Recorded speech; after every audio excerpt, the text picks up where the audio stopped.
Patience than the year 2 pom-pom people. Kasey Kurtz. Yo! Well, what are we doing, bro? Come on! And Aaron Schachter. I'm all in favor of these two showing their love, really celebrating their relationship. Get him! Get him! Hit him! Hit him! Yeah! Boom! Jack! Boom! Yeah! Boom! Jack! Boom! This is Brent and Friends with Brent Martineau, Kasey Kurtz, and Aaron Schachter on Jacksonville's home for ESPN Radio. ESPN690. We have kettle corn added to the mix.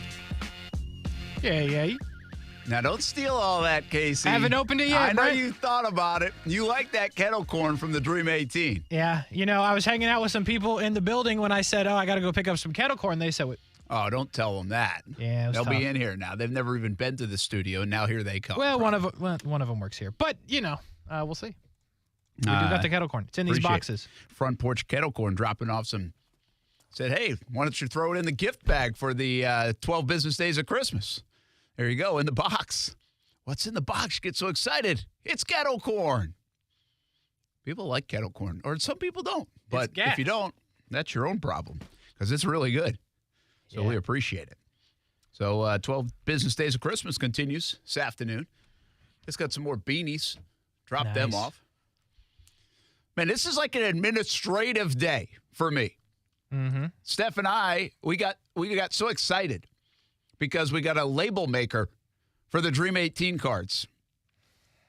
I was tired of writing it down. I didn't feel like it was that professional when I would send the Dream 18 cards. I am the mailing service. So actually, Kaylee helped me too, and then she gave up on it. I was paying her $1 per card. Really? Yeah. I'll do it. $1 per card? You don't want to do it. I need money. It's probably not worth it. $2 per card. Yeah, I'm not doing that. I'll do it for $1. That's fine. I was paying that was her allowance, I guess, if you will. And I was like, Kaylee, why aren't you doing them this week? I don't know. All right, forget it. You're fired. I fired her. That's tough. So give me one chance. But anyway, so we got the label maker, and we're playing around the label maker, and it's with an app too. And Steph was so excited. So Steph helped me. We had a line going. I mean, we had a bunch of cards in the first 2 weeks sold, just to let you know. So if you're not getting in on the Dream 18 card, that's on you. And if you get into it in the next couple of days, I'll try to get it to you by Christmas. He'll try his best. I mean, I think I can. I think what's today, the 12th? You can get it there. Yeah, so I had put the Wednesday as the day. So if you order it by Wednesday, maybe even Thursday, definitely Friday's probably it. I can get it to you if you're in the area, especially. ActionSportsJacksDream18.com. Or you can just win it at 4:30. Heck of a deal. You can win it at 4:30, but please don't discourage sales. Okay. Sorry. I mean, the sales go to charity, and so, yeah, but you can win it. But you got to be lucky. If you don't win, buy it. Yeah. We are doing the Dream 18 card as part of the 12 business days of Christmas. I really killed that as well. Yeah. Well, I mean, you didn't kill it. I'm just being honest with people. Feels dead. The other thing is I've been working on a guest for Jags Report Live all day. Literally all day. All day. Since Monday Morning Madness to now. All day. I told you I was complaining to you earlier about this. There are just some things in life you wish people, and I'm sure everybody has this at their job, that you wish people could understand what you're doing. Not that you're working hard or too hard or anything like that, but just I don't blame anyone for not understanding the mechanics of what we do. Yeah, this is a very minimal part of the job, especially for Brent. Even me, this is a minimal part of my job. Yeah, you do a lot of other things behind the scenes to get in order, thinking ahead of next week. I mean, we're already on next week. We have an hour pregame show before the Jets game. So we're already kind of there and thinking about there. And good thing they're good. All that stuff. That could have been bad. But there are some folks that literally think that Jags won yesterday in Nashville and you can just pick up the phone and be like, hey, you want to come on the show and come out to Sneakers in Jack's Beach for a half hour? Uh-oh. It's not how it works. Meanwhile, Brent's playing with the label maker I can't take this call. I can't. I had to do something to get something accomplished because getting somebody to be a guest on Jags Report Live was not happening. But it did. Okay. Chris Manhertz, I love you. You don't know it, but I love you. Thank you, Chris. And so the part of the thing, Chris isn't signed up. We have signed some people up for the show. But we got a cancellation because there's an event going on. I don't really even know the full nature of the event, but I know there's an event.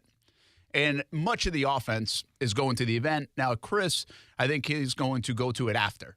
What a guy. Is what I understand. What a guy. So, and by the way, Chris, what I found out is he'd like to do TV down the road. Well, so where was cool. this, Brent? I this didn't know sounds that. like your guy. And Chris is a good story, former basketball player, Yeah. right? And caught Trevor's first touchdown. An absolute unit. I've Yeah. said that multiple times. Yeah. This is a guy you don't want to fight. So you don't want to. No, he's like. You don't want to block him He's either. on the all-alley team, right? Yes. Yeah. Yeah. This is the last guy you want to walk up to in the street. And so I think he's going to be great tonight. But Yeah. I usually didn't. You're thinking about guys who are making a lot of plays and catch. He has an unheralded role on the football team, and so he'll be there tonight at Sneakers in Jacks Beach, 7:00. Jags Report Live, and we appreciate him coming out. So that's the story. More than you know, folks. Brent loves them. Yes, I do love. I have a newfound love for Christmas. Here's the thing: we had a bunch of guys that were interested in coming out. There are a few guys that are banged up and just are hurting today. Let's be honest. And so that I get it. That's the other thing. That's why it's unpredictable. You don't know how guys are going to feel on a Monday. And the guy you had last week's hurt, unfortunately. Who did we have last week? Chad Muma. Yes, we did.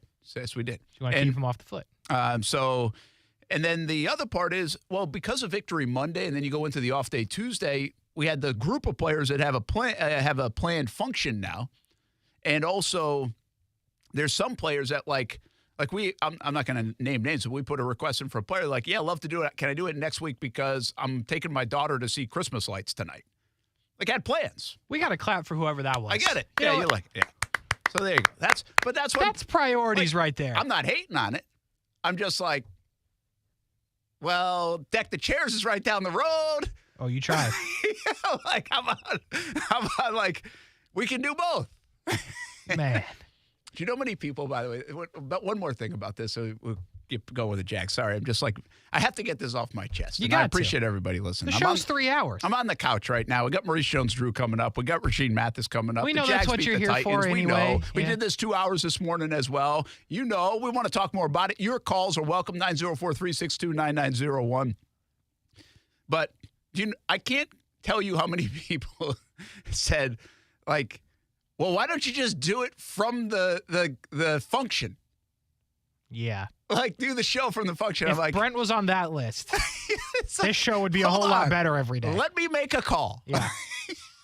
Knowing the very little I know about the function, Brent's not on that list. Yeah. I hate to tell you. I don't even feel comfortable publicizing the function. I'm There's not nothing going wrong to. with it, but I'm not going to. But it's like, yeah, that's not happening. It is a very important people function, and Brent does not make the list. Although he is important. Well, it's not even that Brent doesn't make the list. I'm not trying to get in the function, but they sure as hell don't want our TV cameras in our show there. True. That's the bigger part of it. All right. Let's talk about Trevor Lawrence. Trevor Lawrence. Damn, that's good, isn't it? It's very good. Yes. Things are going well right now. Man, Trevor Lawrence is good.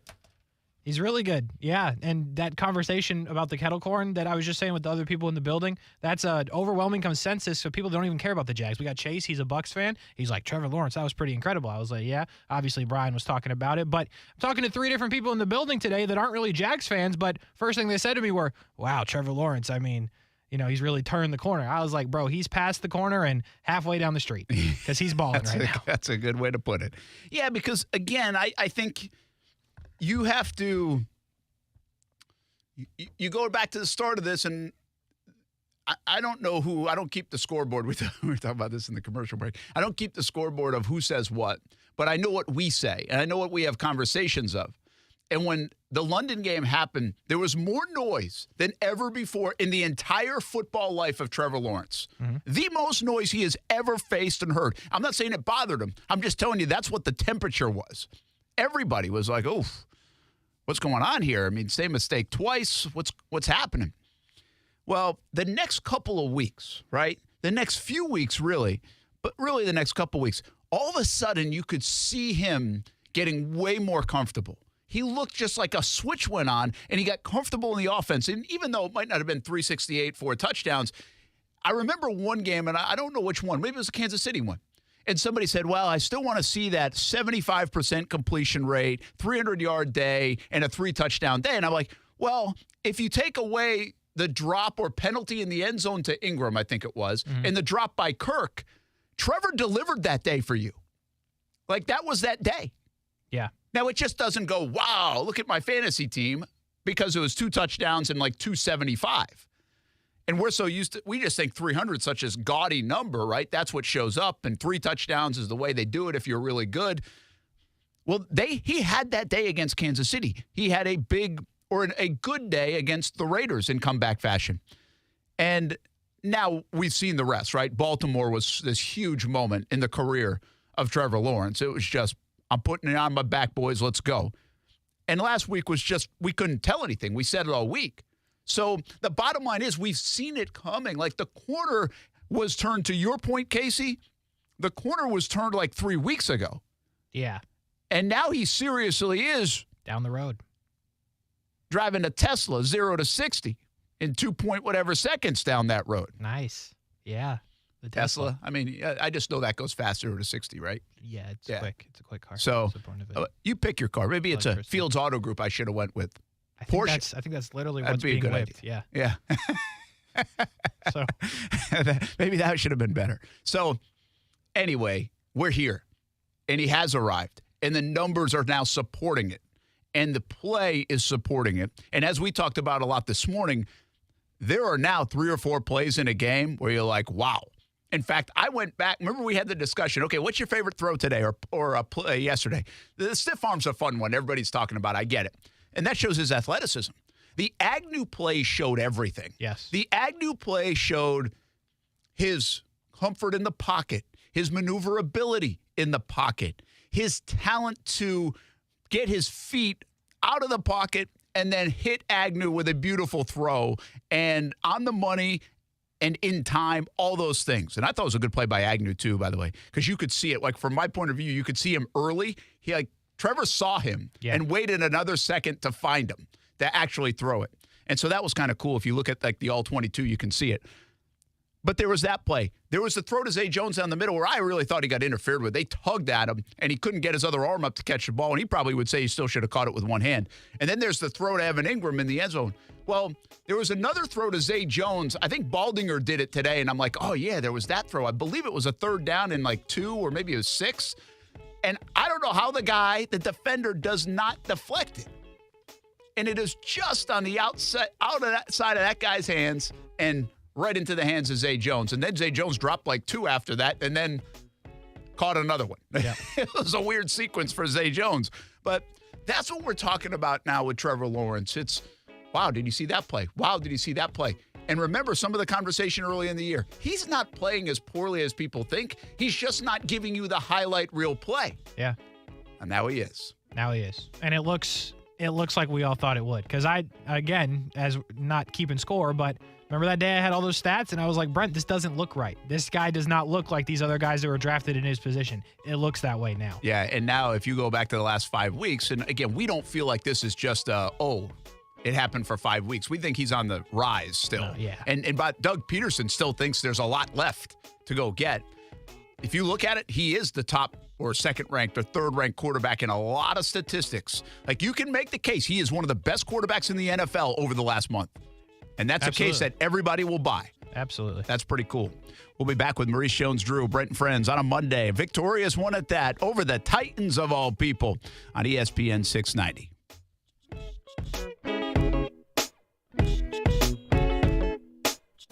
Now, the First Alert forecast on ESPN 690.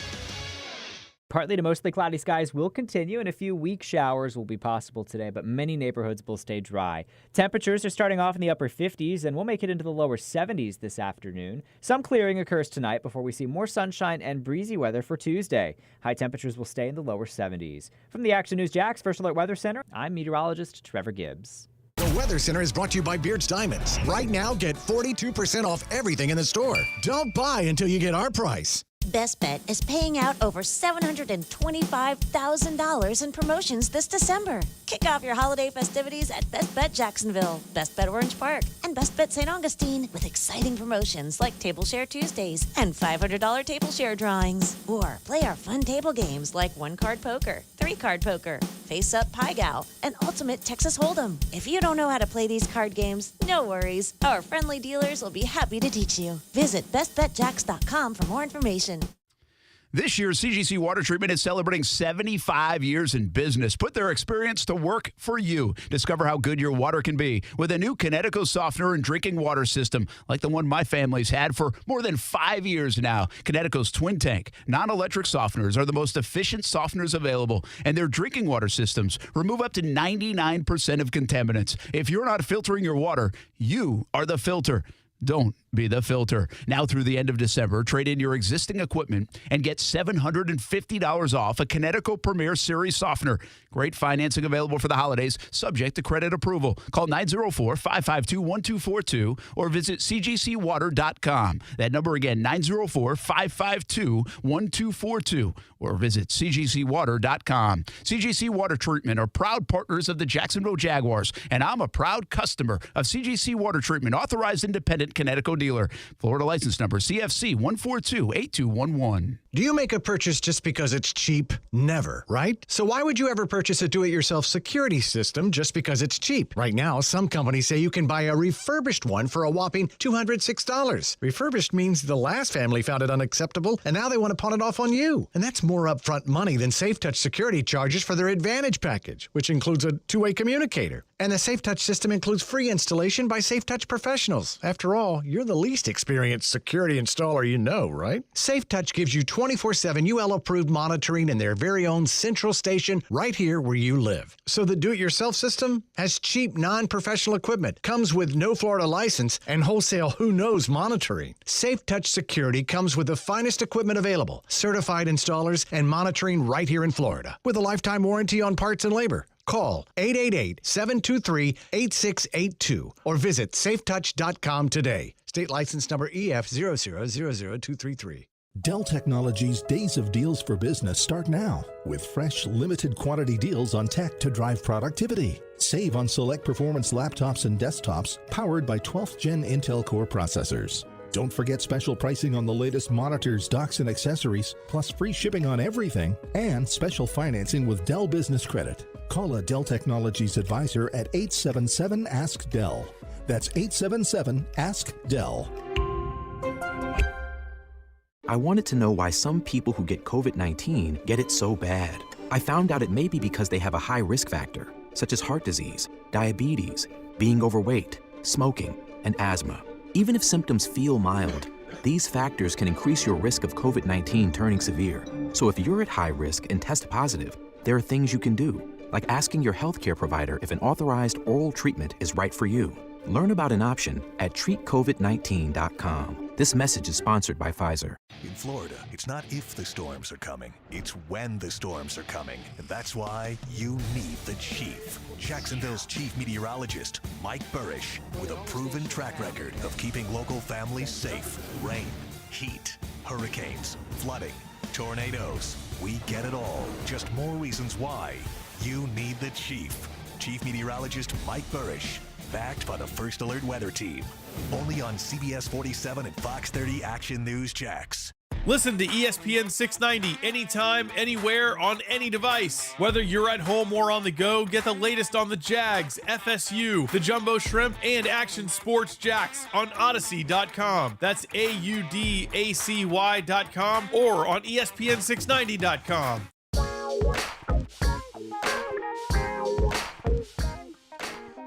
Oh, it's a happy Monday in Jacksonville. We are in the middle of December, and the Jags are relevant. That feels really good. What a moment, huh? It is kind of cool. It's kind of crazy that you can be relevant at 5-8, but I said this last week. The Jags season has been kind of fun because the storyline has changed so much.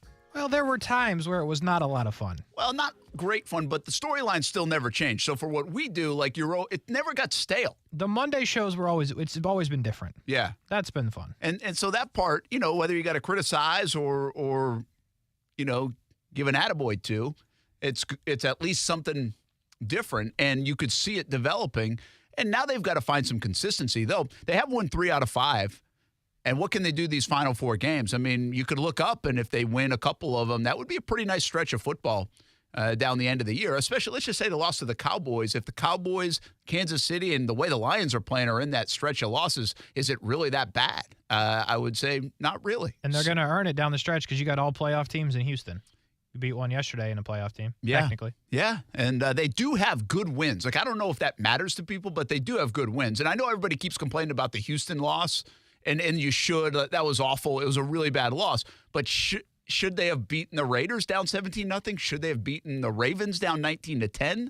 Should they have, well, maybe won on the road yesterday, but so I think there's some stories there too that you could easily say, okay, that one stings, but they kind of made up for it with this win. Games that we called losses before the season. Yeah, exactly. Like going to L.A. Brent Martineau, Kasey Kurtz, and now Maurice Jones-Drew, that cowboy hat wearing, NFL networking, Maurice Jones-Drew, former Jags great. All right, tell us the story about the cowboy hat.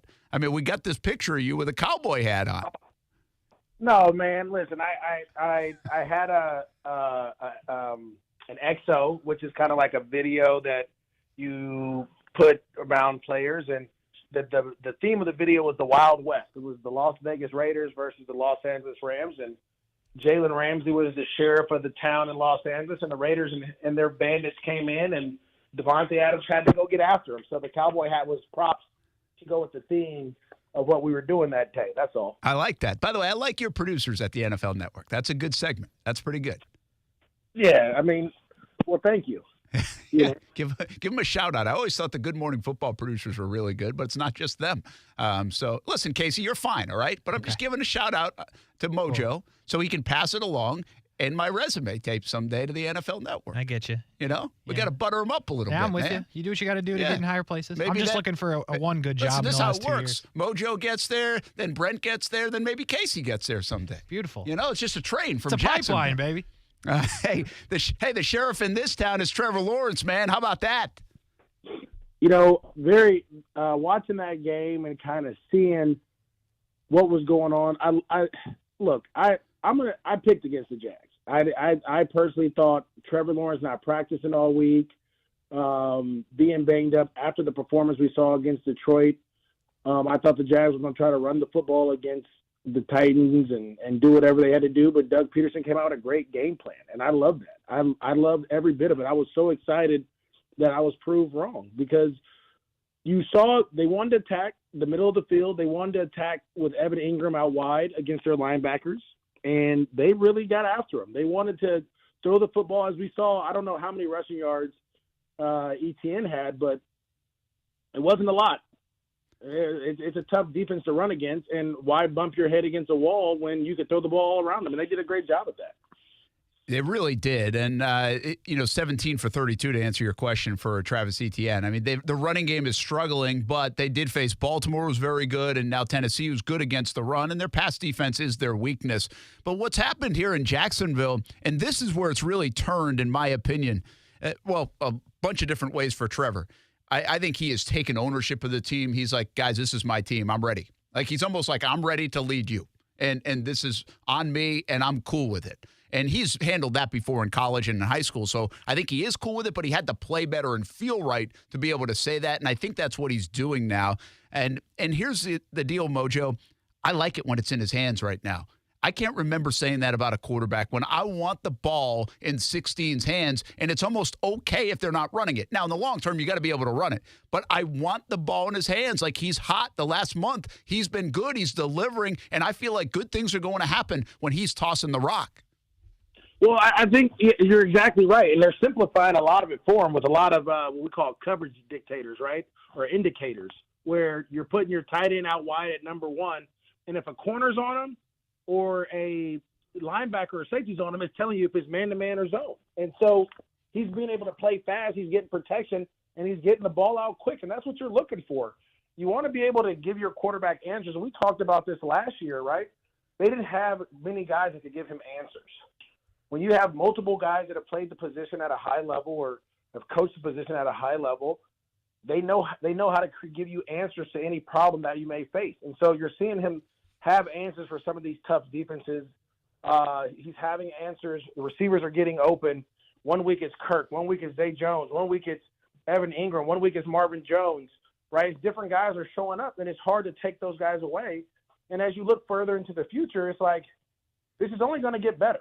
And so as long as he continues to grow and play like we talked about last week, I think the Jags, the sky's the limit. Now, I'm not going to go out there because we're right now the Jags are in the playoffs. And it's so funny because them and the Titans play the exact same teams, the next three teams. What is it, the Jets, Cowboys, and the Texans, right? Well, the Jags play the Jets. The Titans play the Chargers. So that's the only difference. Okay, the Chargers, that's the one. Yep. Right? But even with that being said, like, you have a chance to make this a AFC South game here in Week 18 to win it, to get a home playoff game. It's amazing. And so it's exciting times. Yeah, I mean, they, like you just said, the Jaguars are in the playoffs right now. What does that mean for a team? Because you know what was interesting is I think some guys understood that last week in Detroit, but other guys didn't get that. I think this week they got the message. They knew, okay, look, this really is the playoffs. Like, we have got to raise our intensity, our focus, our attention to detail, and I think they did. And that was really impressive to me that they responded to that butt-whooping last week. I knew Doug would get them ready, Mojo. I didn't know how the team would respond. We don't know enough about them yet, but they really responded well, and it told me a lot. But now, do you think they maybe get some added motivation off that? Do they understand they even have to play better this week? Not just because it's the Cowboys, but because it's the middle of December, and like you said, this really is the playoffs right now.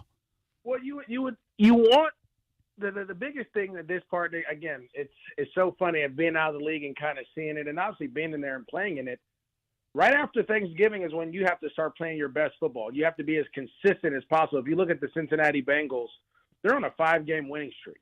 Right? They get hot around November, and they start taking off. The San Francisco 49ers, they get hot, and they start taking off. They're on a 6-game winning streak. You want to get on these streaks where it's exciting to go to work, and you're excited to show up, right? And one of the things we talked about it a couple of weeks ago was the maturity of this team. Is another opportunity. It's another challenge for you, where who they beat before they played Detroit? The Baltimore. Yeah. You beat Baltimore, and then you lay down against Detroit. And understandably so, that I can see that. I can see it. I don't see it this week. Now, you did something that the Jags haven't done, I don't know how long, to go up in Tennessee and win in Tennessee. Now it's time for you to celebrate that and get back to work and get ready for a Cowboys team that just almost lost to the Houston Texans. So they're going to be fired up and ready to go as well. And they're a really good football team too. So you got to go out there and be able to battle. And this is what the playoffs are about. I remember in 2007, that's what it was for us. We had to go to Pittsburgh and win in Pittsburgh. Then we had to play an Oakland Raiders team that came into town. We had to beat them up. And then we had to go play another team. And next thing you know, you look up and we were like, oh, we're already locked into the playoffs. We're good to go. And it just so happened that we had to go back to Pittsburgh. But we were so excited to play each week, we didn't even notice the standings until Jack said it like in week 16, I think, that like, oh, we already locked up our spot after the game. And so that's what it's all about, is having that excitement to come to work every day and do the same things and be so detailed that a coach telling you your left foot being here, it needs to be a little bit tighter, 6 inches wider, or whatever. Those things have to interest you as you go forward. Yeah, that's a really interesting point. By the way, you mentioned 2013. You had 21 carries, 41 yards, and a score against Tennessee in that game. Chad Henne, 14-23 with 2 picks. Somehow you guys won this game. I'm trying to figure out how back in 2013. Cecil Shorts led the team with 2 catches for 42 yards. Yeah, Josh Scobie was busy that day, it looks like. How did you guys win this game? Scobie was 2 for 2, though. I mean, did you guys have a defensive touchdown in that game? Do you remember? I mean, we did. Will Blackman. That was Will Blackman's game. My bad. In the game with a defensive touchdown. That's how we won. Yeah. He had a huge day, actually. That's right. I saw the clips this weekend. I just totally forgot about it. But that was a wild game, and that was the last time this team has won. It's been that long. That was significant. I want to go back to something you just said a moment ago, though. You said if you get on a streak, it's fun coming to work. And I understand what you're saying. This is a long season. When you're out of it, Trevor even referred to it yesterday, you still play for pride. You're a professional, but it feels different, and it's not as fun. Now it is fun. Your ears are up on what Doug's saying. Your attention to detail might be a little bit more. But what is that like? What's a fun locker room like in December when you know you're still in the mix and you're still playing for something? Are there a lot of smiles, or is it still very business-like, just with energy? No, there's still a lot of smiles because you're excited. Like, guys are excited to go out and practice. You're in meetings and questions are being asked, and it's like, okay, this is what I need to do. When you're out of it, guys are just trying to get it over with, right? You're gonna practice hard. You have pride. You're gonna do those things, but it's like I said, it's like the little things. You're not communicating as much when you're out of it, right? When you're in this thing, it's just like week one. It's just like OTAs. It's just like the beginning of training camp. It's just like the first preseason game when you're so amped up, and that's what you want to be. And the best part about it is being healthy and being able to do that in December, which the Jags are. And so you just got to keep playing. And this is the other thing, the team that you're competing with to get into this thing, they've lost 3 in a row. Yeah. They got a problem going on up there in Tennessee. They fired their GM. They have a lot going on, right? If you're the Jags, just keep chugging away. Just keep getting better each week. Every practice, every meeting, every lift, find a way to push yourself to get you over that hump because you just never know. And that's the best part about where you are. Like, you just never know. You just want to get into the dance. You get into the dance, and like we saw a couple of years ago, what was it? Was it 2016 or was it 17? The Jags beat Buffalo. Then they beat when they beat the Steelers, and then they went and played in New England? Yeah, that's 17. Yeah. Right, and remember how the Buffalo game was back and forth? A terrible game. But you end up winning a close one. Yeah. And then all of a sudden you go to Pittsburgh and you outgun the Pittsburgh Steelers, right, who had the killer bees. Big Ben, AB, they had everybody. And you guys are just, you outscored them, right? And then you get to you just don't know. And so that's what makes it so fun is that you just want to go out there and put your best foot forward, and guys are enjoying it, having a good time. You're trying to stay on your routine.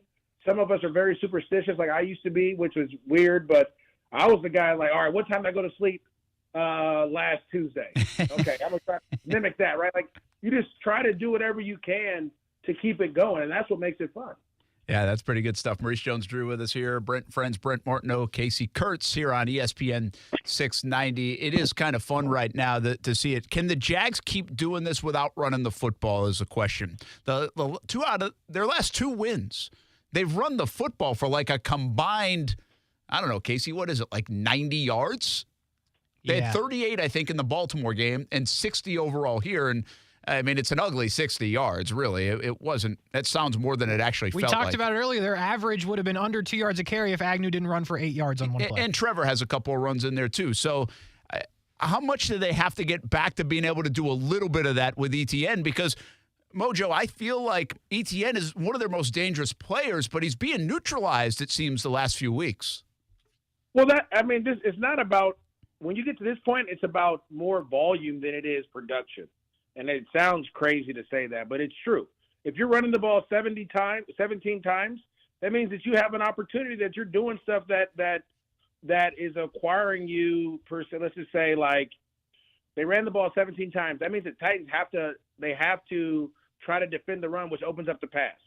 So you're not just getting, you're not just one-dimensional. You're still trying to be balanced. You're not getting the production, but you're still running the football. And as long as you're doing that in December, eventually it will break. And when it breaks, you'll be good to go. But right now, as teams are loading the box or teams are focusing on stopping the run, Trevor's having great days. And that's what you want. That's the complementary part of the offense. It's when they start stopping the run, you can be able to beat them in the air throwing the ball. And when they try to throw the ball, when they try to stop the pass, you can run the ball down their throats. And we've seen that in different examples throughout the season. So to me, I'm not too much concerned. That's a really good point. That's why I like having you on, Maurice Jones-Drew. 25 carries in the game. Now, a couple came late as they're trying to run the clock, but I get what you're saying. The fact that you're at least attempting to run means you're probably getting first downs. You've got the ball in your hands, and you have to at least keep the defense honest. So 25 rushes overall, 42 attempts passing. While it seems a little off balance, it's really not that far from balance. That's why I like having you on the show on Mondays. That was a good point. Hey, that's what I'm here for, Yeah, but I do feel like ETN, we're not seeing enough of him because he can be dangerous. I don't understand this, and this is something I've harped on for the last month, and they get paid the big bucks, and I think Doug's really good offensively, so there's got to be a variety of reasons why. I still think you could get it to him in the passing game and in space, and I just have not seen that with ETN. Didn't you expect them to do that with ETN more when he got drafted? Well, I did. That was the purpose of him getting drafted in the offense with, Urban Meyer and what they were trying to do. But this is a different offense. And if you watch the Eagles and what they did, they rarely threw the ball out of the backfield to the back, right? Now, you'll find them there, and, yeah, there'll be some opportunities. But I think they use Christian Kirk in that avenue. I'm going to say this, and I get it. There's reasons. You got a 5th-round pick for a guy that was undrafted or a 4th-round pick or whatever it might have been. But this is why you need James Robinson on your roster this time of the year, right? We talked about that right before they traded him. You need a guy that you can lean on, a bigger guy who can run downhill. You want to know why the Carolina Panthers are a scary football team right now? They have a big running back. I forget. He went to Tech. I forget his name now, but Donta Foreman, right? Foreman, yeah. Donta Foreman, Donta Foreman is running the ball downhill, and then Chuba Hubbard comes in. Then another guy comes in, and Foreman is the one that's taking all the hits and wearing the defense down. You're talking about a team that's about to be competing for a division title the same way the Jags are, and they have a back that's 235 pounds that's running downhill. And so it's always important to have those guys on your roster. The reason the Tennessee Titans have won the division so many times as of late is because they have a back that's 250 pounds that runs downhill. And by the way, who was the linebacker that laid the hit on Derrick Henry? My goodness. That was Shaq Quarterman. Yeah. Local guy. That's game. Like when you hit him like that and the ball fumbles and all those things, now your defense is like, oh, we can get him. Yeah. That was a big hit. Too. That was a big hit. It was a huge play in the game. It changed everything defensively, and you saw them tighten down to the defense right after that hit. They did, yeah. It motivated them. You could tell. And that was a big moment. That sequence in the game can't be talked about enough, really, right? That's that bridge. That's that 8 minutes bridge of the half of 4 minutes and 4 minutes. And Tennessee was going in. They'd actually kicked the ball out of bounds, I think the Jags. Maybe that wasn't the case. They had to punt it away because it was 14-7. And so they're still going down the field. Looks like they're going to at least get a field goal. And they make that play, and then they go score, and they got the ball out of the third quarter. They drive for 7 minutes, and they score again. And really, after that, it was game over. It was like a 3-sequence moment for the Jags, all in their favor, and they end up getting it done. Hey, I got to ask you this, man. They waived Darrell Henderson. Right. I mean, I'm just going to tell you the story that we shared because we heard it on 2 different occasions. Like a couple of Sundays ago, he was apparently at a Cracker Barrel, and he was complaining that he doesn't like it in Jacksonville. He never took a snap. Like, how weird is that? He was never even active. Never active, never took a snap, and see you later, just like that. Because that was supposed to maybe replace James Robinson a bit, and we never even got to see it work. It's, it's one of those things where this new generation, everyone feels like they have to have a voice, and you need to like everywhere you are. And, you're coming. He kind of did the same thing I did out of college. I came from L.A. and went to Jacksonville. It's not that you don't know. It's completely opposite of what you're used to.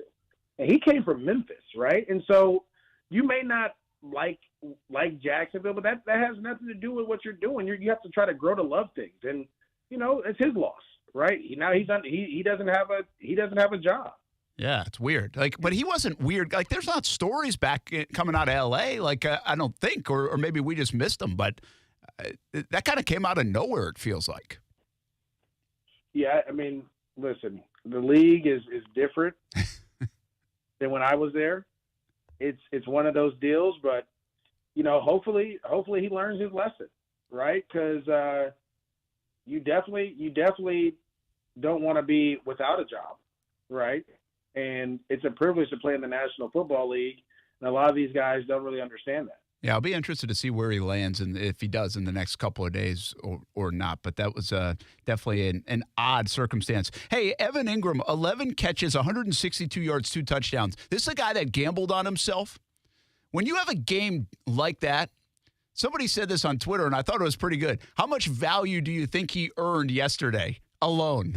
It's probably worth a couple $1 million in that game. Somebody's going to buy the stock potentially in free agency, maybe even the Jags, on that game alone because that's what he can do, right? Well, that's what you thought you were going to get when you got him in free agency, right? It was like, this is what he can bring to you as a receiving threat, right? The National Football League, the Mercedes Lewises of the world, those guys it's more of the Evan Ingrams, right? You're not going to have as much of an inline blocker at tight end now. And so when you have a guy like Evan Ingram, you have to be able to put him in these situations. And I thought all year Doug has done that. He's given him opportunities in the red zone. He's given him opportunities in the field to be able to make plays, or like I said, to be able to help Trevor with his coverage, dictating where the coverage is going to be, right? So is it a linebacker or a safety over the top of him? Tells us man-to-man. If it's a corner, it's zone, you motion, all these different things. And it just so happened that he had a great matchup against Tennessee. And he exposed Tennessee. And so now you're going to see a lot of teams run these same type of things against Tennessee.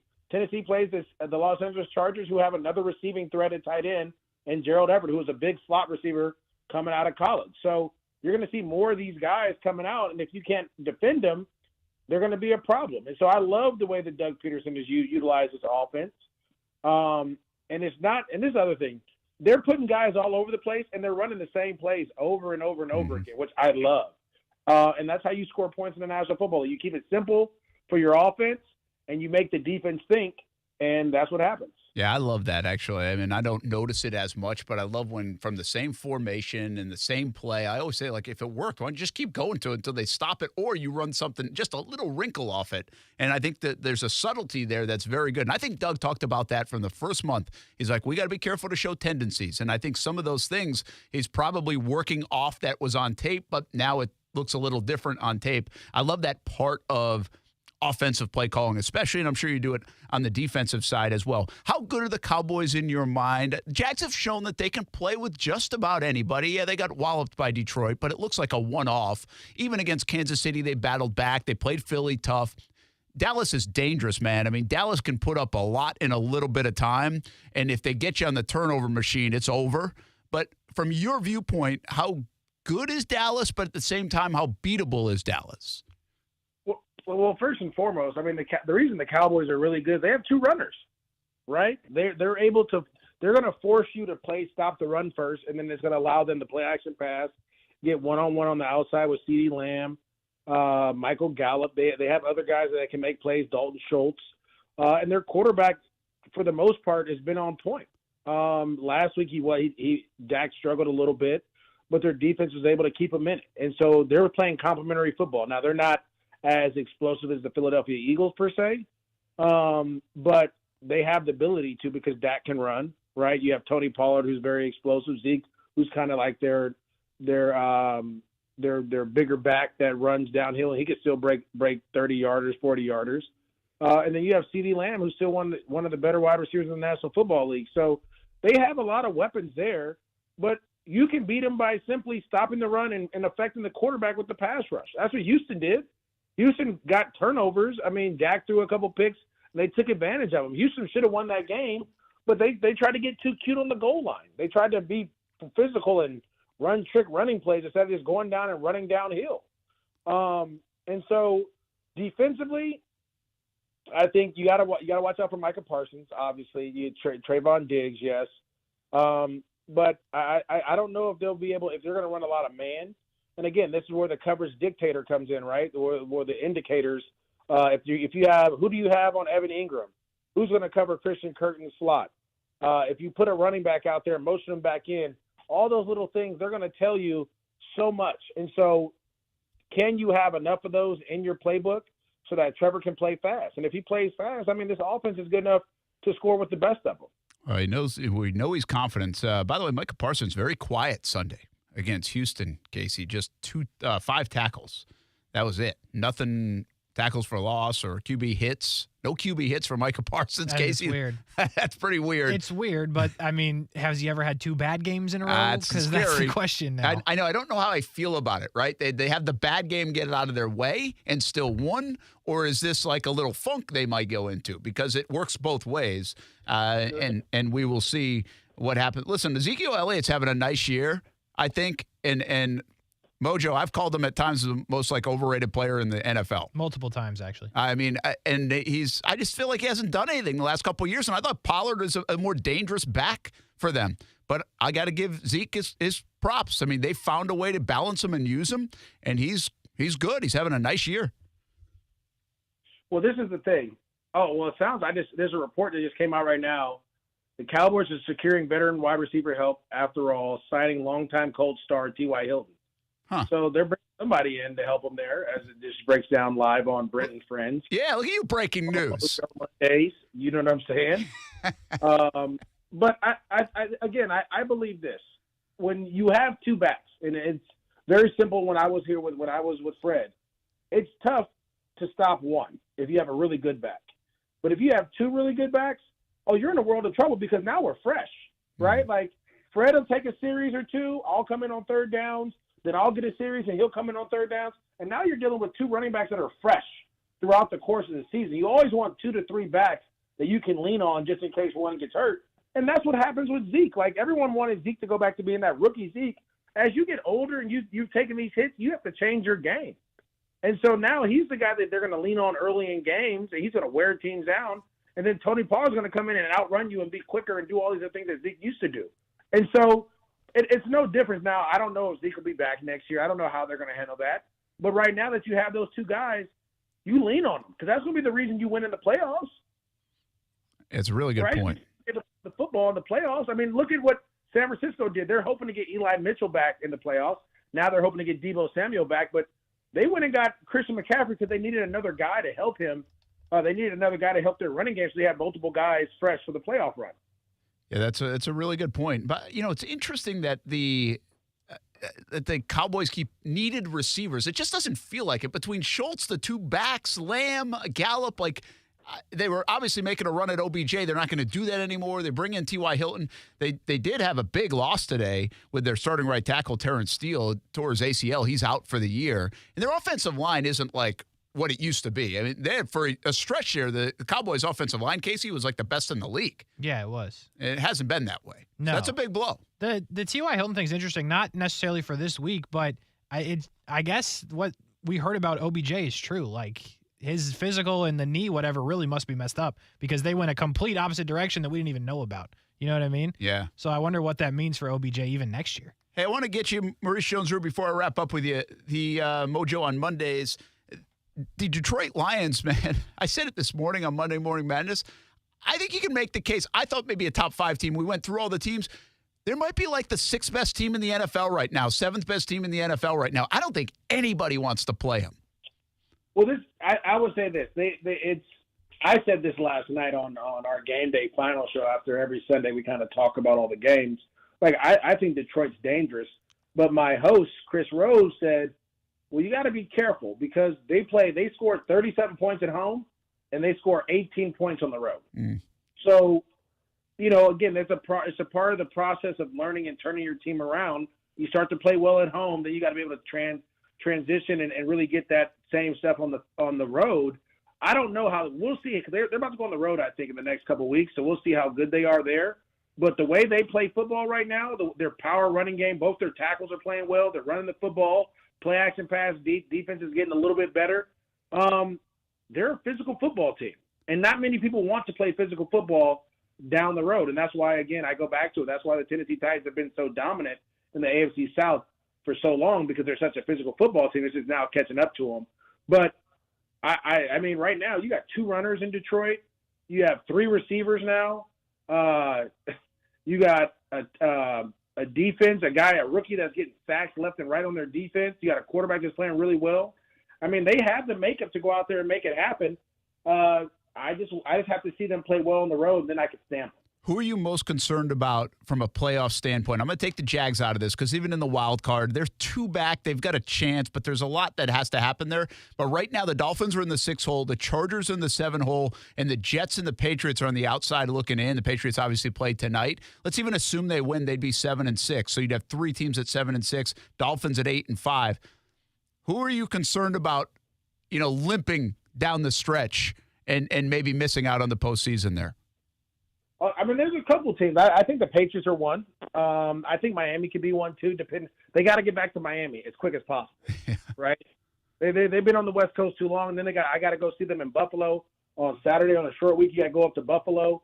That's going to be tough as well. They have to find a running game, and to have a coach that was kind of the head of the running game with the Niners to not be able to run the football is a little mind-boggling to me. But we'll see if they can get that back going. But to me, the Jets are the team that you're worried about because they have everything that you need, right? You have a nice running game. you have receivers, you have a really good defense, and then it's your quarterback play. At the end of the day, like if your quarterback play isn't good in the National Football League, you're not going to make it. That is You're not true. going to make it. And so they have everything. Josh Allen played one of the probably. I mean, I wouldn't say his worst game, but he didn't play his best game against the Jets. They held him to like 150 yards throwing, at 1 touchdown. He had a 1 rushing. You know, it was an okay day. It wasn't a Josh Allen that they were used to, and you still lost by 11. Yeah. So they have to figure out their quarterback play down the stretch. If they can't figure that out, if Zach Wilson isn't the guy, you need to get rid of him and move on, because Mike White is not going to be able to lead you to a championship. Yeah, I'm just wondering if they can even sneak in the playoffs. The playoff race is going to get really interesting down the stretch. By the way, so you'll be Saturday in Buffalo. The weather, I don't know if you've looked yet, started packing and how you're going to handle this, but it's 34 degrees. That's not bad until I tell you that there are snow showers and 17 to 20 mile an hour winds, which means the feel like's probably going to be in the teens. Hey, listen, you know what they do to me? They know I'm a California guy playing in Florida. They have me going to Buffalo Saturday, and then I have to turn around and call the Monday night game with the Rams in Green Bay on Monday. Back to back, babe. Like, hey, but you know what? It is what it is. I'm not going to complain about it. I get to go see the Miami Dolphins, my 5th favorite team, play. I'm going to be excited about it. And hopefully, they can figure it out. By the way, Green Bay, 25 degrees on Monday. Monday night, 26. You get an extra, extra degree in there. Yes, low of 8, though, and it's a night game, so you know it's going to be cold. Oh, yeah, that's actually terrible. That's like 12 degrees, by the way, with a wind of about 10 miles an hour. So right around 0 should be good. Vaseline up for those two. Were you a Vaseline guy when you played? No, you know what? I have to say Drew Hampton, our equipment guy, and his staff did an awesome job. I know George Pelser's the equipment guy for the Jags now, which he was awesome when I was there as an assistant. They knew once it got under 50, I needed all of it. Hand warmer, ski mask. I need the fur in the helmet. I had like this little cold weather vest that was like thermal on the inside, tights with the same thing, cold socks. Give it all to me. What's fur in the helmet? You watch any game, and it looks like it's cold. You know I was bundled up. I didn't play with nobody about that. I hate being cold. Is fur in the helmet really a thing? Yeah, because like the wind will whip into it. Like the fur goes into your. There's like a little to like stops like where the ear holes are in your ears. The ear holes. Yeah. Stops the wind from coming in. Because that hurt. Like you don't want your hands to be cold, your feet or your ears. If your ears are cold, it's over. And so I used to wear latex gloves, and under my gloves, I'd have a latex glove on, and then I'd put my gloves on top of that so my fingers would be warm.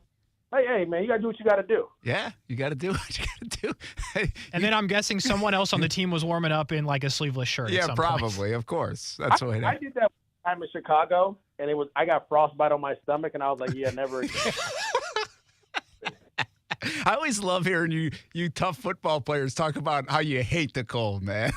And I don't blame you. I do too. I'm not calling you out for it. I'm just saying, like we've had Clay on before, and he says, oh, I hate it. Just absolutely hate it. He's from Chicago, and he hates it. So we'll see. I don't think people who live in the cold actually want that. Like they would love to live in Florida if they could. Yeah. But that's just where they grew up, and no one wants to be in zero. No one likes zero. You have to be inside all day. Yeah, it's true. It is true. Well, good luck on your travels. Stay warm, hot cocoa, tea, coffee, cider, whatever it takes. Whatever it takes. Thanks, man. So real quick, before I go, I got to tell you guys this story, and you'll love it, and we'll end it with this. You asked Rashean about this when he comes on. We played in Cleveland, like 2009. It was like January. It was super windy, cold. It was one of those games. It was snowing. The snow was coming in sideways. Terrible. And it might have been the day after New Year's. And they left the chicken broth out, and it froze. Oh, my. You want to talk about a mutiny. People were ready to fight to the death about that one. So wait. Because when they get cold like that, you don't drink water. You get chicken broth, and that's what you use to warm you up. I think I have heard that before. So that would be on the sideline, but they left it out, and it got frozen? Yeah, they didn't bring it in when we came in after warm-ups, and it froze. That's awesome. Terrible. I will ask Rashean about it. All right, stay warm, man. Always good talking to you. Thanks for taking the time. All right, I'll see you guys later. All right, that's MOJO on Mondays. Maurice Jones-Drew. I love the storytelling. Each and every week we get one, if not more. Good producers at NFL Network. Sounds like it, Brent. Sounds like they're just top of the line. They're pretty good, man. They are good. Like I don't give a lot of props, but they are pretty good. That's for sure. All right, Rashean Mathis is up next. We talk about the defensive side of the ball, which we do with Mathis on Mondays. Brent and Friends rolls on ESPN690. How about MOJO? Breaking news here on the show. T.Y. Hilton being signed by the Cowboys. Great touchdown celebration. This guy gets it. He gets it. He knows what's going on. Yeah. MJD.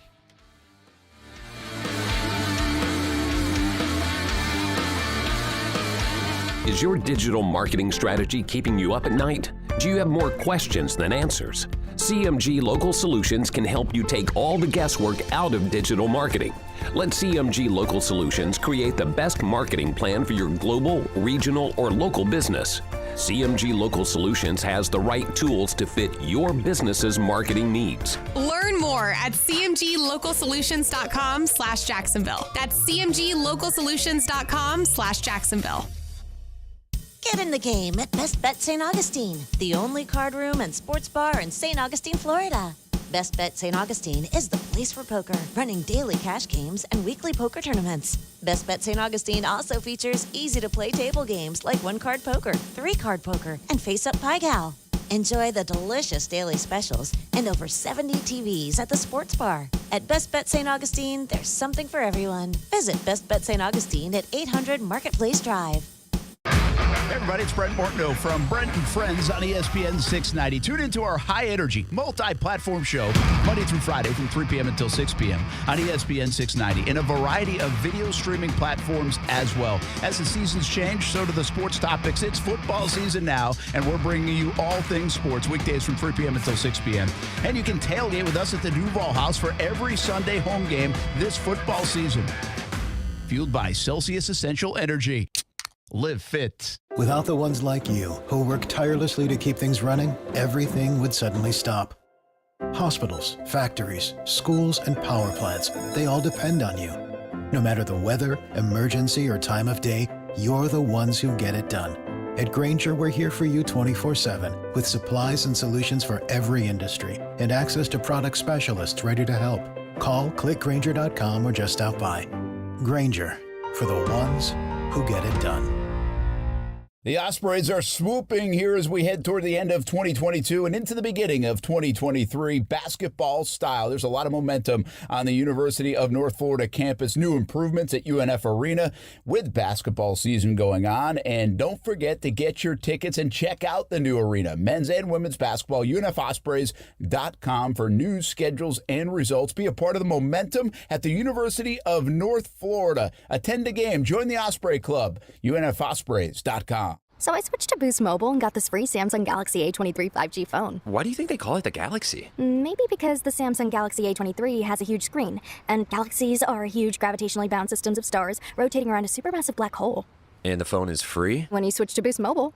Cool. You lost me at gravitationally bound. Switch to Boost and get a free Samsung Galaxy A23 5G phone. Boost Mobile. Unleash your power. Limited time offer while supplies last. New customers only. Excludes tax. One device offer per line. Only available on certain networks. 5G not available everywhere. Additional restrictions apply. See your local Boost Mobile store for details. Coach Mike Leach remains hospitalized in critical condition after suffering a massive heart attack at home yesterday, according to the Clarion Ledger. Texas men's basketball coach Chris Beard was arrested this morning on a felony domestic violence charge. His attorney told the Austin American-Statesman Beard should have never been arrested. The complainant wants him released immediately and all charges dismissed. Number 7 Texas hosts Rice tonight. 49ers rookie quarterback Brock Purdy, coming off an impressive performance in the win over the Bucs, says he believes he'll play Thursday versus Seattle despite an oblique injury. Purdy brings a lot to the Niners offense, says ESPN NFL analyst Louis Riddick. He doesn't have to just be a point guard. He's a guy who can buy time in the pocket. He can make great decisions on the run. He can fit the football all over the football field. It's short, intermediate, and deep. He can make the off-schedule throws. He can get them in the right kind of plays. And, these kind of things are just going to accelerate as time goes on. Cowboys right tackle Terrence Steele will miss the rest of this season with torn ligaments in his left knee, reports ESPN's Todd Archer. Monday Night Football, Patriots-Cardinals, 8:15 Eastern, ESPN TV. Think O'Reilly Auto Parts for all of your car care needs. We're close, convenient, and known for our guaranteed everyday low prices and excellent customer service from professional parts people you can trust. Stop by your local O'Reilly Auto Parts today. O'Reilly Auto Parts. Better parts, better prices every day.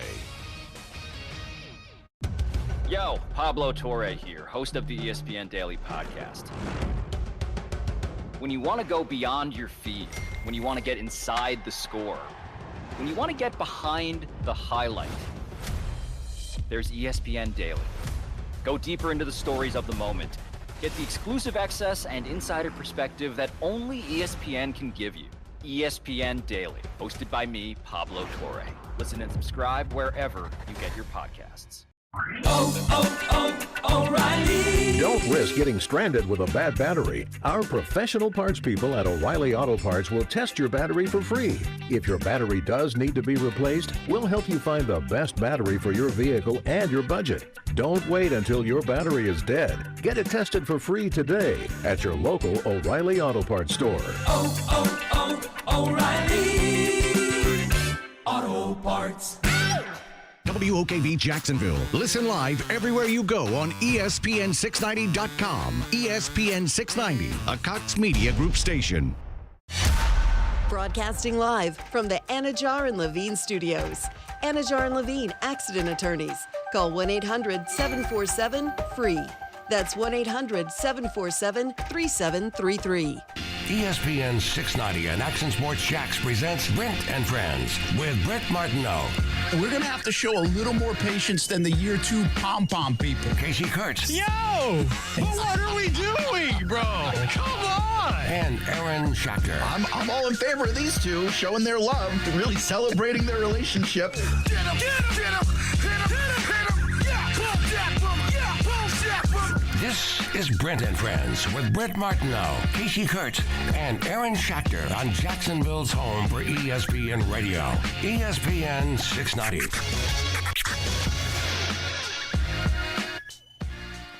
All right, so here's the deal on Brent and Friends here on a Monday. Kasey loves spending my money. I love it. Nothing more. He loves spending my money. Whatever it takes, Brent will pay. It's fine.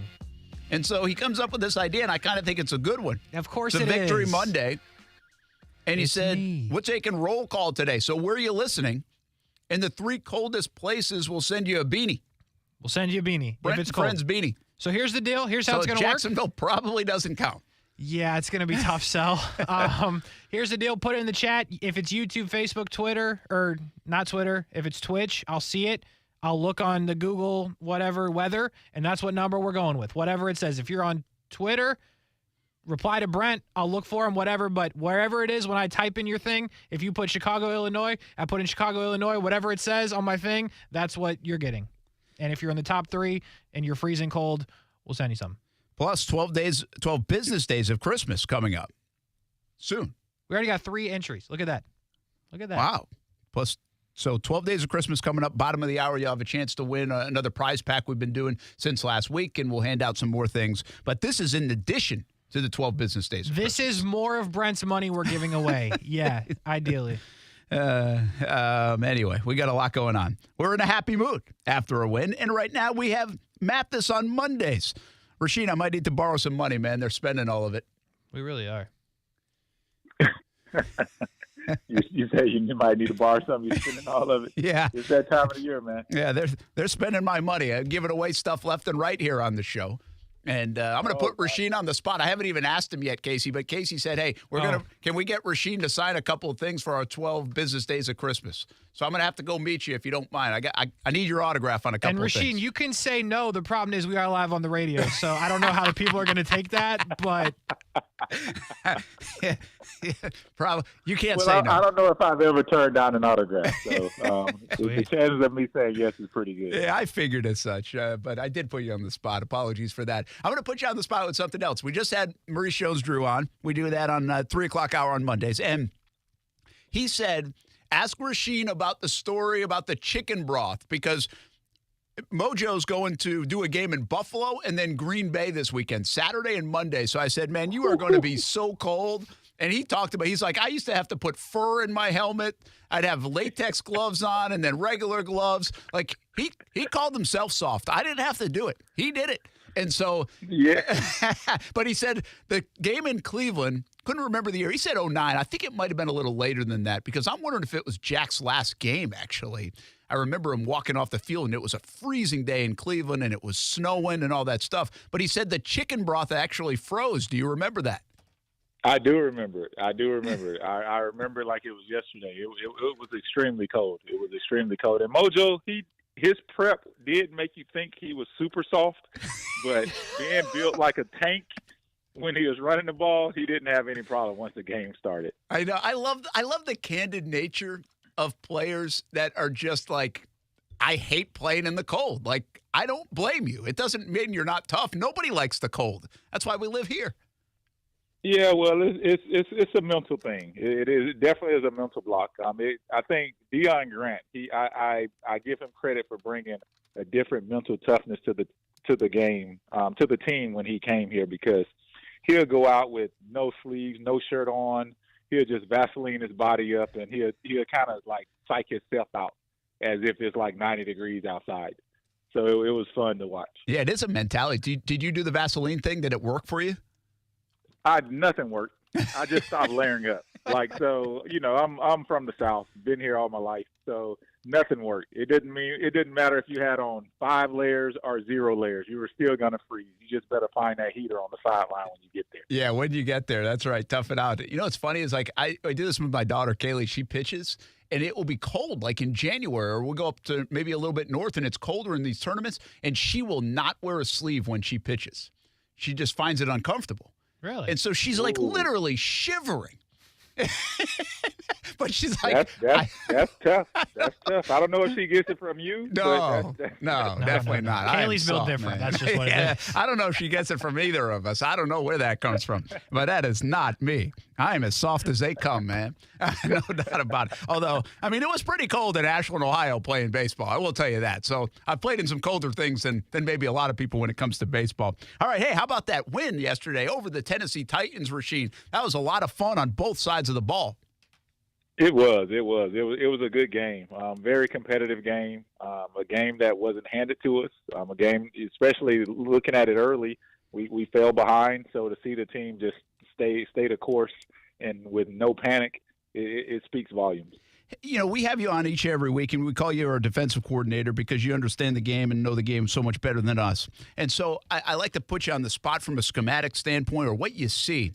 And what I'm seeing, and we talked about this on Monday Morning Madness today, Kasey and I, the Jags on defense are really trying a lot of different things. And something from the fan base that will always happen is people be like, well, why don't you just try this guy or try that guy or blitz more, or even on offense, they'll be like 2-minute drill or go up tempo. This will change it. Like, just try something when it's not working. Well, I don't know if it's good or bad, Rashean, but it really feels like Mike Caldwell is trying just about anything. He is shuffling guys in and out. He is mixing it up, put Trayvon, in the ground a little bit, put Darius Williams outside on that other corner.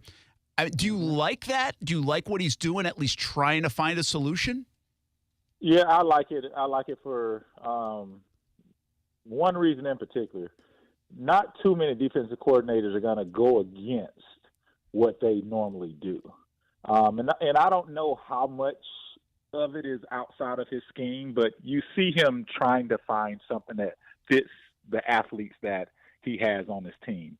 And that's a tough spot for offensive coordinators and defensive coordinators when things that were rooted within your scheme just wasn't that just isn't working, and you try to find ways to try to find ways to not reinnovate the wheel, but to try to find something that is going to work for the athletes that you have, and he's doing that. And I think it shows a lot of maturity from his standpoint, and that he's not panicking, that he trusts, that he knows the game of football, and it's showing to prove that it's showing to prove well for us. Yeah. What did you see? What are you noticing? Could you notice a lot with, like, let's say the Darius Williams move? Because let's be honest, Tennessee's not that dangerous on the outside, but Herndon had to play the nickel, and you talked last week about how tricky that spot can be. What did you think of that move in particular? Yeah, you made a good point that they're not like really a aired out team. So I think a game to do it was this game where Herndon could get inside and he can, get a little bit more comfortable with the scheme and learn the scheme a little bit and don't really have to run around and max zone coverages and pick up late pickups within the passing game. So I think this was a great opportunity for him to get in there. But it proved to fit him well. I seen him all over some plays. It was a touchdown late in the game that he couldn't have covered it any better. I think it's working out well for him. Rashean, when you talk about, obviously they had the hole on the outside for the while. They moved Darius Williams outside to kind of fix that problem. And not that you want a hole anywhere in your defense, but if you have a stronger guy outside than versus in the slot, I know you said that that's like where your smartest player plays, but is it better if you think your guy's weaker on the inside because you have other players around him like linebackers and maybe safety help rather than on the outside? If that makes any sense. Unfortunately, it's not.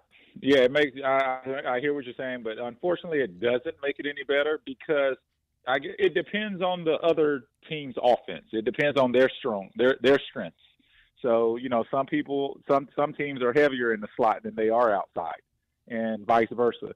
So it just depends on the other team's strengths, what areas that they're trying to attack you at, what areas they're trying to attack you in, and is that slot guy a monster? Is he a beast, or is it just somebody that you don't have to worry about tearing you apart across the field, all over the field?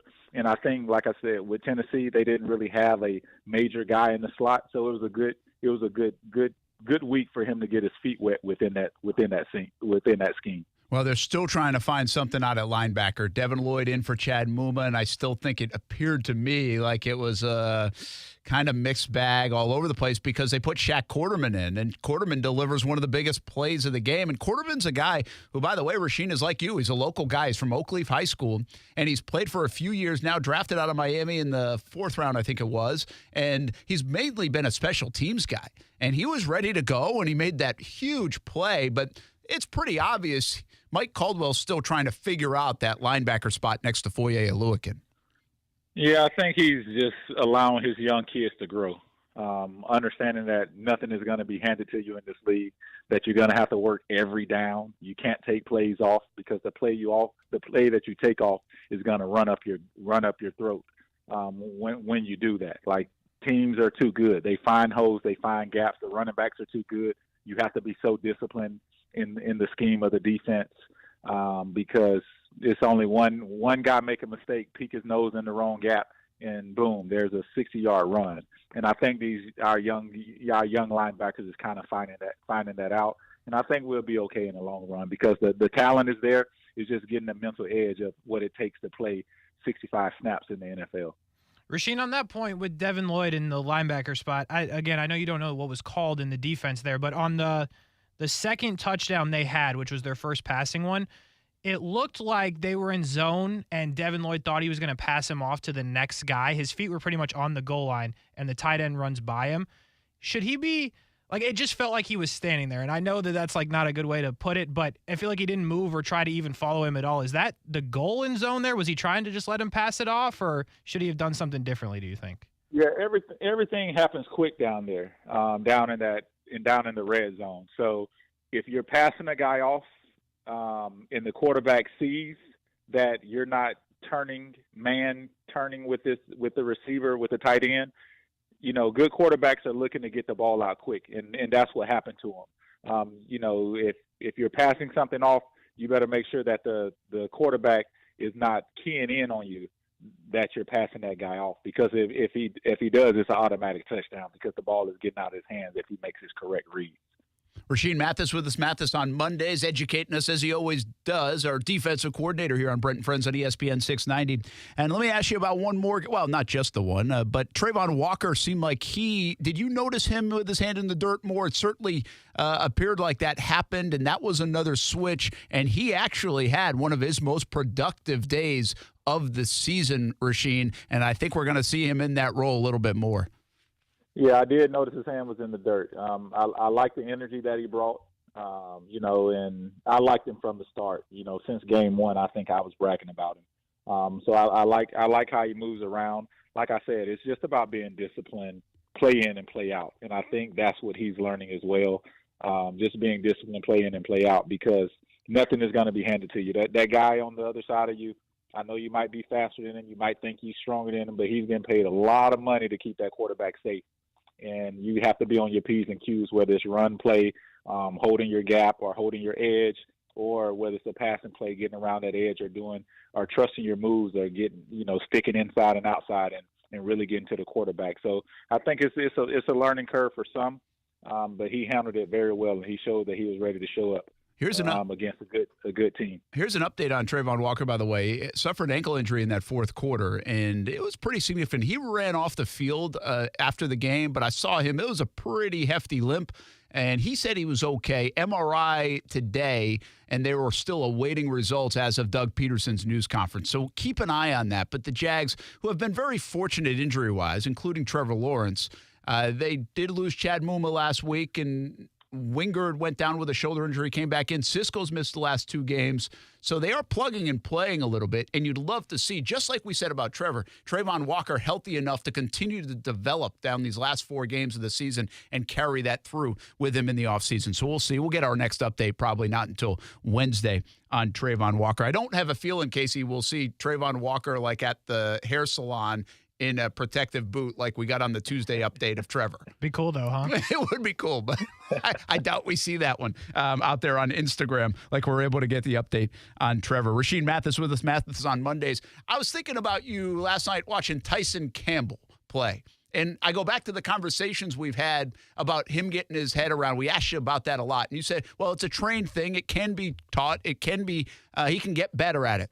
Well, wow, did we see that on Sunday or what? I mean, he was terrific in coverage, and I think he did it in exemplary fashion, Rashean, just how you're supposed to get your head around at the right time and make a play. That was pretty cool to see. It was, and I was bragging about him as well because, he's big, he's fast. Now just trust your ability. Know the position that you're in. Read your keys going down the field. There's no panic with your speed because you don't really have to worry about anybody running by you, and that's part of the battle. So he made. I think it was at least 2 plays. I seen him get his head around on some really good balls thrown, and he made some great plays. So that's definitely a plus. So these last 4 games, like taking that into the off season is huge for us as a team. Yeah, and I like seeing guys. I mean, he's been a guy both years now. It looks like that's getting better and developing throughout the course of the year. He's on the verge of being a special guy. He comes back after a tough game against the Detroit Lions as well. How much easier, or I guess how much, let's just say, was a product of the pass rush, do you think, that the Jags had taken a 2-score lead? They dominated in the second half up front. Like, even when they didn't get home, they got pushed. They made it uncomfortable for Tannehill. Do you think it was just a day that they had against that offensive line, who, by the way, has struggled? Or does score really open the floodgates for a defense to do that? I understand when it's 3rd and 15 or when you're down by a couple scores late in the game, they're thrown so you can pin your ears back. But I even noticed it earlier in that third quarter when it was still a ball game and they could run if they wanted to or play action. It just felt like they hit a different level, Rashean, in that second half with the guys up front. Yeah, I think we control the offensive line or the offensive front very well. Derrick Henry, we knew he was going to get his yards. There's not a defense that could be built on this planet to stop him with the offensive line and how they move. But not allowing them to hurt us in the passing game was huge. And I know they was able to march down the field every now and then. But I go back to this fourth quarter. It was fourth quarter. We pretty much had the game in hand. They would have had to make some really quick scores to kind of beat us, but we held our own and we didn't bend. We bent, but we didn't break. And I was like, this is an important down. We cannot give up a touchdown here, regardless if we win this game or not. And we stay steady and strong as a defense. And those are the type of things that you're looking at, that the defensive coordinator is looking at, and that we're looking at as a team. Like, okay, we got this game in hand, but let's not give up a touchdown, right? And those are that shows growth in how the front is handling putting pressure on him, because he was uncomfortable all day, whether it was sacking him or getting pressure or getting a little push in the pocket and holding up our end on the back end as well. we don't know a lot about this football team. We're still learning as we go. And I said this all week, that I think Doug Peterson will have them ready to play after the bad loss.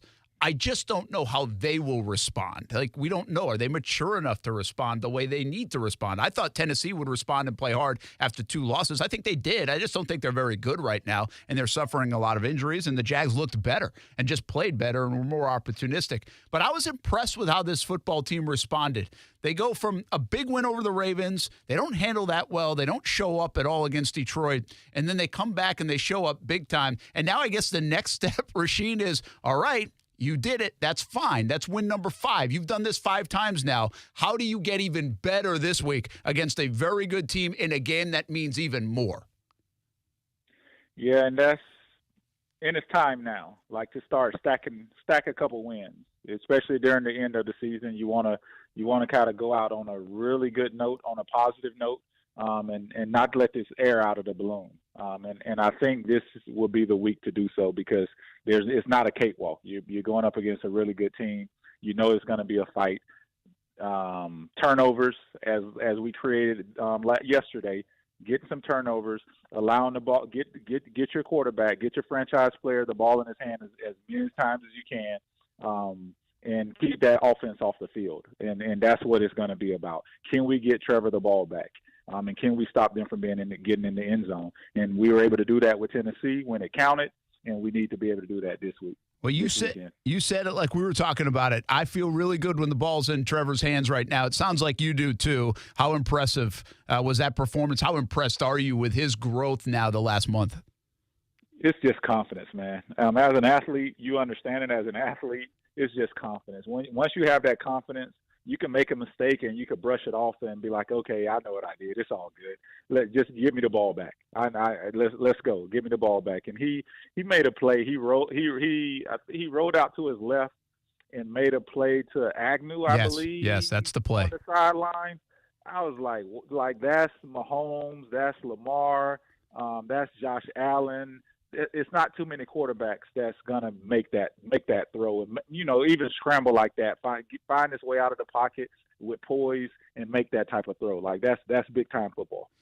Yeah, and I want to stay on that play, because that's a play we've identified, and there were a bunch of plays, and now we're getting to that point with Trevor where it's like, wow, I mean, it's that play, or do you like that play better, and the stiff arm play, and I mean, there's a bunch. We didn't have that in the first 20-something games of his career. We've really started to see it in the last 4 or 5 games of his career, and I think we're only going to keep seeing it because he's a special talent.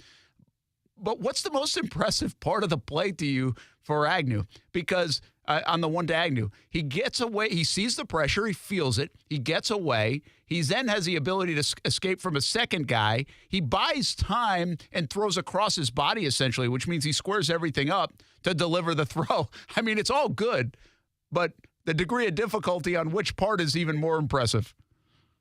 Yeah, I think it just kept getting better as the play ended, right? Like, and that's what it is. You step up, you avoid it, you slide, then you make a defender miss, and you're rolling up to the opposite side. You square your shoulders up, and then you drop a dime, right? So, like, all of that, it just got better as it went on, and you'd be like, okay, yeah, that's it right there. That's the big time play. That's the franchise quarterback. Yeah, it is really good stuff to be able to see that. And now it's almost like, have you sensed that he's taken over the team just probably in the building? Probably like, now I'm playing so well that I can take over the team. I've said this. We've talked about this with a lot of guys over the years. It's like, yeah, you can be a big leader, and leadership is important, and it comes in different ways. But you still have to be able to, probably be on the field and available, but also be playing well. Like, if you're not playing well, it's hard to lead, especially the by example part. But I feel like now he is playing so well, Rashean, and he feels so good about himself that he's almost said, all right, I've been a leader, but I'm taking this to the next level now. Come with me, guys. Follow me. It's my team. You're my locker room. I love you all, and here we go. I mean, it's almost like we've seen it happen, even though we're not in the building over the last couple of weeks. You nailed it, but I will say this. It's not – you said it's kind of hard to lead when you're not playing well. I'm going to change that phrase. It's impossible to lead when you're not playing well, because your team needs you, right? Like, as you know, not to get on the Broncos case, but in what they have going on in Denver, like, as great as you've been your entire career, if you're not playing well, it's hard to grab your locker room. And Trevor he was trending, and now is there. Now he doesn't have to say anything. He can walk light, and we know he's carrying a big stick. Like, you know, so the verbiage or, you know, the wordplay, it doesn't have to be there. He's leading by example. He doesn't have to say much. When he speaks, everyone is going to listen because of his play. It's showing that he's putting in work. It's showing that he loves the team. He believes in the team. He believes in every receiver that, you know, last week it was Jones who had a big game. This week, you know, it's someone else. Like, you know, so he's believing in everyone. So it's not just one player that he's believing in. He's giving everybody touches. If you show me you can play, I'm going to get you the ball. And that's what you want out of your quarterback. I'm not going to keep you over through the break. We're keeping you long here so I can get you out of and onto the rest of your Monday. But I want to ask you one more thing about Evan Ingram. He had this huge day, and we're probably not talking about it enough, quite frankly. We're talking so much about Trevor, such a massive win over Tennessee. But Ingram comes up huge. I mean, 11 catches, 162, 2 touchdowns. This guy can be a mismatch. He's had a good year. And he's pacing to have one of his best years in the NFL and really one of the best years in franchise history when it comes to receiving yards. I think he's on pace now for a little over 700, and the mark is like 749 or 59 for a franchise record. How different of a tight end is he? And I hesitate to even say tight end. But when he actually gets in open space, Rashean, he does look like gangly, almost like a tight end, you know, like he's long and he eats up a lot of yardage. But when he's going to run a route, and he almost makes himself smaller in trying to catch it in traffic, he's an interesting body type for me that we haven't seen around here very often. Yeah, he's a very interesting body type. And he's going to get on me for not remembering. We had a tight end here, or / receiver here. He was number 11. I believe he's a police officer now. Oh, yeah, Wilford Ernest, yeah. What number was Wilford? Might not have been number 11. But that's who he reminds me of. He reminds me of Wilford. He's not going to run by a DB. But if you put a safety on him that can't run, or if you put a linebacker on him, he's going to eat his world up. And that's who he reminds me of. He's strong. He's gritty. Like he has all the tools, and he creates matchup problems. So for us not to try to find spots early in the game to create matchup problems with him, I don't think that's very smart of us. I think we should get him going early in the game, which opens the field up even more, because now you have to respect him inside and outside. And I think we just have talent all over the field. Again, deep ball is the one thing that I say that is missing, but the way Trevor is seeing the field all around, he doesn't need it right now. And I think Ingram is an amazing talent. And, in my house, they were asking about him. What is he? Is he a tight end or is he a receiver? I was like, well, he's a little bit of both. They was like, yeah, he does look big. I was like, but it's showing that we can scheme. And that's what yesterday showed. And it was amazing to see him. Get a career high and those numbers spark up. So it was a great day for him. Yeah, it's pretty interesting. You know what's wild too, and I promise this one, then I'll let you go. We're way long, but you played the game like this. You when you're the corner or a receiver, we think of these just like almost brash personalities, and like just. We think of guys like T.O., or we think of guys like Dion, or we think of Jalen Ramsey now, and there's multiple ways to play it. You did it from almost like a quiet perspective and calm perspective, and didn't worry about that. No, when you need to show some personality and flair and swag, you certainly did it. This is a team that's really interesting at those two positions where we often see those traits.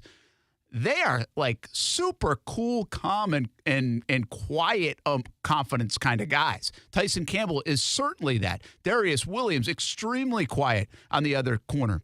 And then you've got Ingram and Marvin Jones and Zay Jones and Christian Kirk. It's really almost weird, Rashean, to see those positions be like, have that personality, and they all have it. I don't see you know what I'm getting? I'm trying to think of even from a receiver standpoint. Like, who have we seen here that is like, I don't know, Reggie Hayward maybe back in the day. Not Hayward, Reggie Williams back in the day. Williams. We definitely don't have a Reggie Williams or a Chad Ochocinco on our team. Yeah, it's interesting. Or Josh Norman on our team. Like, so there's – and that's okay, right? Like you said, because that was me, my career. Like, let's just line up and let's compete. And the best man is going to win. And I think from a team perspective, the team is built like that. Like Trevor, that's his personality as well. True. Like, let's go. I'm a competitor. You're going to know that I'm competing. Like, I'm not going to lie down for you. But I don't have to do the hoopla. You know, I think him waving bye to the fans was like one of the most exciting things I ever seen him do since he's been at quarterback, right? But he's going to make the play. He's going to possibly help your D lineman up, and let's go again, right? Like, that's what it's about. It's about competing and respecting the person next to you, but going after that person. I mean, respecting the person across from you, but going after that person across from you every play, and knowing that it's not about talk, but this will be a long day for you. Yeah, it's just wild to me. I love those little things about the game sometimes and the makeup of the team. And I really think the makeup of this team has paid off for Doug Peterson and everyone around it to switch, because you can weather through some tough times and frustrating times. And this team hasn't blinked, so good for them. Rashean Mathis on Mondays. Terrific stuff as always. Hey, what number do your kids wear on the baseball field? That's funny. Funny you ask. It was 7. It was 7 at first. You know, it was my high school number. So my oldest, my 10-year-old, he graduated from 7 to 27 this fall because he's been asking me to wear it. I was like, okay, dude, before you put this 27 on your back, you got to earn your keep. So you just can't, you know, this generation, you hand everything to them and they think they're the God's gift. Like, you can't do that. So my 7-year-old, he's still wearing 7. He's asking to wear 27 now. I was like, nah, you gotta earn your keep, man. You got to earn your keep before you put that on your back. I sweated a lot and bled a lot for that number. So you got to make sure you're ready to wear that one. I love it. You almost like you had it retired at home. Like, you can't wear it until you earn it, baby. I like until you earn it, baby. You dust this number off. You got to earn it, baby. You got to earn it. That's Nothing awesome. is given, man. Earn your keep. All right. Well, we got our 12 business days of Christmas, and at 4:30 each day, we're giving away a prize pack. So we're going with caller number 7. Sorry, Kasey, you got to answer the phone. We're going with 7 until we earn our keep and can go to 27 at some point. Oh, that's going to be tough. Mathis on Mondays. Have a good week, Rashean. Thanks, man. Hey, you guys as well, man. I love you guys. All right. That is Rashean Mathis. Caller number 7, 904-362-9901. You see the Santa hat on Kasey. It's our 12 business days of Christmas. It's another giveaway day. Josh Allen signed photo. That's what you're getting today. We got that and other things. Yeah. Dream 18 card. We got some gift cards. What we got? Bonos? Now we're going Zaxby's. Buy one, get one. All right.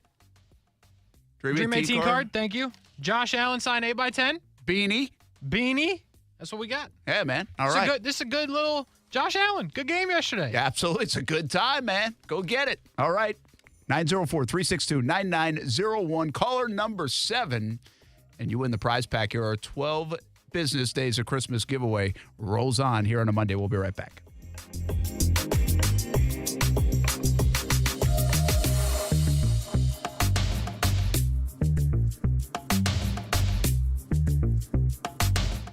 Now, the First Alert forecast on ESPN 690.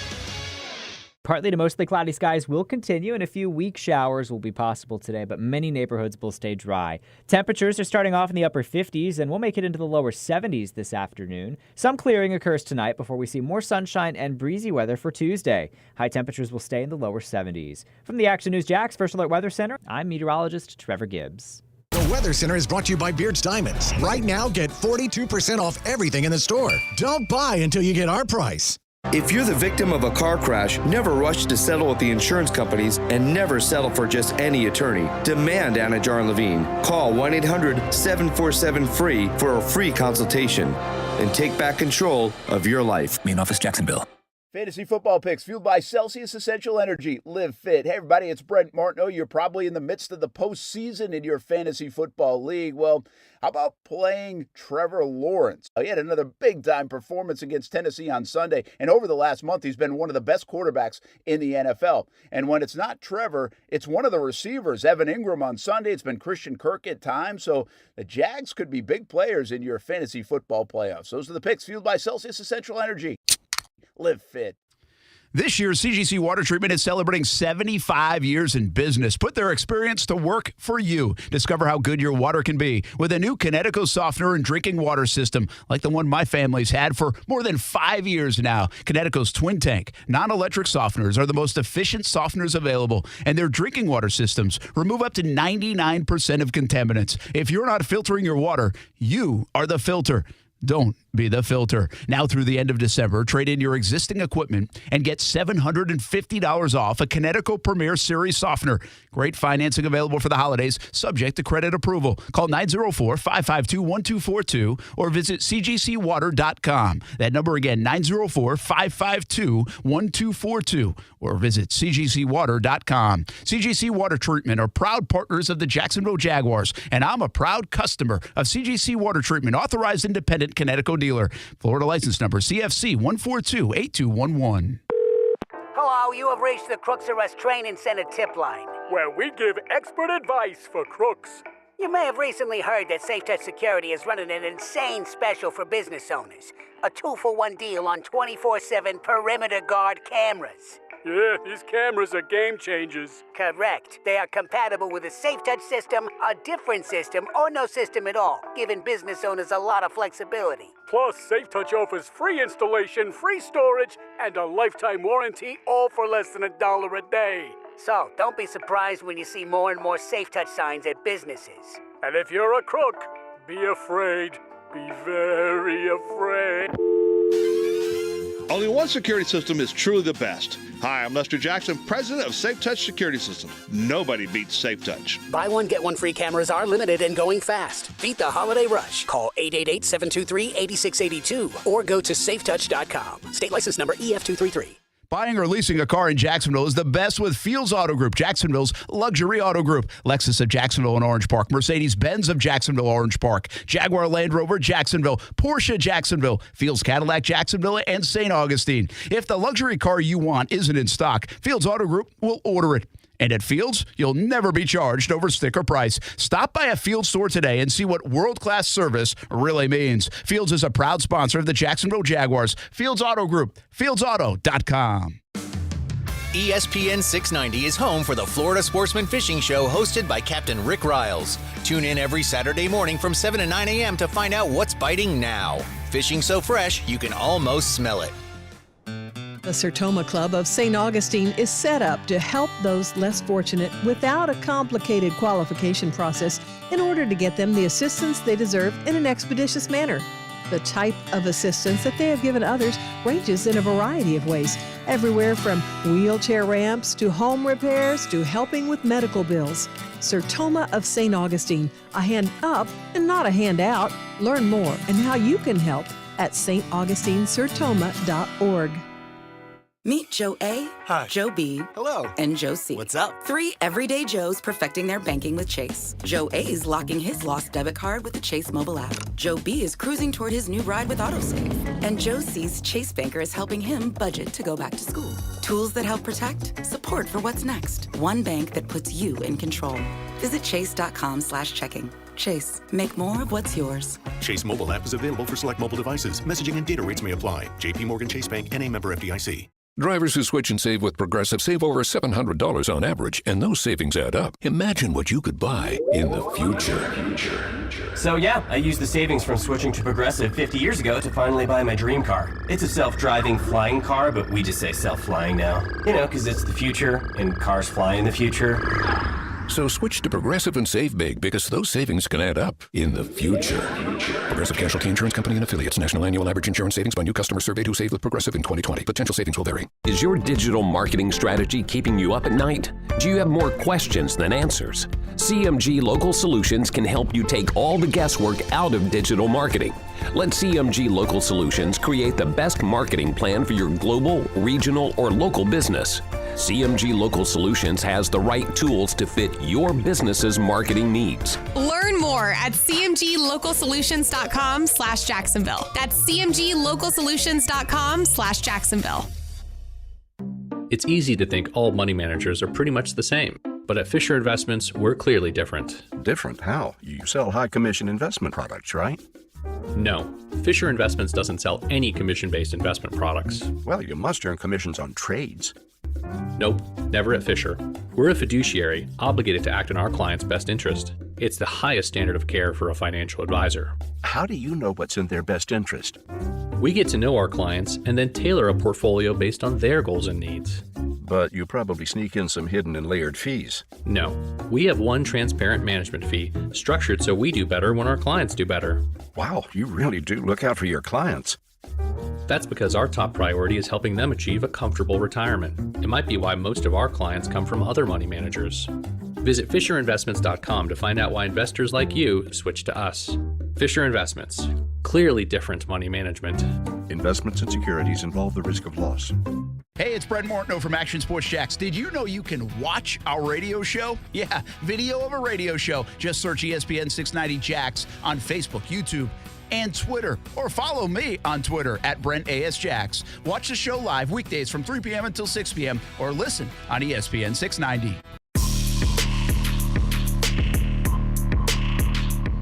Oh, man, another fun day so far. All right, it was a little stressful for a time there. I was trying to find a guest for Jags Report Live. You did it, though. Still love it, Chris Manhertz. As you should. My favorite Jags player. Really? Today. So I have Chris Manhertz on the show tonight on Jags Report Live, 7 o'clock at Sneakers in Jax Beach. Come on out, celebrate the win. And you can watch it on Fox 30 as well. We've had Monday Morning Madness. That's always fun. I'm excited that we started that show because it's been a fun year on Monday mornings, win or lose, and we appreciate you jumping in. And that's like a caller-driven show or at least a comment-driven show, and we appreciate all the participation on Monday mornings. And this one is, too. You can always call 904-362-9901 or comment on the social media channels, and we love the interactive nature of you listening or watching on social media or in your car or on ESPN690.com, wherever you do. 3 to 6, we have Maurice Jones-Drew, MOJO on Mondays, Mathis on Mondays in the 4 o'clock hour. So we just got done with those guys. They were terrific on the latest Jaguars win, 36-22 over Tennessee. Next up, the Dallas Cowboys. And with 4 games to go in the season, the Jacksonville Jaguars have a chance at this thing. It's crazy. You know, we were talking about the playoff path for the Jags, and obviously people are bringing it up now, and rightfully so. They should. What the most likely scenario here is, it's really not about the last game at the moment. It's about getting to the last game with a chance. And so the scenario that needs to take place is the Jags need to win 2 out of 3, and the Titans need to lose 2 out of 3. What would you say the likelihood of that happening is? Like, would you put a bet on that? Brian, it's me.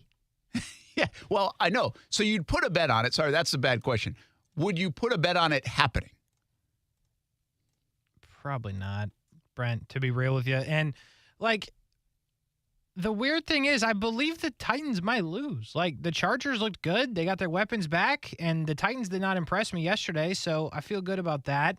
You know, Dallas is pretty good. Feel good about that. The Jags, can you beat a team twice? I don't know. I don't know if the Jags, like, the Jets are bad, but the Jets defense is legit.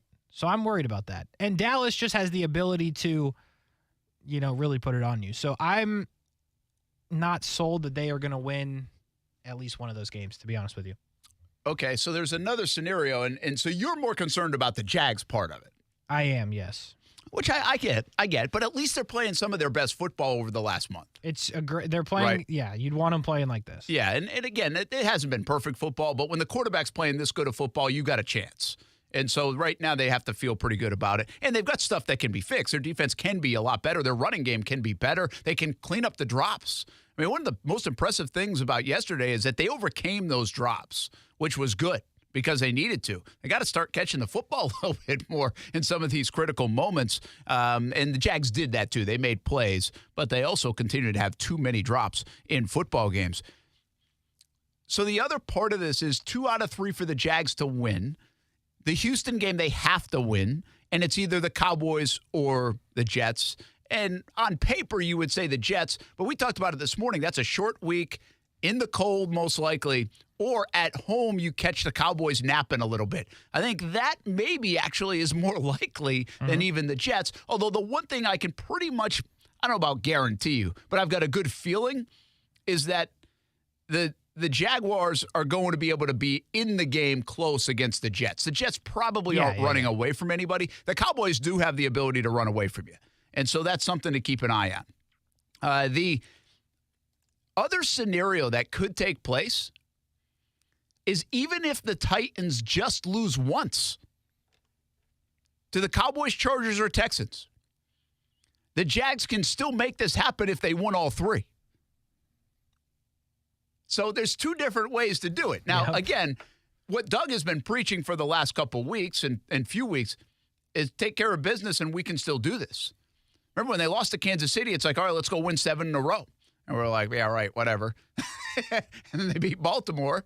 And then they were going to Detroit, and obviously they lose that one. But now it's, okay, you don't have to win 7 in a row, but you got to win 6 out of 7. And can you win like 4 in a row? Again, tall task. I understand it. I'm not predicting it to happen. But I didn't even think about that part of the scenario. I'm going off the most likely, which is win 2 out of 3, Titans lose 2 out of 3. Even if the Titans lost just once, that and the Jags won all 3, they would put themselves in a position to collide for the division in that last game of the year. Man, get us there. Get us there. That would be really fun. Be great. Do you think that game gets flexed, by the way, if that happens? 100%. Are there a lot? I mean, because there's some different scenarios. I'm trying to think. Dallas right now, by the way, is a 5 seed, but they really are not in any danger of falling past that 5 seed. No, they're the 5. Yeah, because they're not catching Philly. They're not catching Philly, most likely, and the Commanders probably aren't catching them or the Giants. No. So Dallas is as comfortable as you can. Like, they're more comfortable than most division winners. Yeah, that's a good point. They really are. They're in good shape. So they're in stay healthy mode, which they didn't do last week. Yeah, so hopefully they and Dallas has obviously the Jags. They play the Titans still down the stretch of this season. They do play the Eagles, so maybe we catch them looking ahead to the Eagles in a couple of weeks, and they play the Commanders. So they've got a gettable schedule, and the Eagles now have qualified for the postseason. So it'll be they could slam home the number 1 seed probably against the Cowboys in a couple of weeks. But the Eagles continue to be really good. So what other games could they flex in that last week would be pretty interesting. Let me just take a quick peek. I love getting ahead of ourselves. Yeah, why not? You might as well. Well, what the hell, man? We're in the middle of December. We can talk about this. You might as well. I'm with you, Brent, loud and clear. I said it a couple weeks ago. I'm not sure if it was on this one or if it was on overtime or where I said it, but it's going to come down to the Texans. Ain't that something? Like, no matter, however fate will have it, Tennessee will do whatever, Jags will do whatever, and it will come down to who takes care of their business against Houston. Mark my words. It'll happen. Yeah, it's a scary thought. And the Jags have lost 9 in a row to them. Yes. All right, New England, Buffalo in the final week. That could be one that gets flexed. Baltimore, Cincinnati could get flexed. Baltimore, Cincinnati actually is better. Let's see what else I got for you. How about the Jets, Miami could get flexed? I doubt the Giants, Philly gets flexed for the last game. Let's see what else we got. Who the Bucks play? The Bucks play Atlanta. That'll be it. Well, I mean, they'll. That could be it. Actually, I didn't even think about it. It'll be bad football, but it sounds so unsexy of a game. It's gross. But so does Tennessee, Jacksonville, quite frankly, and that could get flexed. Well, it'll be one of the other ones you just said. Dallas, Washington, depending on what goes on, I guess. I mean, you really have about 6 possibilities. Probably be Miami Jets because Buffalo's probably going to have it locked up. But keep in mind, they go over 2 days. They have some Saturday games. Oh, that's right. Yeah. Has anybody announced game times? Because the Jags aren't announced, right? No, that's why they keep it. They won't tell us until the last week. They want to see the scenarios. Saturday primetime would be cool. All right, one last thought on this as we talk about the Jags and the playoffs potential, and I know it's all about Tennessee, and I agree it's all about Tennessee, but the Chargers are in the 7 hole at 7-6. The Jags are 2 games behind them. The Jets, 7-6, they play them, and they're 2 games behind them. And they played the Miami Dolphins this week. And then the Patriots are 6-6 right now.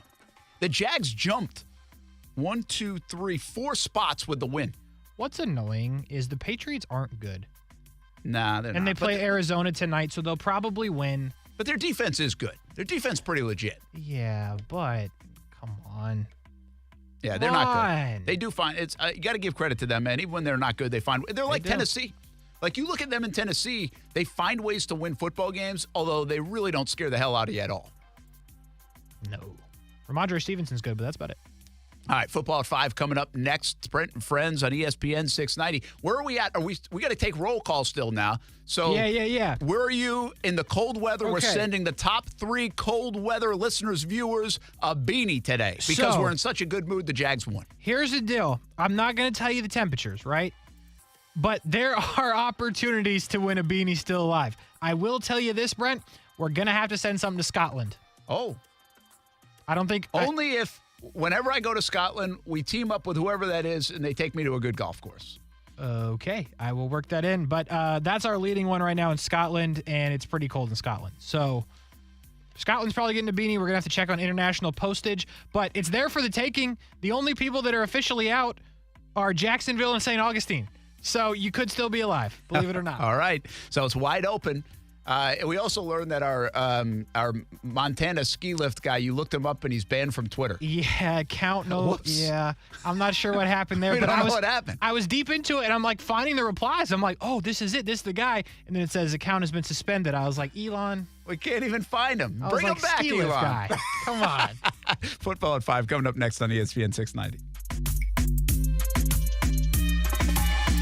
Right now, American Window Products is offering the newest features in window technology with Ultra Dual Low E glass and insulated vinyl frames with magnet weather stripping on windows for an airtight seal to help reduce your energy usage. All at an affordable price. This exclusive offer is for a limited time, so act now to save big with 24-month zero-interest financing. Schedule a free estimate at AmericanWindowProducts.com. American Window Products, the window professionals. Hey everybody, it's Brent Martineau from Brent and Friends on ESPN 690. Tune into our high-energy, multi-platform show Monday through Friday from 3 p.m. until 6 p.m. on ESPN 690 and a variety of video streaming platforms as well. As the seasons change, so do the sports topics. It's football season now, and we're bringing you all things sports weekdays from 3 p.m. until 6 p.m. And you can tailgate with us at the Duval House for every Sunday home game this football season. Fueled by Celsius Essential Energy. Live fit. Boss, wait till you hear this. Whoa, hang on. We just found 6 houses without Safe Touch security, so let me enjoy my good mood for a little bit, will ya? Sorry, boss, but Safe Touch is running a buy one, get one free special on their 24/7 recording perimeter guard cameras. A BOCO on cameras? Yeah. Listen, get 5-star security surveillance with Safe Touch's 2-way communicator, free installation, and lifetime warranty. Plus, add a doorbell camera for just $99. Oh, that Lester Jackson! Why is he doing this to me? Boss, it's just another reason we have the Crooksmas Golden Rule. Stay away from Safe Touch houses. Yeah. So much for my good mood. Crooks know to stay away from Safe Touch houses. Hi, I'm Lester Jackson, president of Safe Touch Security Systems. No one beats our technology or our price. Monitoring agreement required with approved credit. Beat the holiday rush. Cameras are going fast. Call 888-723-8682 or go to safetouch.com. State license number EF233. You're pregnant. How far? 1 month, 2. No doctor yet. I can't afford it. Protect yourself and your baby. The health department can help you out. Test for STDs. I don't have diseases. You don't know. You don't always have symptoms. STDs make you and your baby sick. I don't want my baby sick. No one cares more about your baby than you. I'm calling my county health department. A message from the Florida Department of Health, the Florida Association of Broadcasters, and this radio station.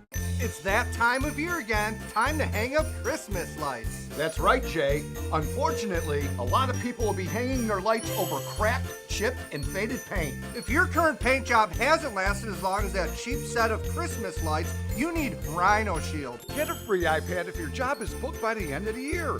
And we're offering 0 down, up to 35% off, and a 2-year same as cash. Never paint your house again. Rhino Shield. Prescription products require an online consultation with a healthcare provider who will determine if a prescription is appropriate. Restrictions apply. See website for full details and important safety information. Subscription required. Hey guys, did you know there's a generic form of Viagra that works just the same but is 90% cheaper? And you can get it online? Go to 4hims.com/joy. At Hims, you'll get a free medical consultation and discreet shipping if prescribed. You'll love your results. To start your free online visit, go to 4hims.com/joy. That's FORHIMS.com/JOY. At the Home Depot, we have the tools to make gift-giving magic for all the DIYers on your list. If they prefer working on real homes over gingerbread houses, you can't go wrong with Makita Power Tools, like the 18-volt 2-tool kit for only $249, or the 18-volt compact circular saw for only $139. Get everything you need to get it done with new lower prices on Makita Power Tools only at the Home Depot. How doers get more done.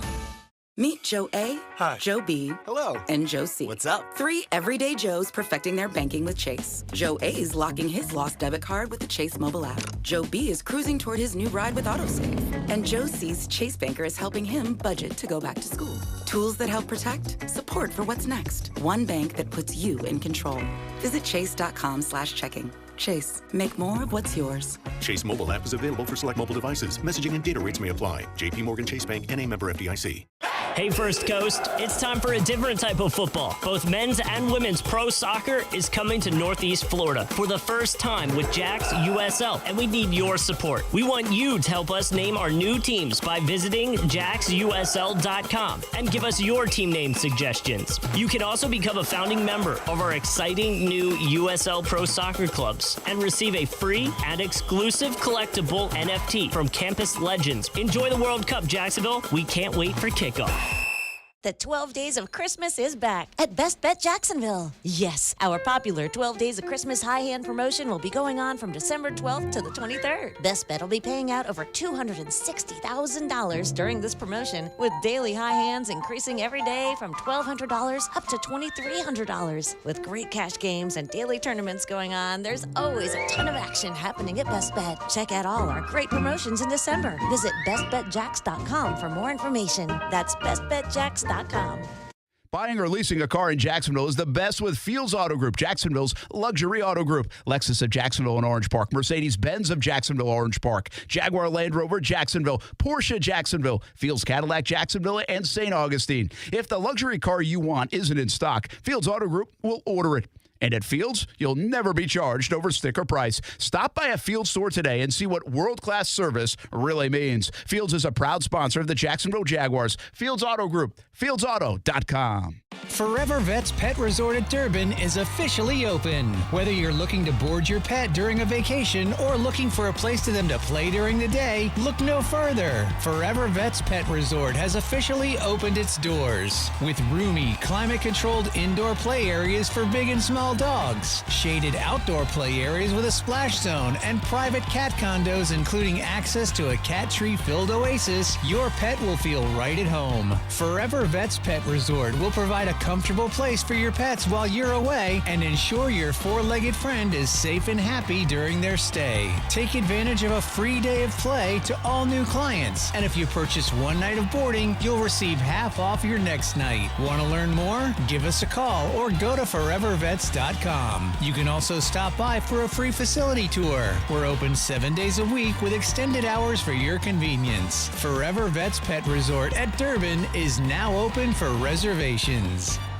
WOKV Jacksonville. Listen live everywhere you go on ESPN690.com. ESPN690, a Cox Media Group station. I'm Christine Lisi. Mississippi State football coach Mike Leach remains hospitalized in critical condition after suffering a massive heart attack at home yesterday, according to a university spokesman.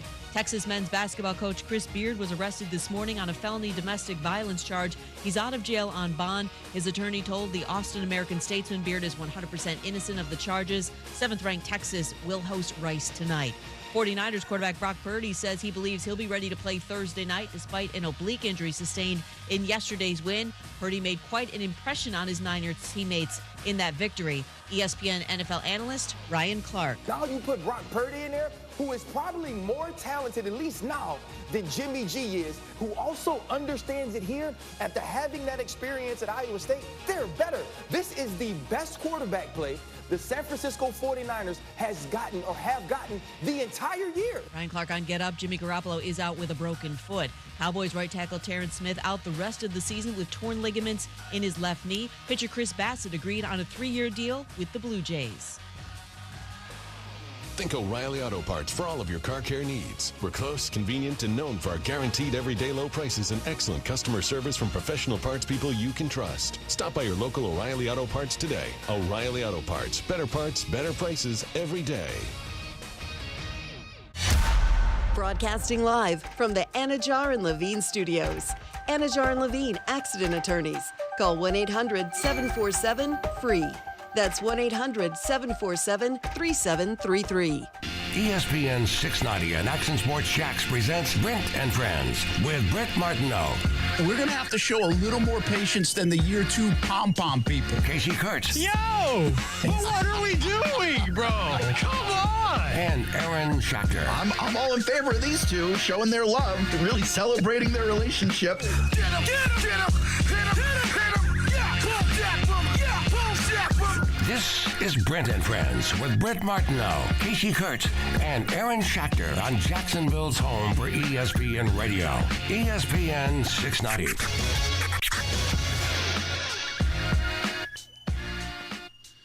Did somebody say they were listening in Greenland, or are they talking about Greenland Road, like in Mandarin?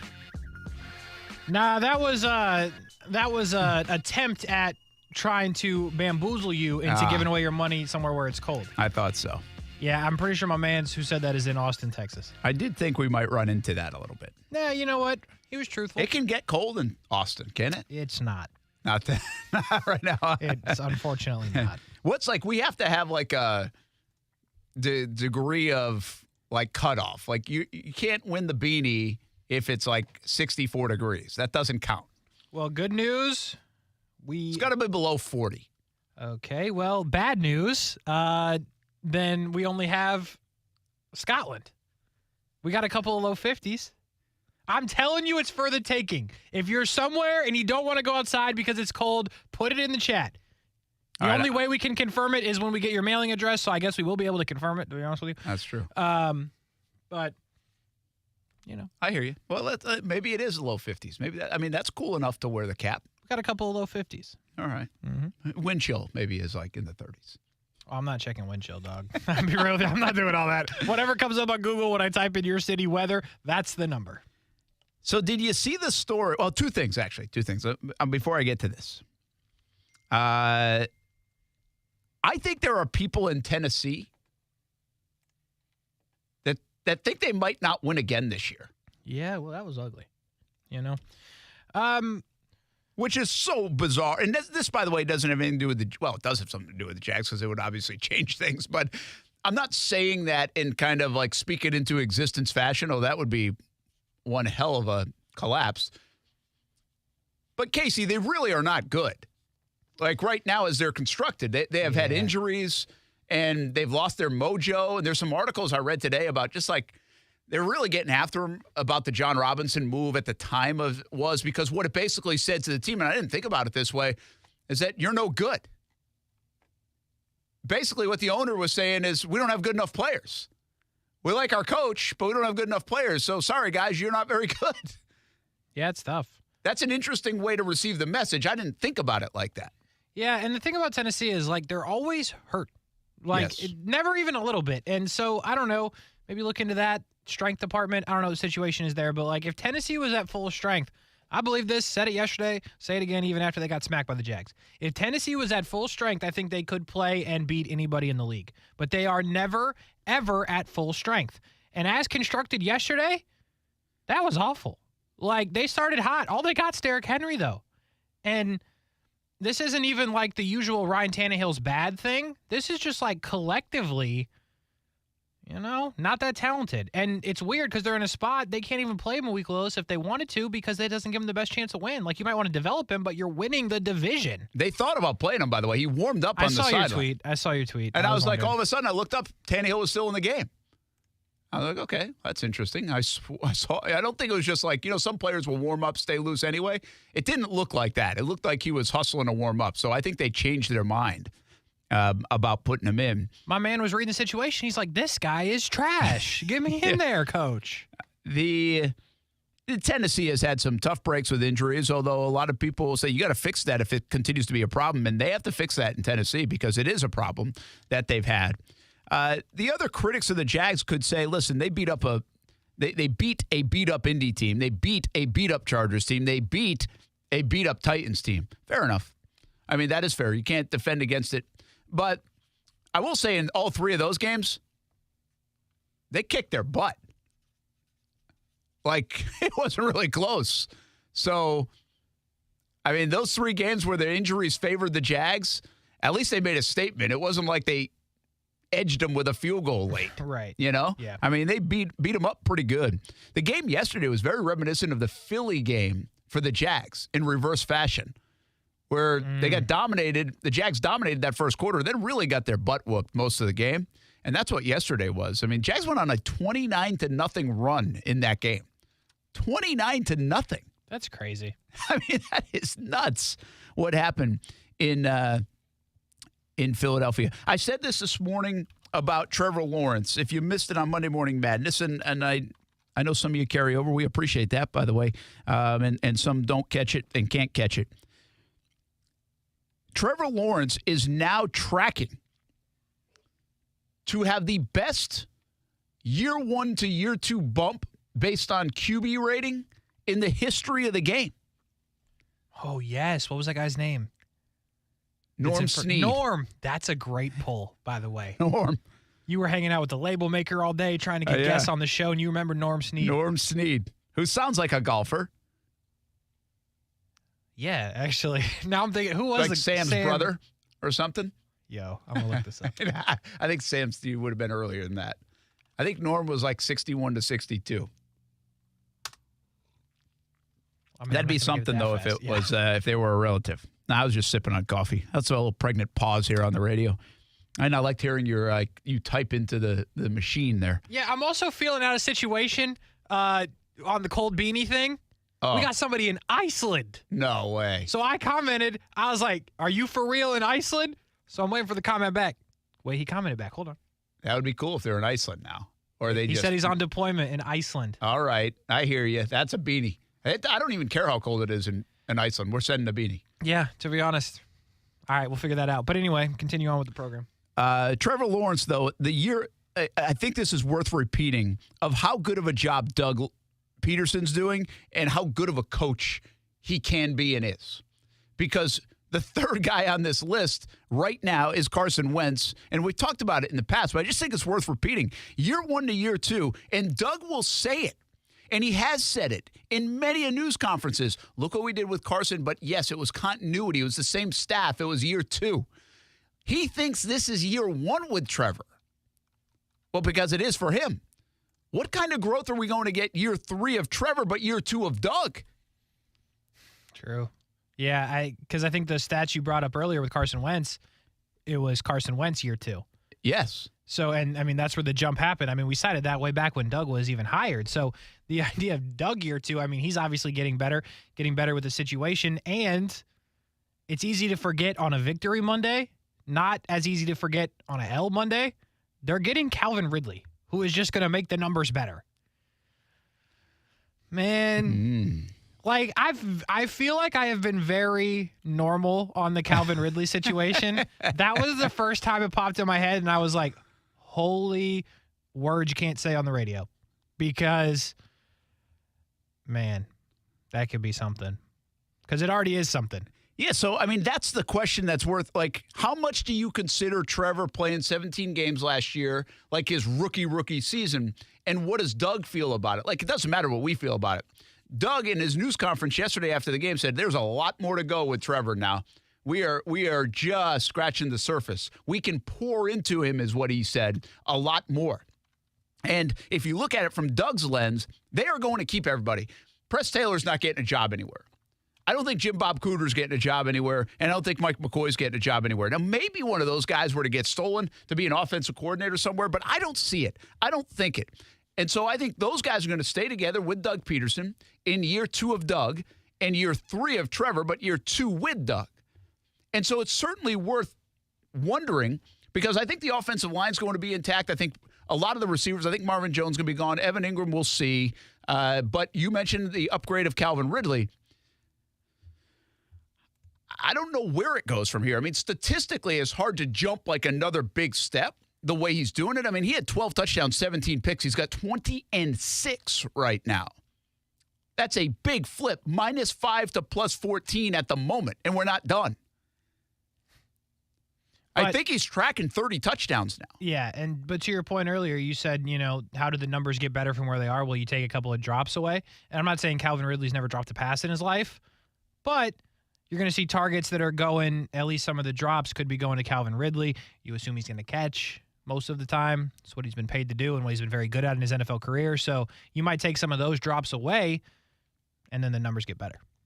Yeah, I just, listen, I know these are the days to do it, right? I get you can get a little over dramatic, but the bottom line is what's not dramatic is the way the young man's playing right now. He's a 23-year-old quarterback. He turned 23 during the season. He had a lot to deal with last year. He does have receivers that are making plays now for him, but also the last 2 years they've had a lot of drops, a lot.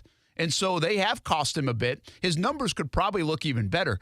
And when you've got a completion percentage around 66% and your team is like near the top in drops, I mean, is he almost a 70% passer of the football this year?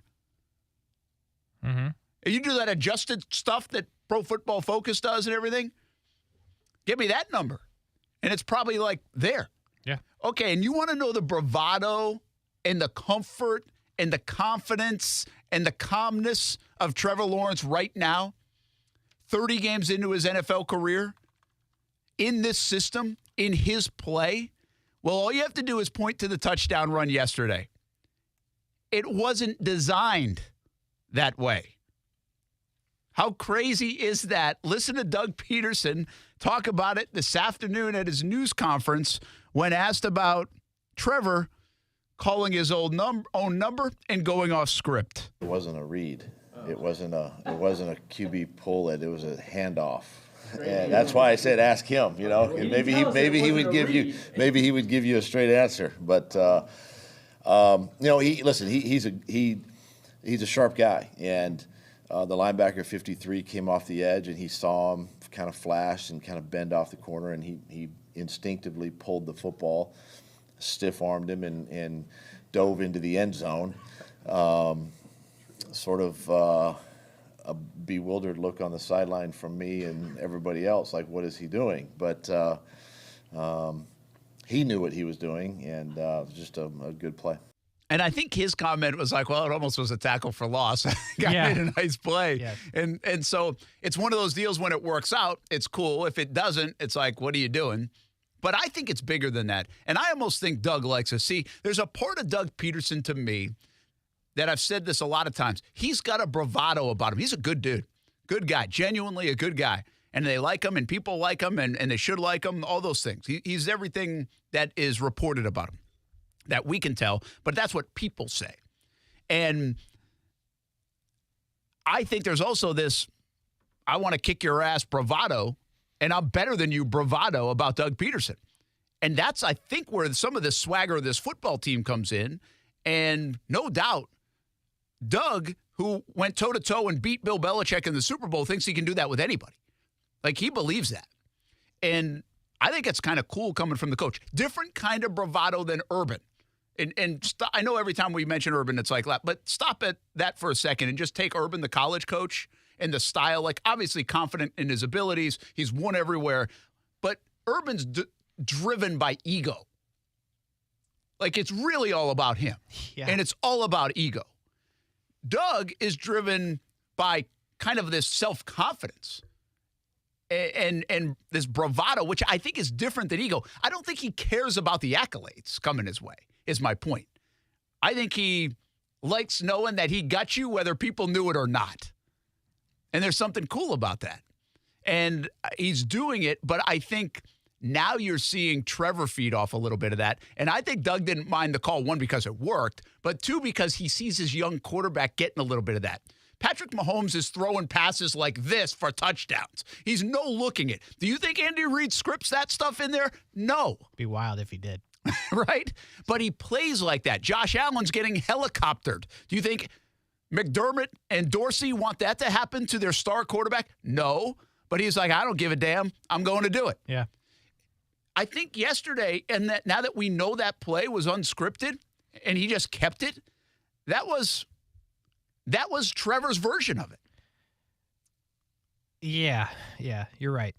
I think the part that I appreciate about the whole thing is you brought up Urban, and this is where this kind of popped in my head. The way that they handled it, right? So you have Doug yesterday after the game. Hey, ask Trevor what happened. Yeah. Trevor comes in.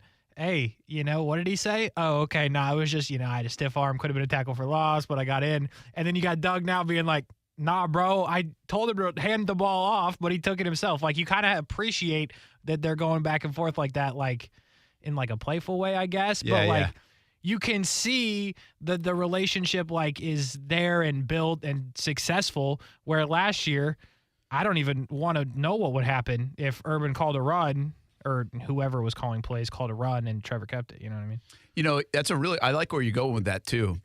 Because I think their relationship is ultra important here.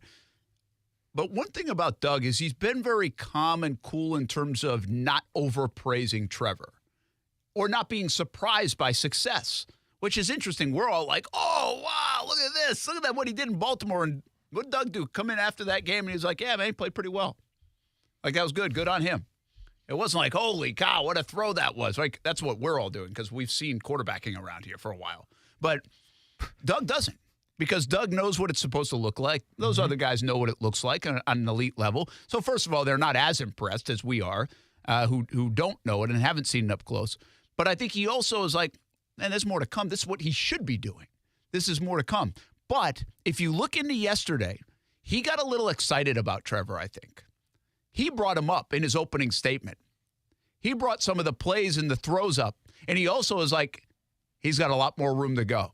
I think Doug, for the first time yesterday, publicly, got excited about Trevor Lawrence. If you go deep and look into that news conference, I think he finally was like, okay, game on. We got a guy. And again, they've been saying that. They know that. They feel that. They have confidence in him. But I think at the same time, he had to show it and earn it and prove it. And Doug has brought that up too. So I think that's a really good point about their relationship, and it shows how they did go back and forth and handle it. And you've got to remember this, and this is what's totally different about Urban. Doug, grown man, been through a lot of the battles, played, coached, knows what it looks like, 50-whatever years old. Trevor, 23 years old, has been through a lot on a big stage, knows what success looks like as well, but is beyond his years in maturity. Like, they can get on the same wavelength. Urban and Trevor could never get on the same wavelength. No. Because, honestly, I also don't think Trevor, deep down, really respected him as a person. I believe that. You know what I mean? Yeah. And so I think it was really hard to get there. And they're just so different. And so, again, part of this is Doug played the position of quarterback, so that helps. But I think you're right. That's a really good point. I think their relationship almost kind of hit a different turn yesterday and over the last 24 hours with that play alone. Yeah. And obviously Trevor feels comfortable enough. Yeah, right? Apparently. He feels comfortable enough to wave to the crowd, to point to the scoreboard of the defense, but also to say, Coach, don't worry, I'm not going to listen to you. I got this. Yeah, it's great. I love it. That's pretty good. Insubordination, is that what that's called? Yeah. I'm a big fan of that. That's pretty good. Yeah. So that's a really cool point in what happened yesterday. Again, there's these underbelly things going on with the Jags throughout the year that are easier to talk about after wins, but they're significant. There's significant turns in where this thing might be headed, and then you need the play to back it up, and the Jags got the play Sunday, and the Jags have been getting the play.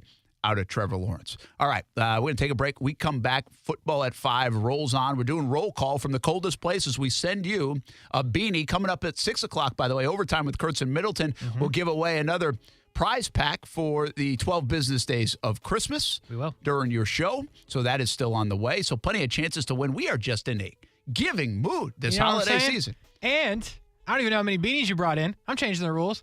Iceland's getting one, but we're still doing 3 more. Oh, wow. Okay. Okay, so you're still in it if you don't live in Iceland because, to be honest, it just feels like, it's kind of unfair. Iceland, so you get one, you're on your own. You're in Iceland and Scotland are front runners. Oh, yeah.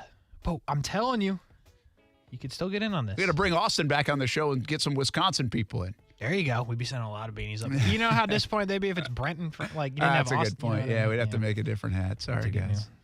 Yeah. I remember when they used to listen up there. Yeah. Hey, some really bad news, serious news out of college football that everybody's got their eyes on. And this thing came out of the blue over the weekend in the midst of the NFL Sunday and all these games that everybody's watching. We'll give you an update on Mike Leach at Mississippi State, what we know and what anybody knows, coming up next on ESPN 690.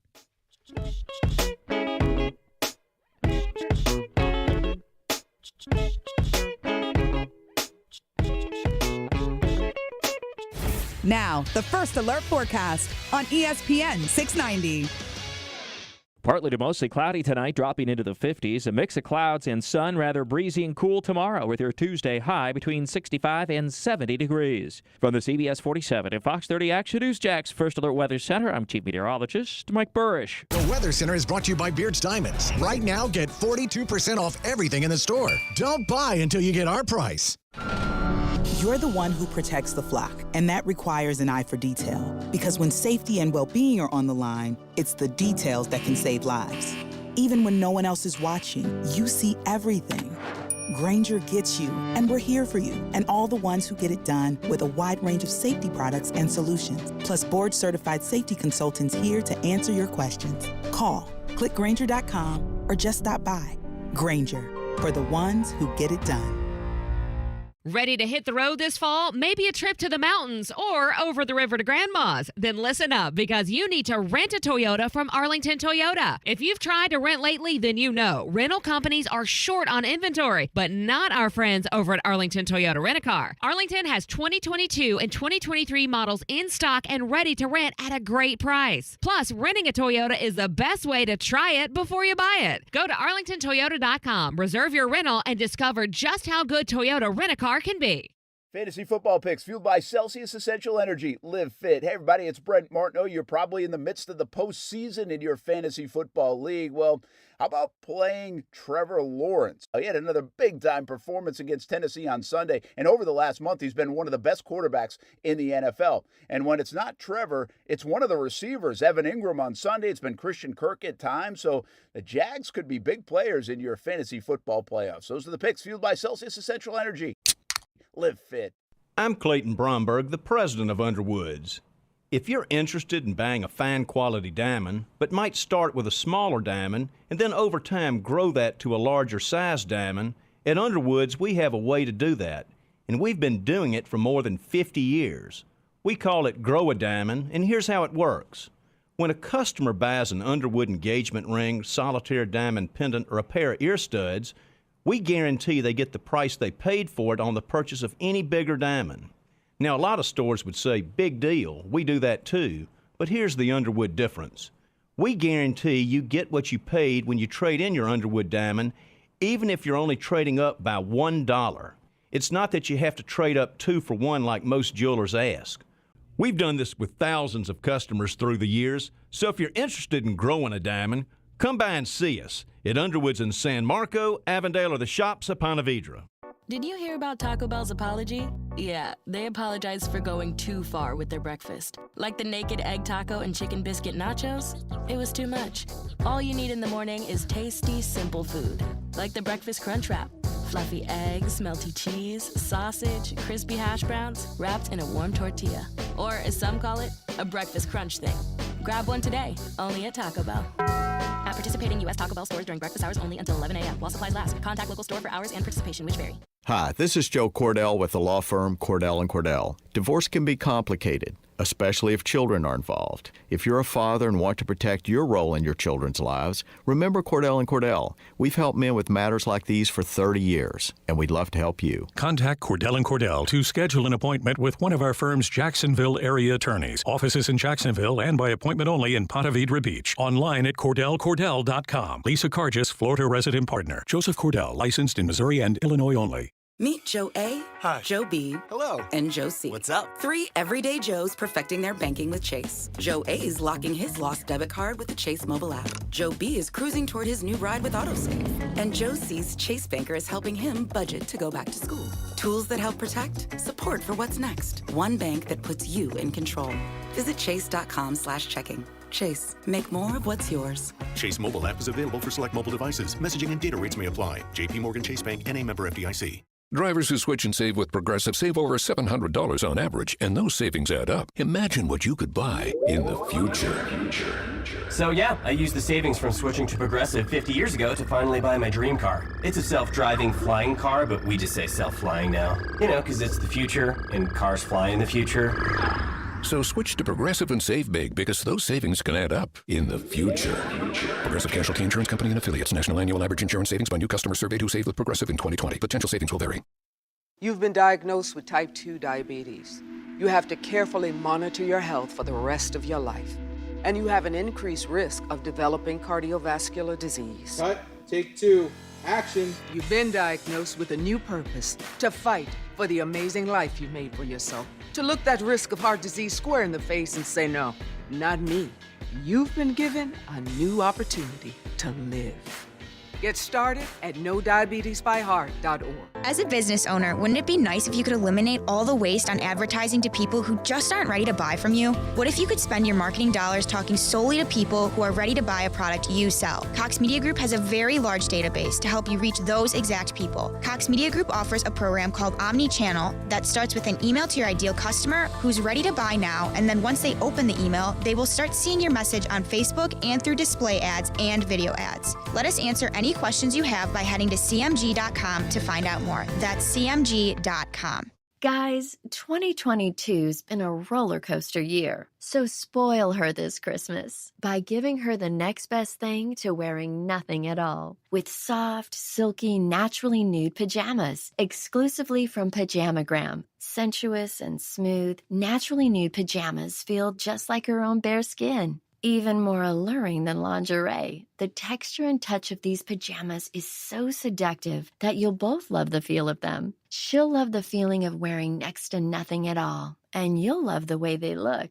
Best of all, Pajamagram does the wrapping for you with free gift packaging. Order today, and Pajamagram will also include a free matching Naturally Nude nightie with the purchase of Naturally Nude pajamas. That is free gift packaging and a free Naturally Nude nightie when you order today. Just go to Pajamagram.com. It's fast, easy, and delivery by Christmas is guaranteed. That's Pajamagram.com. Action Sports Jacks. Watch, listen, subscribe. You can watch us on CBS 47 and Fox 30. You can listen right here on ESPN 690. And you can subscribe to our YouTube and podcast, Action Sports Jacks on ESPN 690. Action Sports Jacks. Watch, listen, subscribe.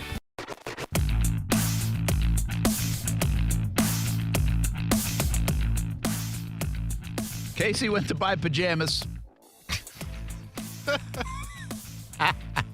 Maybe that's where Aaron is, actually. That's it. That's probably where Aaron is. I haven't seen Aaron since the spot started playing. Where's this guy been? It's a terrific spot. It certainly makes you at least Google. Brent Martineau, Kasey Kurtz, Brent and Friends on ESPN 690. And we've had Maurice Jones-Drew. We've had Rashean Mathis. Cowboys signing T.Y. Hilton. MOJO broke that news for us. Yeah, that was awesome. Here on Brent and Friends. And fun conversations with those guys. Been a busy day, long day, fun day. Monday Morning Madness starts at 8 a.m. every Monday, win or lose. Presented by Fields Auto Group. 8 a.m. every day. every Monday, not every day. We could do it. Could we? No, we wouldn't want to do it every day. No, we wouldn't. Monday's perfect, though. Monday's a good day. Monday's a good day. And I think we get Aaron back tomorrow, by the way. Yeah, I think we get Aaron back like half tomorrow because it's movie day here at work. No, that's Wednesday. Oh, that's Wednesday. Yeah, like he might actually work the whole day tomorrow. I wouldn't count on it, but we'll see. Oh, hold on. I got somebody calling me. What you got? I don't know. That's weird. That came through my computer, though. That's how these things work. That does what happened. I guess I wasn't unsilenced. Let's get to South Beach Gary, who's maybe still fretting over the Miami Dolphins. What's happening? Hey, Brent, Kasey, I was thinking about this the other day. It's just a little fun ranking here. I want you to rank these Jones in order that had the greatest impact in their career. You got golfing legend Bobby Jones. You got boxing great Roy Jones Jr. You got football tackle Hall of Famer Walter Jones. NBA legend Casey Jones. And MLB Hall of Famer Chipper Jones. Ooh. Rank them in order. Who had the biggest impact? Hold on. In their career, most legendary, or however you want to look at it. However you want to rank them as far as big name in that order. Okay, wait! Don't go anywhere. Hold on. Yeah. We got to do this again. Casey Jones, Walter Jones, Bobby Jones, Chipper Jones. Roy Jones Jr. Is that so? There's 5 of them. Yeah. Okay. Thanks. Now you can go. Thank you. See ya. That's an interesting question. He's helping produce the show today. I appreciate it because I'm not doing it. Off the top of my head, without thinking of it, like he said, who's impacted their sport or impacted sports. Yeah, he said you can go out however you want. All right. Well, Walter Jones is 5. I'm 25. I don't know who any of these people are. You don't know who Roy Jones Jr. is? Heard the name. You don't know who Bobby Jones, golfer guy? Again, Masters? heard the name. Well, he's number 1. Okay. I can give you Chipper Jones, and I'm going to put him at 1. I would say Chipper 2, but Casey Jones is big for me, man. He was the coach of the Celtics when I was watching every night, and he had a great career, too. Yeah.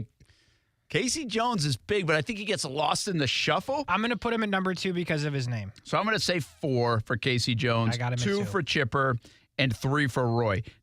Maybe Roy, actually. Roy Jones Jr. did a lot. I got him at 3. You know Roy Jones Jr. played in the ABA as well? I don't know. Yeah, had some ABA starts. That's why I got him at number 3, actually. He's a big basketball guy. So I've got Chipper, Casey, Roy Jones Jr. Well, you're missing Bobby. I mean, Bobby Jones is super impactful. I got Bobby at 4, dog. Did they make like one of the movies about Bobby Jones, like one of the golf movies? Like I got Bobby at 4. Who do I have at 5 again? Who's the other Jones? Walter Jones. Not the guy that was the Power Ranger?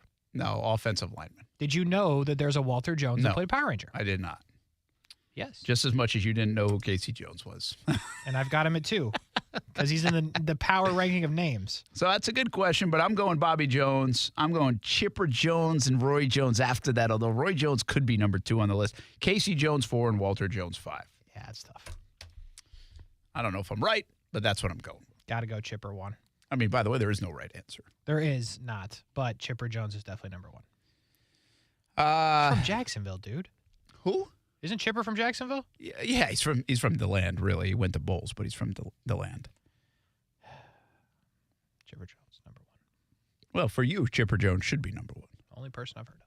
All right, hey, what's the latest on? Let me check the latest on Mike Leach so I get this right. How about this story? I mean, Mike Leach, one of the great personalities in college football. Yeah, it's a weird one. I think.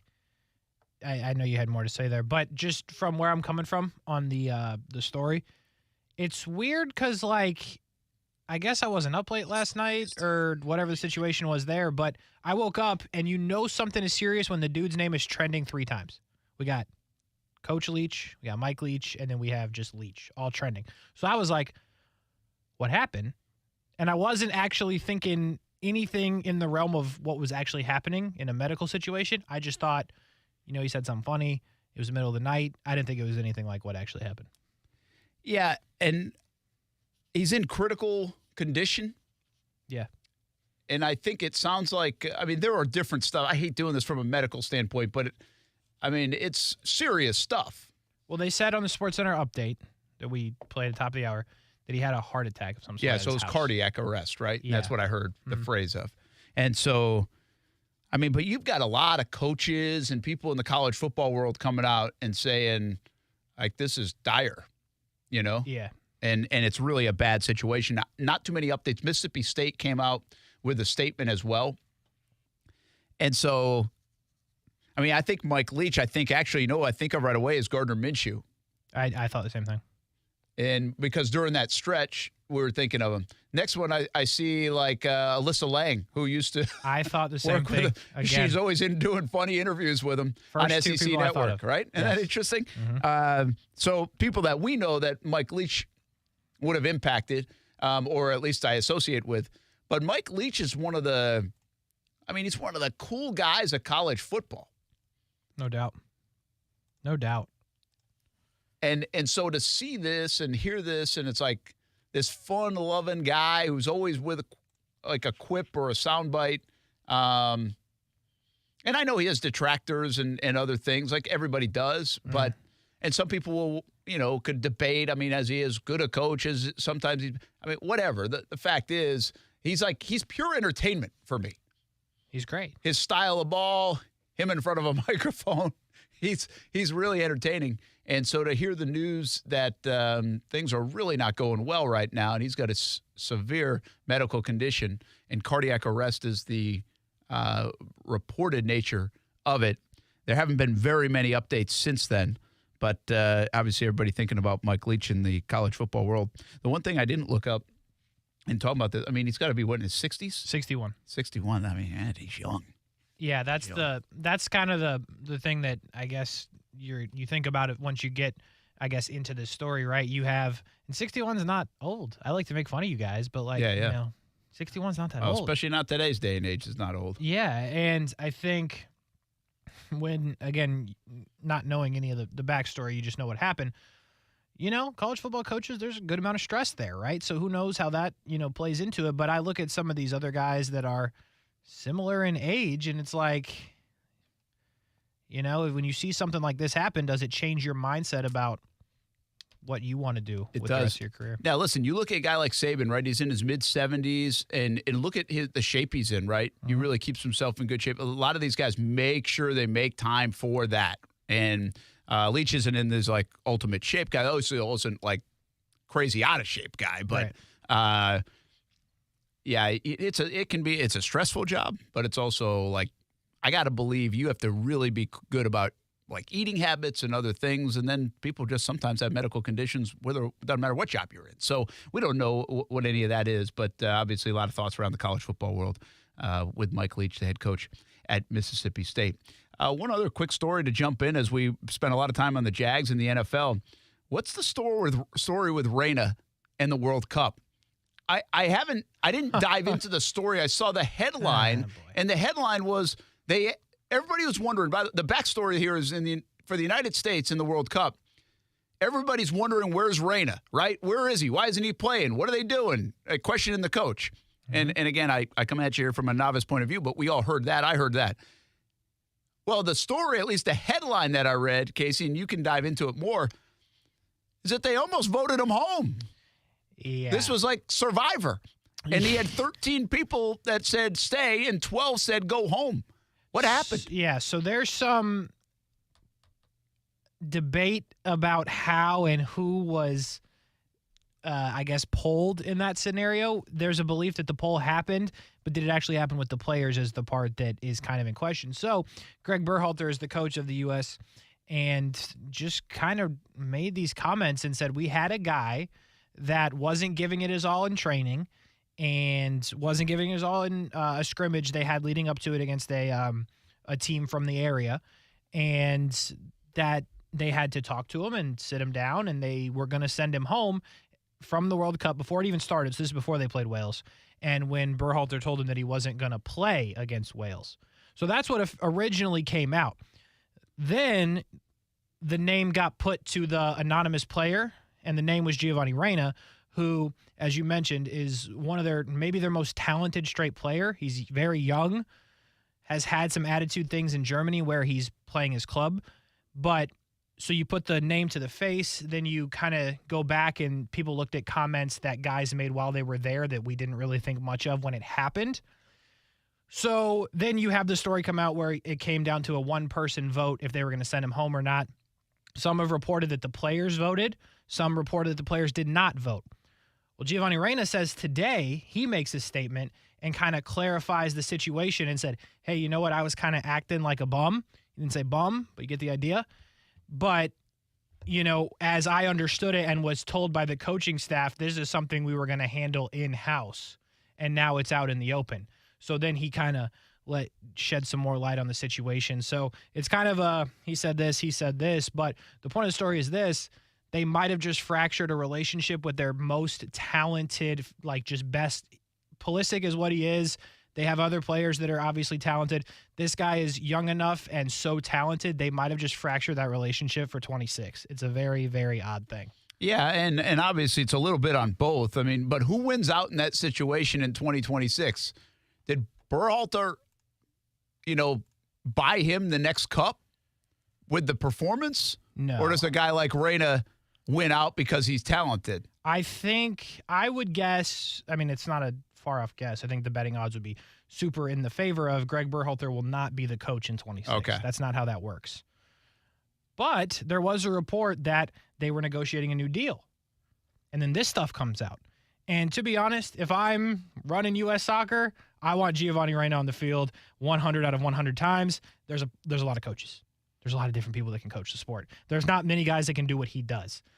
And it's just a very weird play when you hear Giovanni Reyna, or you read, because it was an Instagram statement that said, like, hey, you know what? I was at fault here, but I thought we weren't going to go out in the media and talk about this. Yeah. And now he feels distrust. I mean, it's... Yeah, I could see that, by the way, if you wanted to keep it in-house and they let it get out, and those things usually eventually do get out.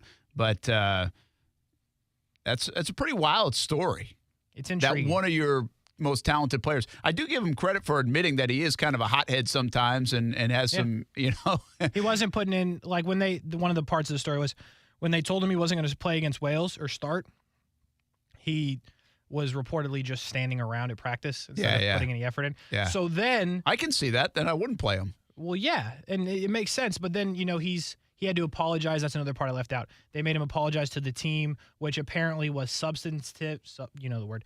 And I guess guys had a good conversation with him. So they felt good about the situation between the players after that happened.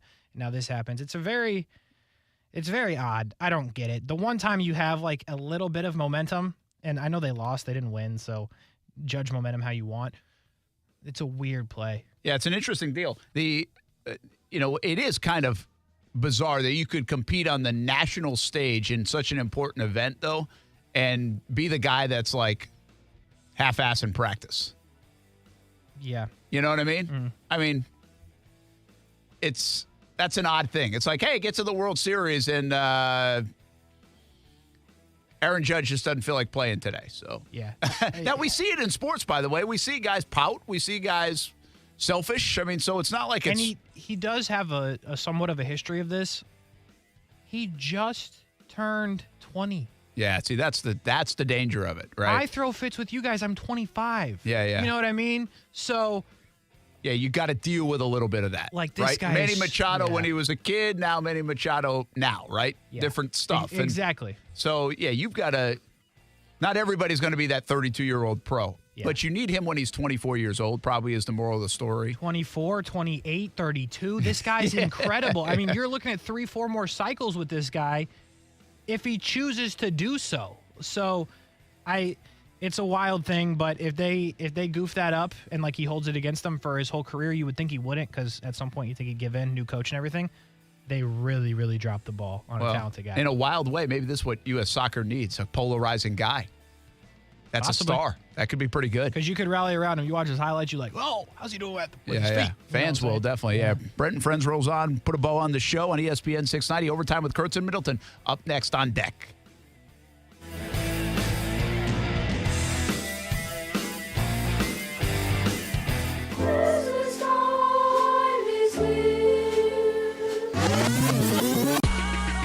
And ESPN 690 wants to give you free stuff. What's up? It's Kasey from Brent and Friends in Overtime with Kurtz and Middleton. 12 days of Christmas every day until December 23rd. And all you have to do is listen. 4:30 and 6:30. Brent and Friends will give you something at 4:30. Overtime with Kurtz and Middleton will give you something at 6:30. Tickets, swag, memorabilia. Give us a call when we tell you to, and you might win something courtesy of ESPN690. Right now, American Window Products is offering the newest features in window technology with Ultra Dual Low E glass and insulated vinyl frames with magnet weather stripping on windows for an airtight seal to help reduce your energy usage, all at an affordable price. This exclusive offer is for a limited time, so act now to save big with 24-month zero-interest financing. Schedule a free estimate at AmericanWindowProducts.com. American Window Products, the window professionals. Best Bet is paying out over $725,000 in promotions this December. Kick off your holiday festivities at Best Bet Jacksonville, Best Bet Orange Park, and Best Bet St. Augustine with exciting promotions like Table Share Tuesdays and $500 table share drawings. Or play our fun table games like 1-card poker, 3-card poker, face-up Pie Gal, and Ultimate Texas Hold'em. If you don't know how to play these card games, no worries. Our friendly dealers will be happy to teach you. Visit bestbetjacks.com for more information.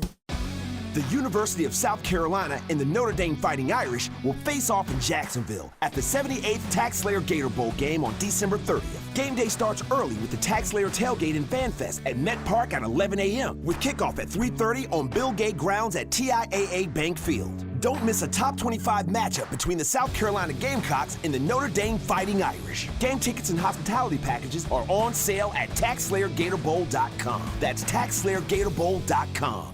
Firefighters, paramedics, police officers, they take care of us, and at AMCO, we're proud to take care of them. For over 60 years, we've repaired and maintained the most critical public service vehicles. As an essential business, we work on every kind of car repair with flexible financing and extra safety precautions. Essential, reliable, trusted. That's the men and women who are there for us, and it's our honor to be there for them. AA MCO. Money tight? We can finance almost anybody. Find the AMCO transmissions nearest you at AMCOJacksonville.com. Once-in-a-lifetime savings. During the holidays? Beard's Diamond Spectacular Christmas Sale. Everything store-wide is on sale up to an unbelievable 42% off. But it's only happening until Christmas Eve. If you're popping the question this Christmas, celebrating an anniversary, or shopping for the holidays, you do not want to miss this once-in-a-lifetime sale. Beard's Diamonds always has the largest inventory in North Florida, but now there's even more. Designers have sent their best stuff, especially for this sale. Loose diamonds, mounted diamonds, diamond earrings, necklaces, and more. All on sale up to 42% off. Beard's Diamonds has been family owned and operated in Jacksonville for over 40 years. And to say thank you, they're discounting everything in store up to 42% off. But it's only happening until Christmas Eve. A sale so big, nobody's ever done it before. Because Beard's Diamonds will never be beat on price. It's Beard's Diamonds Spectacular Christmas Sale, now through the 24th. Don't buy until you get our price. At the St. John's Town Center or at BeardsDiamonds.com. Without the ones like you, who work tirelessly to keep things running, everything would suddenly stop. Hospitals, factories, schools, and power plants, they all depend on you. No matter the weather, emergency, or time of day, you're the ones who get it done. At Grainger, we're here for you 24/7, with supplies and solutions for every industry, and access to product specialists ready to help. Call, click Grainger.com, or just stop by. Grainger, for the ones who get it done. Dell Technologies' Days of Deals for Business start now with fresh, limited quantity deals on tech to drive productivity. Save on select performance laptops and desktops powered by 12th Gen Intel Core processors. Don't forget special pricing on the latest monitors, docks, and accessories, plus free shipping on everything, and special financing with Dell Business Credit. Call a Dell Technologies advisor at 877-ASK-DELL. That's 877-ASK-DELL. Dr. Travis Stork here to tell you about a great pain reliever called Salon Pass Pain Relieving Patches. Salon Pass is pain medicine in a patch. You stick it right on sore muscles for up to 8 hours. Clinical research has shown that people that used Salon Pass reported less pain with improvement in mood, sleep, and the ability to work. Safe, effective relief is one peel and place away. Salon Pass. It's good medicine. Hey everybody, it's Brent Martineau from Action Sports Jacks. There's a good chance you have a smart speaker, so use it with ESPN690. Stay up to date on the Jags and all things sports by telling Alexa or Google to play ESPN690. It's as easy as that. Make sure you listen weekdays 3 until 6 p.m. on ESPN690.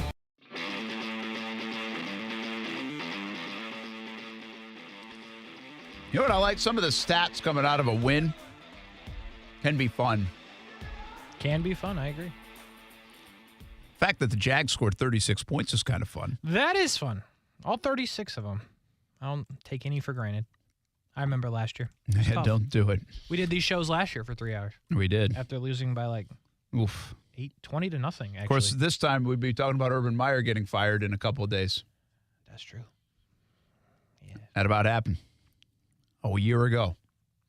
Crazy. What a year it's been. That seems like 17 years ago. It's so wild. Yeah, so much stuff has happened.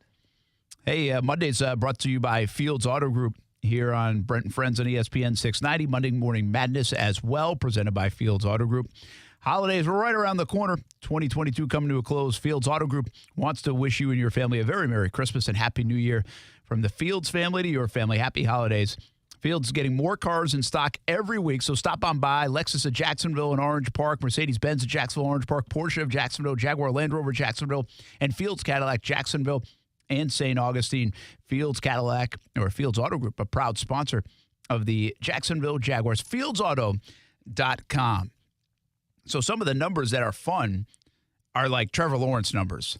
1,362 passing yards, 10 touchdowns, no picks, 71.8% completion percentage. That's first in the NFL since Week 9. 111.7 passer rating, second in the NFL since Week 9. Trevor, Evan Ingram, Roy Robertson Harris, Shaquille Quarterman, Tyson Campbell, all greater than the 90s by Pro Football Focus. That's like an A. Yeah, it's like an A. Trayvon Walker, by the way, and Aiden Hutchinson. First and second overall picks. Both played well. Look at that. What did Hutchinson do? I didn't see the numbers, but I heard he played pretty well. I think I only saw the one sack. So he had a sack? At least one, yes. And he blew dude up, to be real with you. No, did he? Yeah, Buddy didn't have a chance. Because, the Arden Key sack, Trayvon Walker, I think, really created that. Yes. Remember that one? Yeah. Trayvon played well, man. So did you feel like you noticed him more? Even outside a couple of those splash plays? 100%. Because it's weird. Like when you watch a TV, you see some of the replays, you can do that a little bit more. Yes. Sometimes you've seen it once in the press box, you don't get that feel. You only see it when you see it. And I saw it on those two plays, but after that, I guess, the thought was he looked more explosive. He did. I thought so as well. And I thought that, by the way, the forced fumble, the play before, maybe it was 2 plays before, he was downfield, like pushing a dude out of bounds. I don't know if you remember. It didn't matter. It was just like the guy that made the tackle happened to be Trayvon. He was like, he dropped in coverage. And I said to Amanda, Trayvon's all over the place right now. And then literally the next play or 2 plays later. That's when he did it. Yep. Well, and after that, it had come after the offside, and actually got a little fortunate they didn't go hands to the helmet, but helped keep that drive alive. Trayvon Walker with his hand in the dirt, he's just more comfortable, right? Yeah, it looks that way. They're going to have to do this more. They're going to have to do this a lot more. And they did it some. They did it more often. They've looked like they've gone to that switch. Meanwhile, Devin Lloyd... It's setting up perfectly for the 3-3-3, whatever it was. But Devin Lloyd still got work to do. That did not bounce like I was hoping it did. Remember, I was big on, hey, let's see if he cleared his mind a little bit. He plays fast. He plays edgy because he lost his job, or at least it feels like he lost his job. Yeah, it was very, I agree.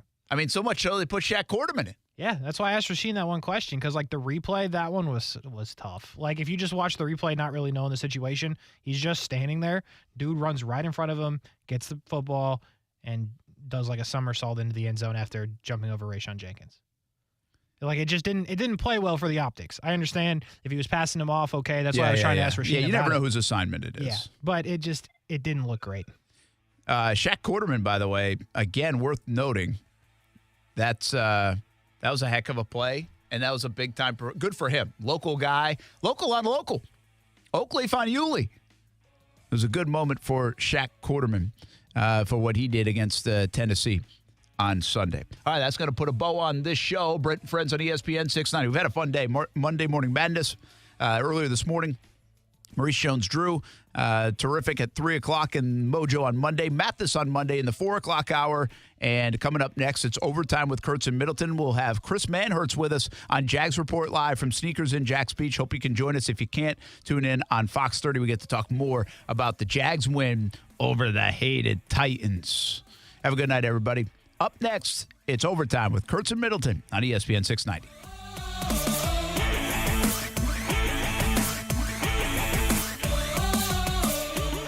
Drowning in IRS debt? If you can't afford to pay your IRS debt due to economic hardship, you can now be free of IRS collection efforts by taking advantage of a special IRS tax hardship program. This program allows Americans who owe the IRS to resolve their delinquent tax debt once and for all. In some cases, maybe even reducing what you owe significantly. An open phone line has been established by Community Tax for consumers to call and see if they qualify. Simply dial 800-249-2509. If you owe back taxes to the IRS and cannot afford to pay them back or have years of unfiled tax returns, help is standing by. Just call the Community Tax Helpline today at 800-249-2509 for the help that you need. Don't take on the IRS alone. They can attack your wages, savings, pension, home, and even your Social Security check. Call 800-249-2509 to see if you qualify. That's 800-249-2509.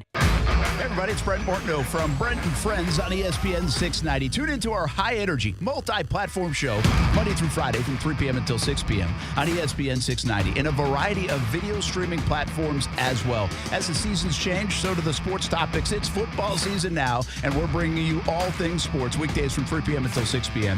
And you can tailgate with us at the Duval House for every Sunday home game this football season.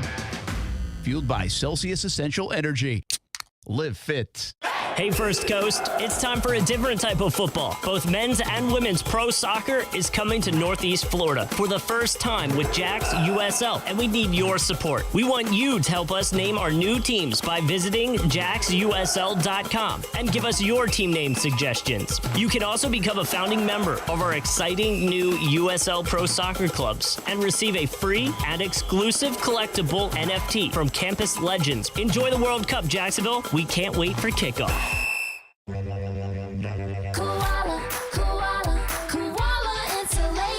Hey, this is Bruce. And I'm Carrie. We're the owners of Koala Insulation. Fall is finally here, and hopefully so are milder temperatures. But don't wait to insulate your home. Take advantage of 20% savings off our summer rates and start saving on those utility bills now and all those hot summers to come. Give us a call and set up your free evaluation at 679-6282 or find us online at koalainsulation.com. It's where I take my family to play golf, and you can take yours as well. The Golf Club at Southampton. It's the home of the Action Sports Jax Dream 18, and it can be your golf destination. Enjoy your golf experience by calling 287-PLAY, 287-PLAY. Play some golf or maybe practice some golf at one of the newest facilities in the area. Grab some lunch or dinner, too. Southampton has it all. 287-PLAY for tee times and more. The Golf Club at Southampton, the home of the Dream 18. My home course. Make it your home course, too. Last minute shopping? Good thing Ulta Beauty's first on your list. From gotta have it ready to go kits from Fenty and Benefit to cult favorite mascaras to simple yet perfect Ulta Beauty gift cards. We have gifts everyone will love this season. So get shopping, because our kind of holiday is you having your kind of holiday. Hurry to an Ulta Beauty near you or buy online and pick up in store. Ulta Beauty, the possibilities are beautiful. I know a lot of you really want the State Farm Personal Price Plan, but what's with the oversharing? Like this message Brian left me. Hey, Jake from State Farm. I love the smell of my cat's breath. Yeah. You don't need to get that personal. The State Farm Personal Price Plan helps you create an affordable price just for you. Like a good neighbor, State Farm is there. Call or go to statefarm.com for a quote today. Prices vary by state. Options selected by customer. Availability and eligibility may vary. Broadcasting live from the Anajar and Levine studios. Anajar and Levine Accident Attorneys. Call 1-800-747-FREE. That's 1-800-747-3733. WOKV Jacksonville. Listen live everywhere you go on ESPN690.com. ESPN690, a Cox Media Group station. This is SportsCenter. I'm Christine Lisi. Mississippi State football coach Mike Leach remains hospitalized in critical condition after suffering a massive heart attack at home yesterday, according to the Clarion Ledger. Texas men's basketball coach Chris Beard was arrested this morning on a felony domestic violence charge. He's out of jail on bond. His attorney told the Austin American-Statesman Beard is 100% innocent of the charges. Number 7 Texas is set to host Rice tonight. 49ers rookie quarterback Brock Purdy, coming off an impressive performance in the win over the Buccaneers, says he believes he'll play Thursday versus Seattle despite an oblique injury. Purdy's teammates confident he can get the job done, as they should be, says ESPN NFL analyst Louis Riddick. He doesn't have to just be a point guard. He's a guy who can buy time in the pocket. He can make great decisions on the run. He can fit the football all over the football field. It's short, intermediate, and deep. He can make the off-schedule throws. He can get them in the right kind of plays. And, these kind of things are just going to accelerate as time goes on. The Chargers' optimistic edge rusher Joey Bosa and left tackle Rashawn Slater could return from IR at some point this season. ESPN Radio is presented by Progressive Insurance. Progressive Commercial Insurance can protect your small business with over 30 coverage options. An easy-to-use mobile app, personalized discounts, and more. Get a quote in as little as 6 minutes at progressivecommercial.com. Discounts and coverage selections not available in all states or situations. I thought learning a language would be too much work, but Babbel makes learning fun. J'aime Babbel. Babbel's lessons only take 10 or 15 minutes, and soon you turn and realize, hey, I'm starting to speak another language. Como si fuera magia. Babbel isn't robots talking. You learn words and phrases from real native speakers. I was ready for real-life conversations in just a few weeks. So easy. Go to Babbel.com to try for free. That's Babbel.com. Babbel.com.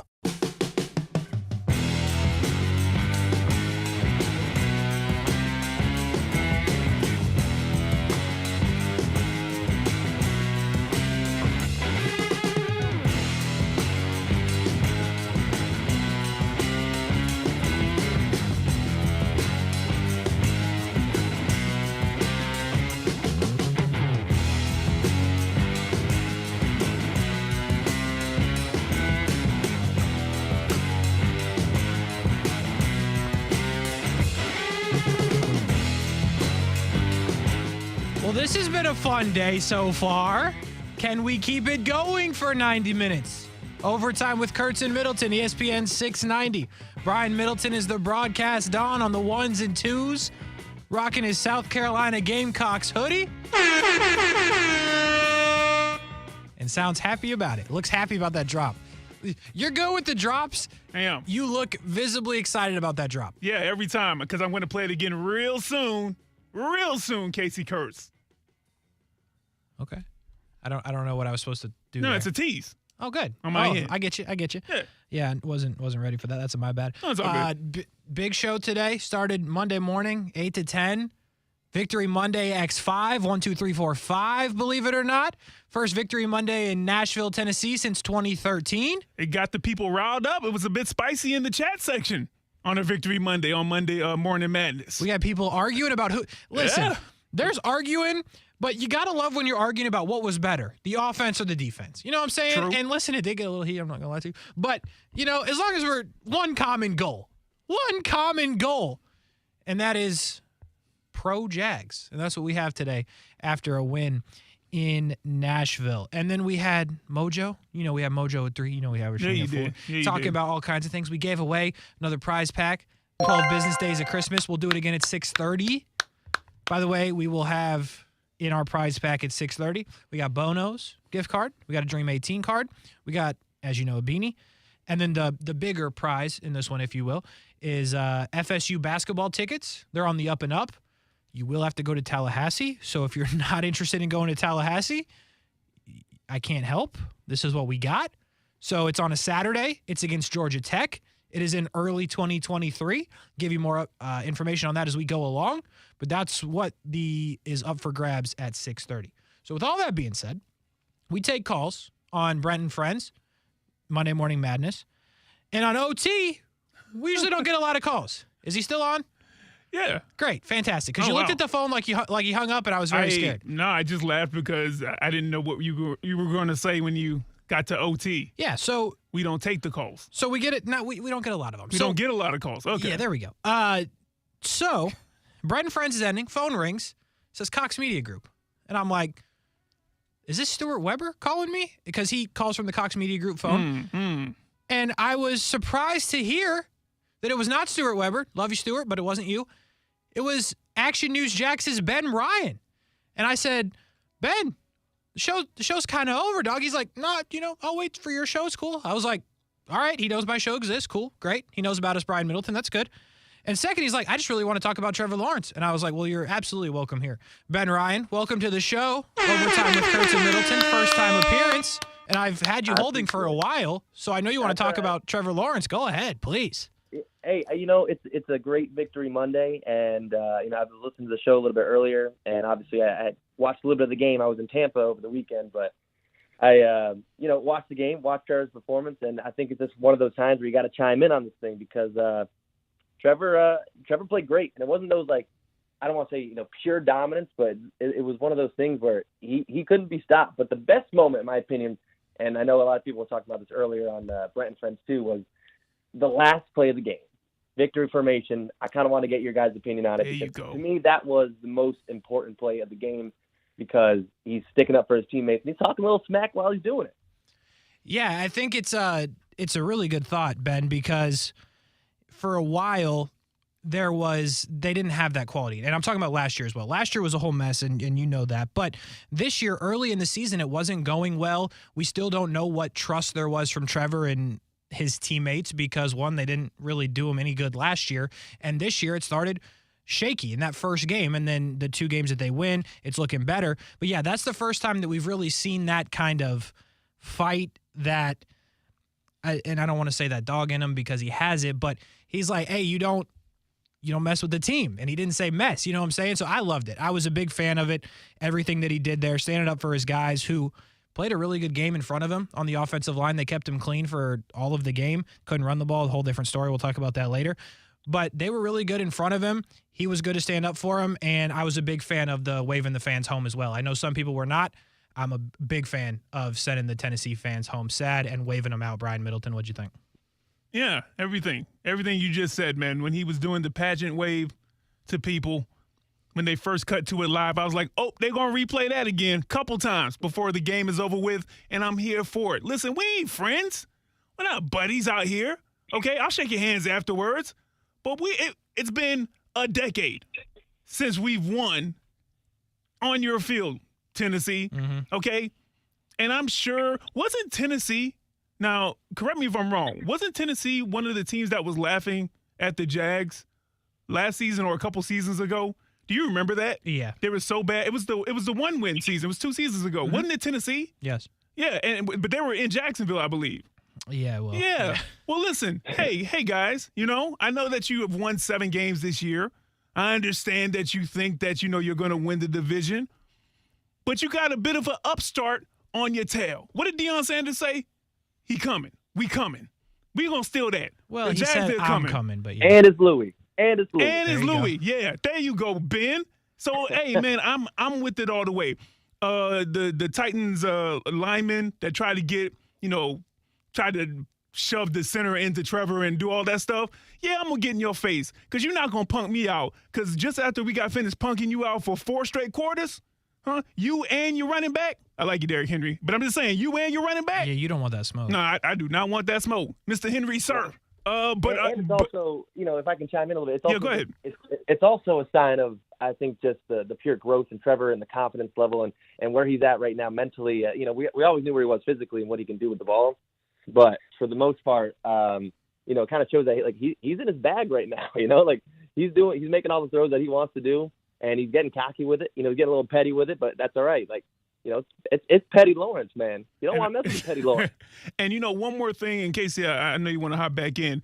this really goes to show you that this Doug Peterson hire, this might be an even bigger hire than we even realized. Once we started putting the pieces together and saying, hey, Doug Peterson is the right guy, even though, we were playing around with other names and whatnot. And then finally when, Doug Peterson came in, did his initial interview, press conference, and then started doing stuff with the team. And we saw growth in the team. But watching how Trevor has basically improved from year one to year two, I got to give a lot of that to Doug Peterson. Notice the quarterback coach, notice the offensive coordinator, but Doug Peterson, wow, him being hired, I think may have, I don't want to say saved Trevor Lawrence, but it definitely elevated his gameplay, and no one can tell me differently about that. No one's going to tell you differently, and I will say that he did save him. And I said it a couple weeks ago. Trevor Lawrence, remember the Denver game in London, and he threw another bad pick rolling right, and that was the moment that everyone was like, holy cow, he might not be good. And I said it either that Monday or the next Monday. I said, this Doug Peterson now is tasked with the responsibility of saving Trevor Lawrence from being the biggest bust of all time. That's where I thought this was. And he did. And look at him now. He's done that. And then, Ben, to your point, he's getting cocky. He feels good about it, and cocky in a good way, by the way, not in a bad way, but more confident, right? More confident, yeah. You knew what I was getting at. Yeah, I did. That's why you're on TV. You come up with these things quickly. You can see that earlier today and yesterday, I think, in kind of what, Brian, you're talking about and what, Ben, you're talking about, because if you remember the touchdown run from yesterday, the stiff arm, throws a guy down, dude ends up crying in the postgame. I don't know what the heck happened there, but it did happen. And so after the game, they say to Doug Peterson, like, hey, what happened there? He says, oh, we'll ask Trevor when he comes in. Trevor comes in and said, oh, what did Doug say about it? And then Trevor kind of tells us what he saw there. Oh, it was almost a tackle for a loss. Stiff arm was good. Doug comes out today and says, all right, he didn't tell you. I'm going to tell you what really happened. I called a run play, and he took it on his own. There was no option. That was not the play. Trevor did it on his own. So to your point, at both of your points, he's feeling himself to the point where he's like, hey, you know what? I can beat this guy to the outside, and if I have to, I'll put him in the dirt.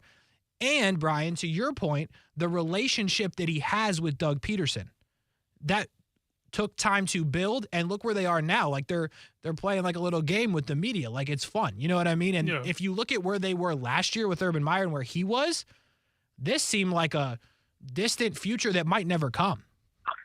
So let me ask both of you guys something really quick. So you're all in now on Trevor.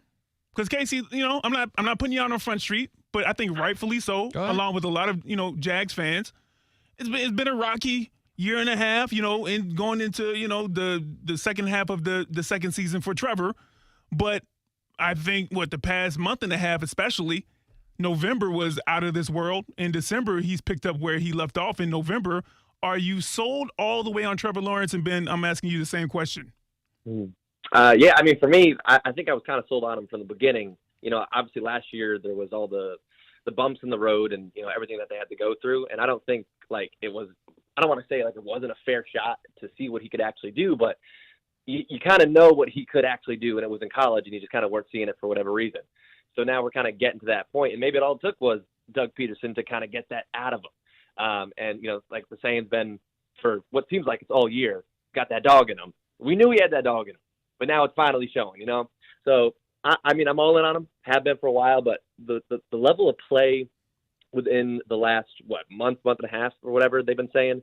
I forgot to check the stats, but I think it's within the last 5 weeks or so. Mm-hmm. I mean, it's just pure, it's not perfection because it'll always be better, but it's top level right now. It's close to the elite level.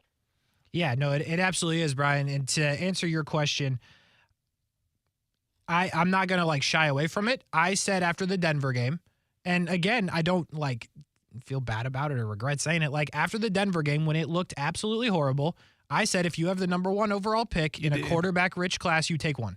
Yeah, you did. I stand by the statement. Yeah. They're not going to have the number one pick, so there's nothing to worry about.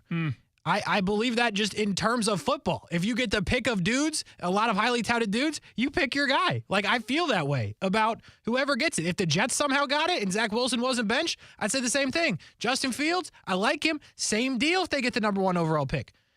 But that's not going to happen here anymore. So, yeah, I said it. I told you. I had the tweet typed up that game. Yeah. I said, how wild is it going to be when C.J. Stroud's here? Go ahead, Ben. I think bringing up the Denver game is a good point too, because what was that, the second time he made that mistake of throwing in the end zone, like right to someone else? So that was the second time, and it's like, all right, what's going on? What is he seeing that we're not? Like, what's in a row for him that's not in a row for everybody else watching the game? And then he makes a mistake, and you're like, all right, here we go again, yada, yada, yada. But since then, there's been very minimal amount of mistakes, and it just seems like he's taken that. You don't make that same mistake twice, and that's what the best professionals do. They don't make that same mistake twice. He made it twice, so I guess in his case it's 3 times, but you know what I mean. Third time's a charm. I'm with you, absolutely. And just to your point, right, the Denver game was where everything kind of went off the rails. They had lost, 5 in a row, I believe was the number at the time. Since the Denver game, they haven't won every game. They're 3-2. And if you take the Lions game out, which I know you can't, they got blown out. But every game outside of the Lions game since that Denver game, he's completed 70 or more, 80 or more in that Raiders game, which they were down 17-0. Whatever happened in London, that plane ride home, whether Trevor was in his head, whoever he's talking to, whatever the situation there, everything changed at that moment. He's been great. I'll say he's been great since that time when he threw the bad interception. They lost to Denver, who sucks, by the way. Denver's horrible. And it's been different ever since. The thing is with that, the Denver part of the story, what's going to be unfortunate is if they can't overtake the Titans in this division, we're going to be doing that all offseason. Well, if they just could have got Denver. Well, if they just could have got Houston. The 2 really bad throws he made. But if that's what it took to get to this point and him to reach his full potential, I think I'll take the trade-off, Brian. Yeah, I'm with you all the way. And to piggyback off of that point, Kasey, no interceptions since that Denver game as well. Right. That's October. So, he clearly is learning. He clearly is getting better. I've been at the front of the bandwagon since the preseason, and I told everybody last week, I was like, hey, listen, guys, if you want to get on this bandwagon, there's a few seats left. But if he acts up a couple of more games the way that we know he can act up in a good way, I'm shutting the door. There's no more bandwagon. Don't jump on. You can still, purchase your jerseys. We accept all money, all funds that way. Yeah, we but do. You cannot no longer be on the ground floor of something that's super special. And so I've been sold on Trevor even during the down games in last season. And honestly, still, guys, he's had a 300-yard game the past 3 months, October, November, and, right now in December. I think there's still going to be some more growing pains, but I think that it's going to happen less and less. And that's what you hope to see in a young quarterback, really any player. There should be growing pains, right? You got to learn the game. This isn't college, even though you've been the best in college and high school and probably all the way down to, Pop Warner. But you want to see the growing pains to the point where it's like, oh, this is a terrible game by you, happen less and less. And that's what we're seeing. But I am not so sold to the point where I don't think that there's going to be another poor game. He's not going to have great games the rest of his career. But I think what we see now is when those games kind of happen, it's one of those things where it's like, I'm not expecting this to kick off the next 3 or 4 weeks. This is going to be his performance. I'm going to expect him to get back to what I think his normal form is, which is a high level of play. Yeah, I agree. And with that, the point that Trevor will now have to get to and exceed is, you mentioned it, no interceptions in a while. When he does throw his next one, what happens from that? Because they've struggled. ETN fumbled against the Lions. They were down 17-0 against the Raiders. They fought back. Don't get me wrong.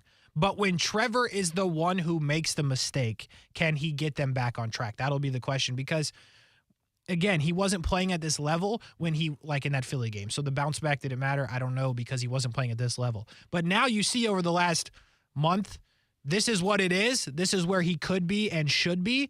Can he bounce back after making the mistake himself? Ben Ryan, Action News Jax, first time we've had you on. I'm going to let you go in a minute so you can get back on with your life, but I'm assuming we're going to have you on again. Hopefully, I shouldn't assume. Tell our listeners, though, that just see you on TV as a news reporter, talk about your sports background, man. I know you just talked about the Jags. You want to talk Trevor, but I'm sure you got some other teams you root for as well. Yeah, so I'm from upstate New York, so I'm a Yankees fan when it comes to baseball. Surprisingly, not necessarily a Knicks fan when it comes to basketball. I kind of bounce all over the place with basketball. That's one of my favorite sports, so I kind of just like the game itself. Growing up, I also played baseball as well for a little bit. So yeah, I mean, I'm kind of all over the place. I mean, I'm just there for the good game, man. Like when it comes to, like I said, when it comes to basketball, I think kind of being in Florida, I gear towards the Heat a little bit. I don't know if that's something that we don't like. Pitt Ryan just knocking him out of the park right now. Go ahead, man. I immediately hear, I mean, hey, I went to Game 7 when the Heat were against the Celtics. You know, went there. Irfan and I made the quick trip there, and I mean, it was a heck of a game. Obviously, they came up short. If people are going to question that Jimmy Butler shot, but I thought it was a good look from where I was. It was good up in the standing room, so you know, it was good. Forgot about that. Yeah. It was a good shot, but yeah. So I think. And then comes to hockey, Rangers as well. For the most part, I stay towards New York, but ever since I moved to Florida, I've start throwing the Florida teams in here. You know, this is getting tougher and tougher as we go along. I do have some follow-up questions. That's because you hate the Yankees. It's because you hate the Yankees and the Rangers. But let's start with the Yankees because you said it. Aaron Judge, how excited are you that he came back? Oh, massive. Once I saw that video of him, what was it, in that hotel in San Fran, yeah. Yeah, and he was like smiling, all happy. I was like, oh, man, we may have just lost him right now. So, I mean, he carried the team through all the last season, obviously, MVP for a reason, what he would do, especially like in the ninth inning, too, all the walk-offs that he had. So, I thought we were going to lose him. I was glad that Rizzo came back. I thought that kind of helped a little bit. But for Judge, it was definitely up in the air. And then I saw that one tweet, or I guess mistaken tweet, by who was it, Heyman? Yes. And yes. Yeah. So then I was like, oh no, maybe he just jumped the gun and like they're just fixing on the money. So he came back. That's huge, but they still have to improve like everywhere else. Like I think there needs to be like a culture change as well. That's my personal opinion. I think there's a lot of things in the locker room that they just need to get like more out of their players. See, that's what I was going to ask Kasey, because you know how staunch of a supporter I was for the Yankees. You know what I mean? It was disgusting. Had an epic, I said what I said. I mean, the way that they just started off fast and they continued that level of play. Dropped the ball. And I was just like, man, at least they're not the Rays. At least they're not the Rays. That's what I was saying. But you answered it already, Ben. I was going to ask you, what needs to change in order for them to like just sustain that for a whole season and, you know, get to the World Series and pull that off? Because they started off so hot. They maintained it for a couple of months. And even though, you know, they had a good record, it did falter as the season continued on. Yeah. And I mean, there's multiple things that I think are wrong with the Yankees clubhouse. And I think, like, the whole, like, home run or nothing is a little ridiculous. Like, obviously, I think you need some more contact hitters in there. Pitching is a must, but I think it all kind of boils down to the culture and just, like, the spirit of the team. Because there's no one in the locker room that's like getting you riled up, you know, to watch or to play. Like for the fan base, they don't see that. And I think for the players, can't speak for them, but it just looks like they're not feeling it ever. So I don't really know where the problem is, but I just don't know if it's a lack of leadership somewhere or just lack of just having that one locker room guy that's full of charisma and can get everything out of the team. Yeah, I would agree with you there, and I hope they don't change a thing, to be honest with you, Ben. Last one, and then I'll let you go. This one's mostly for Brian Middleton. Who's the GOAT in the NBA of all time? Don't do it to me, Ben. You've been right so far. Please tell me that you get this one right. Let's go. You know, I've heard so much. Because it's, oh, God. I don't think I've ever gone on record on it, too. That's the problem. I go back and forth with myself on who I think's the GOAT. I hate to tell you, we are live, so you're going to have to make that call. Yeah, we'll pull in the clip, too. All right. Michael Jordan's the GOAT. Yes. Ben, you're welcome anytime. It's so unfortunate that you were about to be having open access to the show. Unfortunately, this is his first and last time here, folks. Nah, he's welcome anytime. The Yankees like thing is kind of a deal breaker. I like you, Ben. I watch you on TV. LeBron, yeah, I mean, it works well on TV, but, you know, my sports takes, I don't know. LeBron's the best athlete of all time. And this, you know, we're not going to go down this road right now because that'll take another 20 minutes. LeBron's easily, or at least top three, or maybe number one, top two, and he's not two. Best athlete all time. But MJ, just as far as basketball standards go, he's the GOAT. Yeah. It's okay, Ben. You know, I don't think I've actually ever met you in person. I probably walked by you or something like that over in the television side, but we'll probably keep it that way now. It's okay though. It's okay though. I like you. You're good with Earth. You're good with me. We not vibing on this right here, right now. Well, you know, hey, you could, you know, we could have a long conversation about it, and then you could sway me in one way, you know, sway me the other. But right now, I think I still stand MJ, and it's been like that for a while. But LeBron, again, from the athletic ability and what he can do. I mean, like, how old is he now? Like 37? Yeah, or 38. Right, yeah. I think he just turned 38. I can't feasibly imagine being that athletic for that long. So, like, I just give him all the props in the world. Like, I don't know anyone else who has done that. LeBron's doing it. His head's still going above the rim. So, I mean, it's insane what he can do. But, yeah, when it comes to the basketball standards and everything else. Wow, you're going to do it again. You're going to quadruple down on it. Okay. Down. No, it's fine. All right. It's fine. It's fine. It's perfect. That's a perfect way for this to move on. Ben Ryan, appreciate you jumping in, man. Again, welcome anytime. Whenever you want, just give us a call or let us know when you want to come on. All right, fellas. I appreciate you. I'll talk to y'all later. Yes, sir. That's Ben Ryan from Action News Jax jumping in to talk Trevor Lawrence and just some really good NBA takes as well, by the way. Brian Middleton in shambles over there. You know, things were going your way, by the way. Yeah, he said the Yankees. He said the Heat. I was like, this is what intelligent people sound like. And, you know, Ben Ryan's super intelligent dude. You ever catch one of his reports, you're like, how do you come up with that off the top of your head? Especially when it says live up in the little corner. You're like, oh, man, you can't mess up. You got to just say it all straight. But, man, he has it wrong on the basketball take, and that's okay, Kasey. You know, we can't all get it right like me, all right? I don't expect perfection like me and everybody else. Everybody has their flaws. Yeah. Okay, Jim. I'm looking at the chat. I just caught it. Okay, we get it, MJ. Jim, thank you. All right, Jim. All right. We like you, but okay now. Thank you. I like you even more. If you make Brian Middleton mad, I like you even more. What about Kareem? This is not a basketball segment, but what about Kareem? Since you want to even put him to greatness. You don't even believe it. I think he's the second best player of all time. You are a fool. Kareem Abdul-Jabbar. He might be the second best player of all time. You might be right. LeBron. That might be right. LeBron, Kareem. MJ. Kareem, Magic, Larry, Kobe, Hakeem, Kobe. Michael get down there. 8, 9, 10, 15, somewhere in there. Somewhere right in there. Bill Russell, yeah. Exactly. Bill Russell, good one. Good one, Jim. And then you can get the Mike Jordans and the James Hardens and things like that. Man. All right, well, with that being said, let's give away some free stuff, Brian Middleton. Okay, changing my head. Oh, no. Oh, yeah, hold on. Pregnant pause. Yeah, I probably should have turned that music off. It's fine. No, it's fine. All right. How long's the bed? Don't worry. I got another one. Got 90 seconds. Oh, we'll do this. Do it on the fly. All right, here's the deal. The prizes are in the other room, so I can't hold them up. But what do I have for you? Bono's gift card, $25. Dream 18 golf card, a lot of discounted golf. Free smoothie, free hat, free shirt. Discounted Palm Beach autographs. Good stuff. Brent and Friends beanie. The beanies are going fast. I am giving away beanies before Brent can even buy them. We are so in a hole of beanies. We had 86. They're almost all accounted for. Wow. That's no cap. I keep giving them away to people. I got mine. I'm telling you what. You're lucky. They're lucky. Nice. They're nice, They are nice. They are nice. He just keeps bringing in more, and I just keep giving them away. And then we have Florida State basketball tickets. So I want to reiterate. The Florida State basketball game is in Tallahassee. You will have to go to Tallahassee to go to the game. So if you don't want to do that, I don't know what to tell you. They are playing Georgia Tech. It is on Saturday, January 7th at 1 p.m. in, again, I want to reiterate, Tallahassee.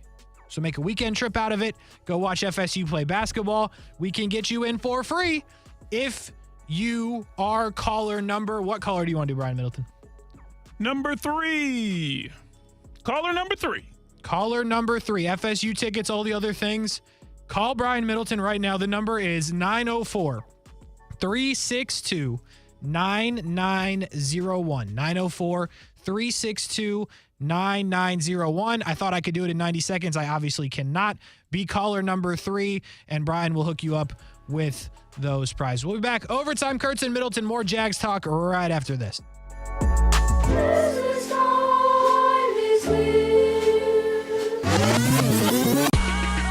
And ESPN690 wants to give you free stuff. What's up? It's Kasey from Brent and Friends and Overtime with Kurtz and Middleton.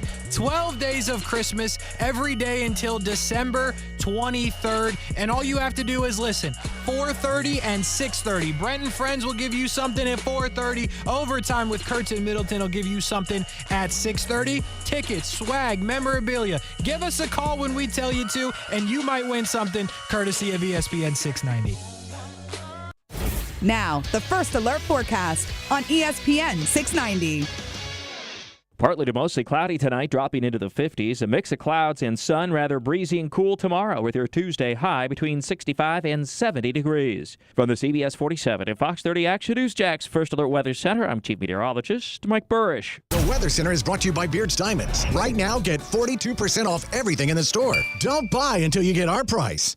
It's that time of year again. Time to hang up Christmas lights. That's right, Jay. Unfortunately, a lot of people will be hanging their lights over cracked, chipped, and faded paint. If your current paint job hasn't lasted as long as that cheap set of Christmas lights, you need Rhino Shield. Get a free iPad if your job is booked by the end of the year. And we're offering 0 down, up to 35% off, and a 2-year same as cash. Never paint your house again. Rhino Shield. The University of South Carolina and the Notre Dame Fighting Irish will face off in Jacksonville at the 78th TaxSlayer Gator Bowl game on December 30th. Game day starts early with the TaxSlayer Tailgate and Fan Fest at Met Park at 11 a.m. with kickoff at 3:30 on Bill Gay grounds at TIAA Bank Field. Don't miss a top 25 matchup between the South Carolina Gamecocks and the Notre Dame Fighting Irish. Game tickets and hospitality packages are on sale at TaxSlayerGatorBowl.com. That's TaxSlayerGatorBowl.com. The unimaginable became our new reality. Seeing that the world is starting to pick back up from where it was left in 2019, the chip shortage will be no more and manufacturers are going to start sending more cars, skyrocketing inventory. But cars won't be flying off the lots as speedy as they were before. So how often do you really put in the time and effort to continuously make your dealership's website more reliable and credible to your potential buyers? Cox Media Group has the capability to enhance and significantly improve your website's traffic. Let us help and answer any questions you have by heading to cmg.com to find out more. Eggnog in the carpet, wine on the sofa, dingy looking tile and grout, no problem. Call Zero Res. Zero Res technicians are cleaning freaks. Over 5,000 5-star customer reviews. Zero Res, spelled forward or backwards, it's the right way to clean. People have been asking me about it, and now I've got an answer. It's back, the Dream 18 card for 2023. We sold out last year. If you love golf, it's the best value discount card in town. Save hundreds of bucks. It's on sale just in time for the holidays right now. $69. That is it. Action Sports Jacks, Dream18.com. Discounted golf at some of the best public courses in town. Save hundreds of dollars. Also, get discounts and free items from local businesses. It's the 2023 Dream 18 card. Action Sports Jacks, Dream18.com. It's time to turn on the savings, even on used. Toyotathon is on at Arlington Toyota Pre-Owned. That's over 400 pre-owned on the lot. All makes, all models, ready to test drive, save big, and take home today. Plus, Arlington's 30-day exchange program comes with your purchase. That's 30 days to love your purchase or exchange it. What are you waiting for? Get Toyotathon savings at Arlington Toyota Pre-Owned today. Shop in person and online at arlingtontoyota.com. Visit arlingtontoyota.com/Toyotathon for full details. I'm getting vaccinated with Prevnar 20. So am I, because I'm at risk for pneumococcal pneumonia. I'm asking about Prevnar 20 because there's a chance pneumococcal pneumonia could put me in the hospital. Age 65 or older, you may be at increased risk for pneumococcal pneumonia. Ask your doctor or pharmacist about getting vaccinated with Prevnar 20, pneumococcal 20-valent conjugate vaccine, a Pfizer vaccine that can help protect against pneumococcal pneumonia in just one dose. Prevnar 20 is approved for adults to help prevent infections from 20 strains of the bacteria that cause pneumococcal pneumonia. Continued approval may depend on a supportive study. Don't get Prevnar 20 if you've had a severe allergic reaction to the vaccine or its ingredients. Adults with weakened immune systems may have a lower response to the vaccine. The most commonly reported side effect was pain at the injection site. For additional common side effects and full prescribing information, please call 1-855-213-2138 or visit Prevnar20.com. I want to be able to keep my plans. So I'm asking my doctor about getting vaccinated with Prevnar 20. Listen to ESPN690 anytime, anywhere, on any device. Whether you're at home or on the go, get the latest on the Jags, FSU, the Jumbo Shrimp, and Action Sports Jacks on Odyssey.com. That's AUDACY.com or on ESPN690.com. You're a mean one. You really are a hero. You're as cuddly as a cactus. You're as charming as an ear. I'm vibing, dog. I don't plan on talking for a minute. I'm trying to let this play out. Who is this? It's Tyler, the creator. I hear it now. Yeah. Where do you find these, by the way? Yeah. I'll tell you in the break. Okay. Good. Overtime with Kurtz and Middleton, ESPN 690. I'll start talking now. I just wanted to let that one play out. Well done, Brian Middleton. Always changing the music beds, little by little, bringing some Christmas to the show. And we are bringing Christmas to the people. We just did. Oh, that's good. Bars. Who was our winner? Mike? Mike from Milwaukee. Whoa. Sorry. Mike from Milwaukee. Mike who likes the Green Bay Packers. Mike who likes the Jags. And the Jags. Except when they're playing the Packers. Well, it doesn't happen very often. Oh, good for Mike, though. Good combination. I like Mike. Good. It was a good conversation, by the way. You were talking to Mike for a while, actually, because I left and came back in. I can tell good people, I can tell when I first meet them. Listen. Mike's a good guy. I would believe that everyone that listens to our show is a good person. Absolutely. I believe that to be true. We appreciate you listening. Mike, enjoy the stuff and the FSU basketball game. If you're in Milwaukee, I'm not sure how that's going to play out, but hopefully you make it to the game because we will be sending you tickets to the FSU basketball game coming up in January on the 7th against Georgia Tech. Georgia Tech, by the way, has a local product. So there you go. If you don't like Florida State, you can root for Georgia Tech. It's all easy. Let's get back to the Jags, Brian Middleton. Okay. Victory Monday X5. They beat the Titans. We talked a lot about Trevor Lawrence, as we should have. We did that with Ben Ryan from Action News Jax. Appreciate him jumping in on the show. We got to talk about the defense a little bit, though.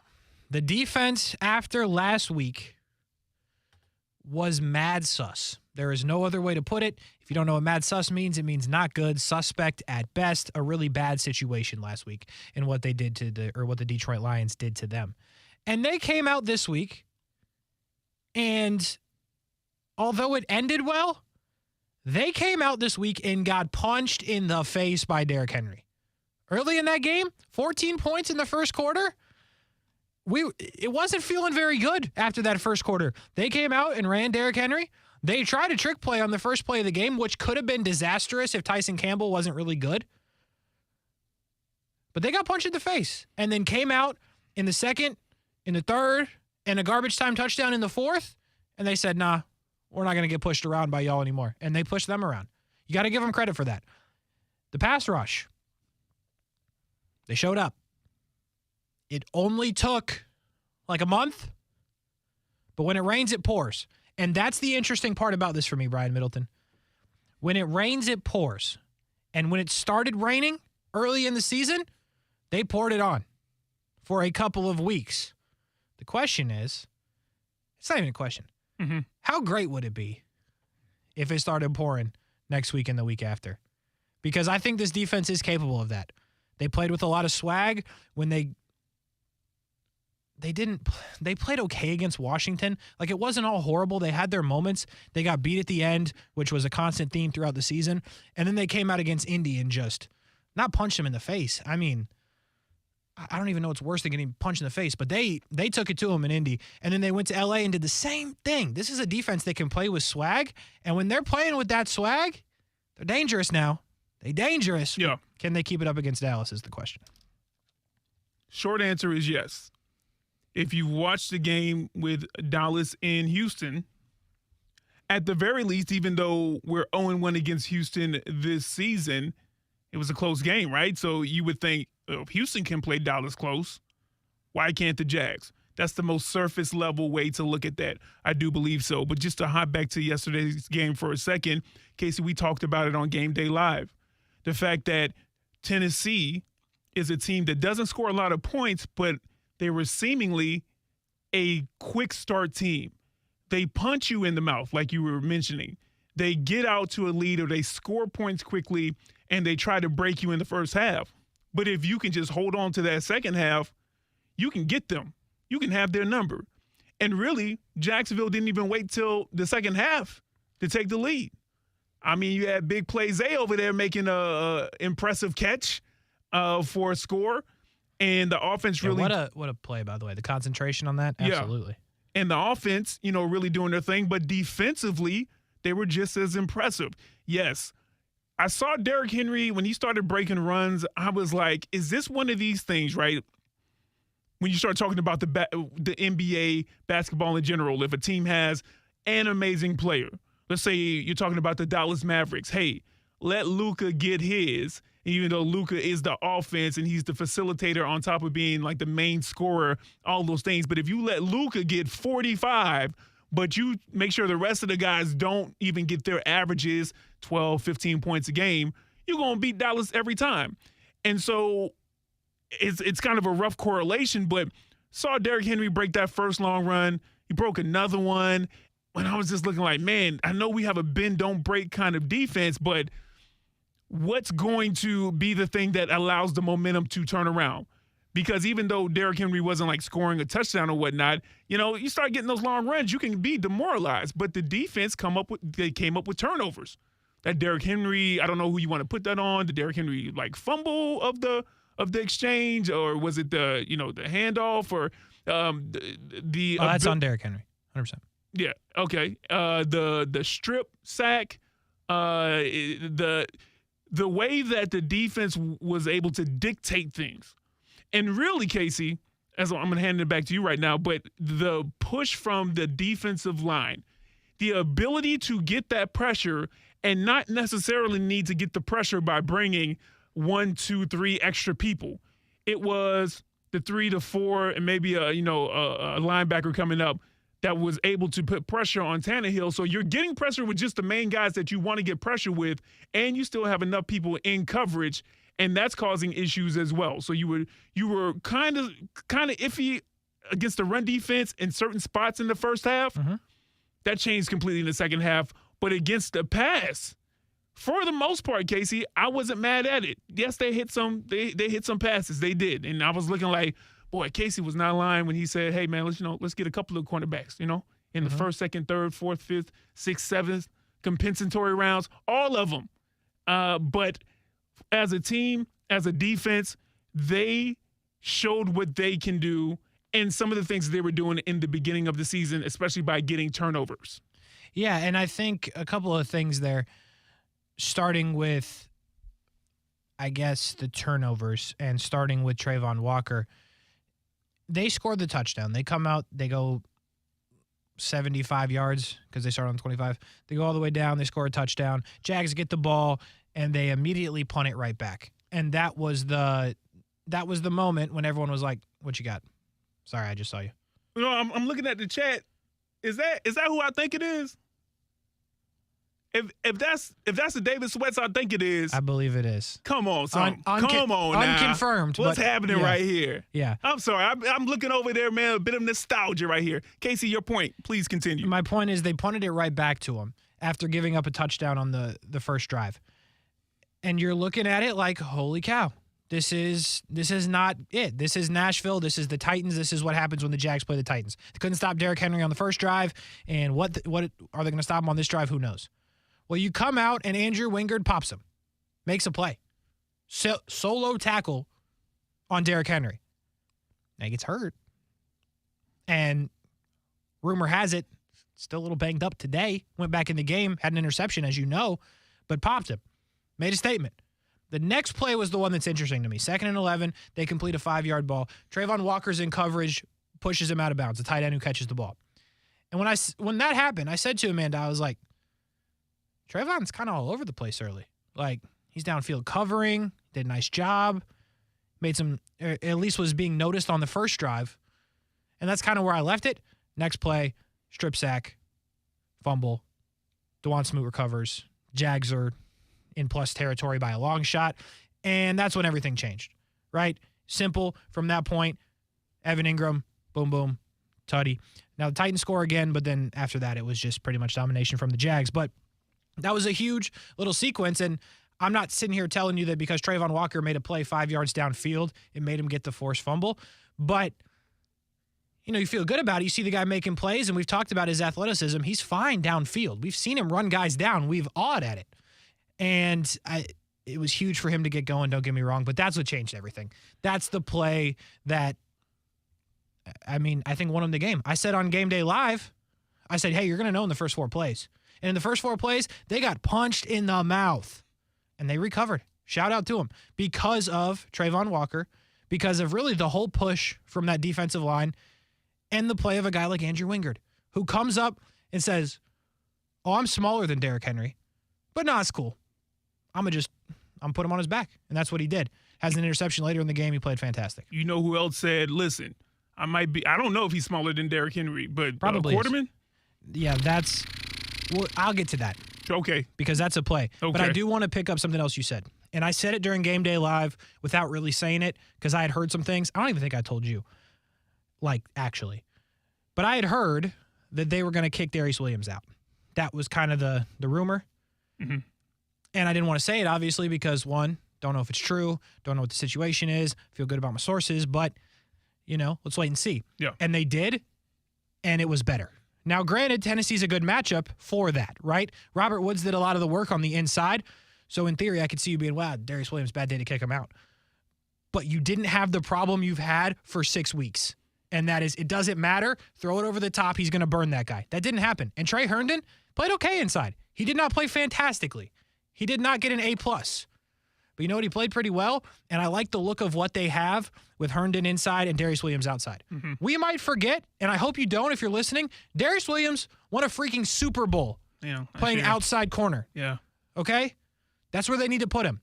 And they thought they had the guy in Shaq Griffin. They thought they had an embarrassment of riches at least starting in that position this season. They don't. But I think they should keep Darius Williams out there and figure it out in the slot corner. Now, Rashean tells us when he's on, the guy that plays slot corner has to be the smartest player on your field to know every coverage and where everybody's supposed to be. Okay. And I get that. They think Darius Williams can do that. Trey Herndon did it. Can you find a guy in the offseason to do that in the draft? I don't know. But I really like the look of Darius Williams outside. That's a point that I wanted to make. Do you want to go into break and we can come back with this conversation, or do you want to keep going? I want to give my thoughts about Shaq Quarterman. Go ahead. Before we do that. All right. You brought it up. And again, I said the Trayvon play really changed everything. It did. But what Shaq Quarterman did to Derrick Henry, just say, hey, you know what?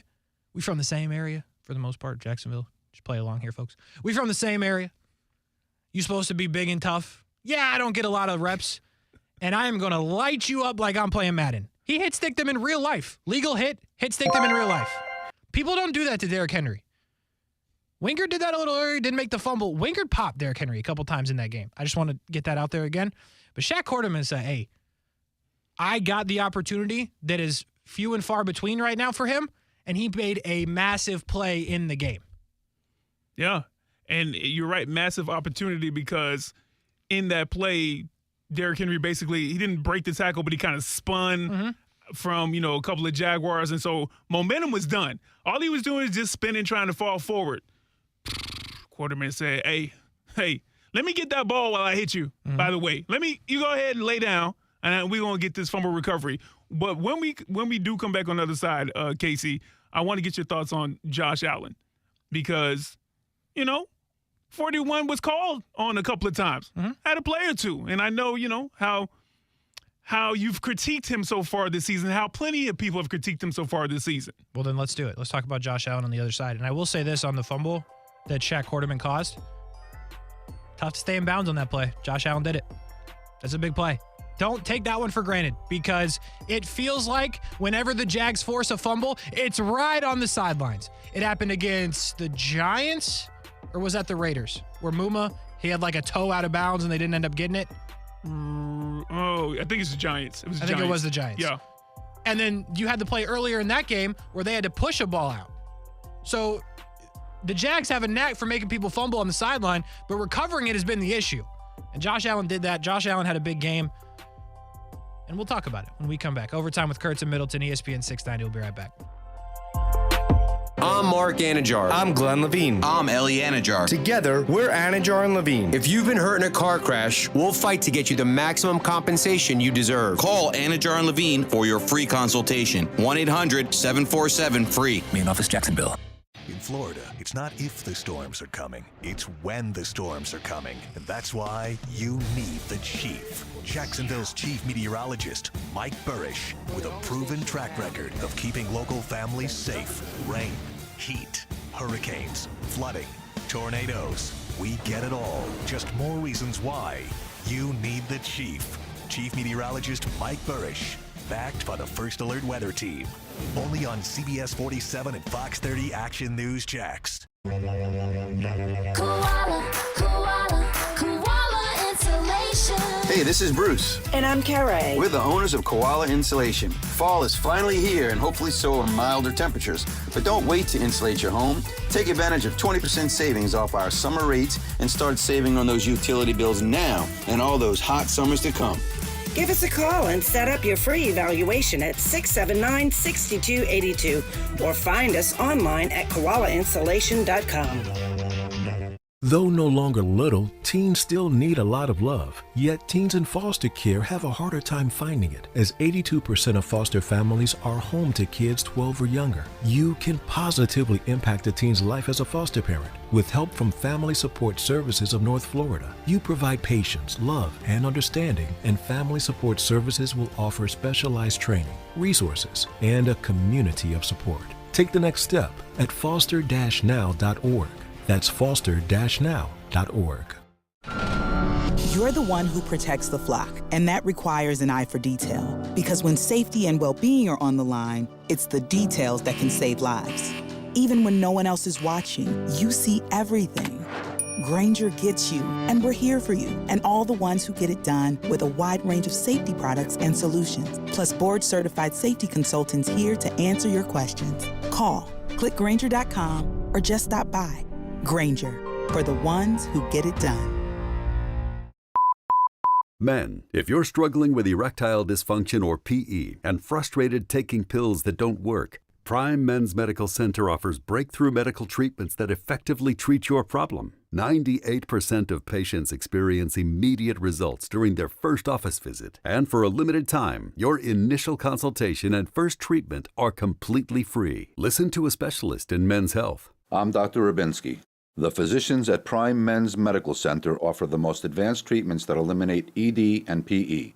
Now men are lasting 30, 60, 90 minutes or longer, regardless of age or medical history. Guys, to eliminate your frustration in the bedroom, call Prime Men's Medical Center now to take advantage of this exclusive limited-time offer. Your initial consultation and first treatment are totally free, and you'll see instant results right in the office. Call now. 904-664-8214. 904-664-8214. That's 904-664-8214. Forever Vets Pet Resort at Durban is officially open. Whether you're looking to board your pet during a vacation or looking for a place for them to play during the day, look no further. Forever Vets Pet Resort has officially opened its doors. With roomy, climate-controlled indoor play areas for big and small dogs, shaded outdoor play areas with a splash zone, and private cat condos including access to a cat tree-filled oasis, your pet will feel right at home. Forever Vets Pet Resort will provide a comfortable place for your pets while you're away and ensure your four-legged friend is safe and happy during their stay.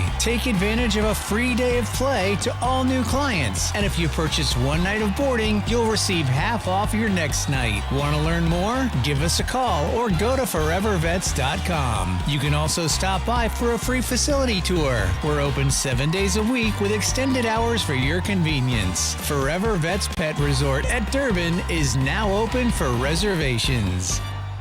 Over 60,000 Americans learn they have Parkinson's disease each year. It can leave them and their families feeling alone, confused, and treading into unknown territory. But this journey doesn't need to be traveled alone. Jack's Hope, Inc. is here to help with guidance and support. Whatever you need to continue your fight with Parkinson's disease, Jack's Hope is here to make it a little easier by providing a comprehensive network of support for those with Parkinson's. For more information, visit jackshopeinc.org.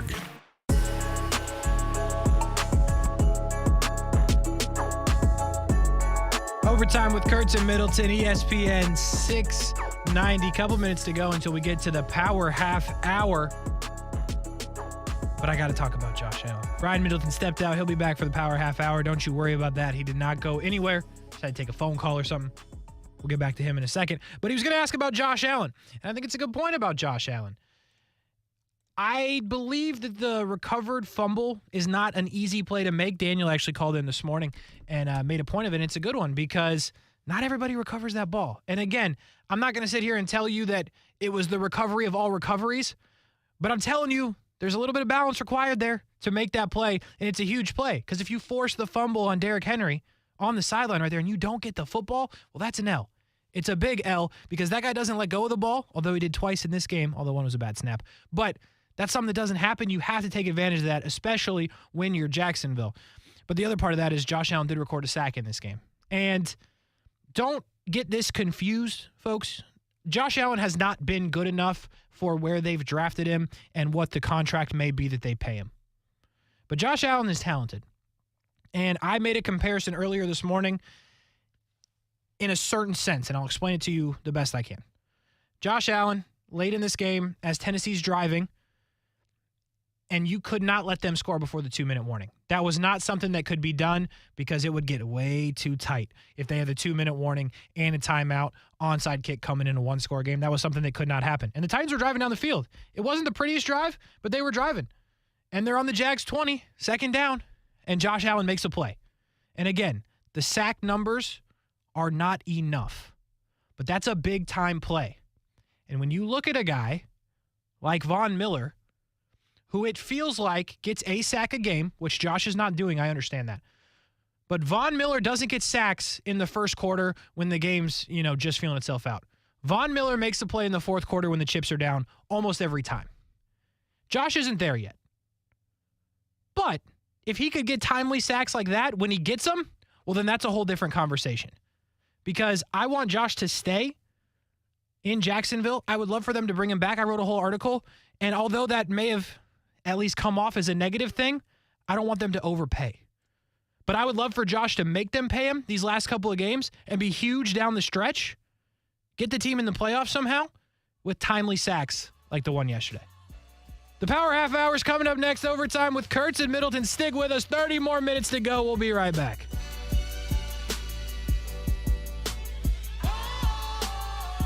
The wait is over because Toyotathon is on right now at Arlington Toyota. During Toyotathon at Arlington, you can get a new 2022 Tacoma TRD Sport 4x4 up to $1,900 off MSRP, 18 in stock to choose from. And at Arlington, every new Toyota comes with a lifetime warranty and 30 days to love your new purchase or exchange it. Don't wait. Toyotathon is on. Shop in person 10939 Atlantic Boulevard and online at arlingtontoyota.com. Visit arlingtontoyota.com/Toyotathon for full details. What defines a hero? Dedication, loyalty, courage. Every day at AMCO, we serve heroes. For over 60 years, we've repaired and maintained the most critical public service vehicles. From complex transmissions to simple brake jobs with flexible financing and the extra safety precautions we need. The heroes we serve don't all wear uniforms. They're people like you. At AMCO, we're proud to serve all of you. AA MCO. Money tight? We can finance almost anybody. Find the AMCO transmissions nearest you at amcojacksonville.com.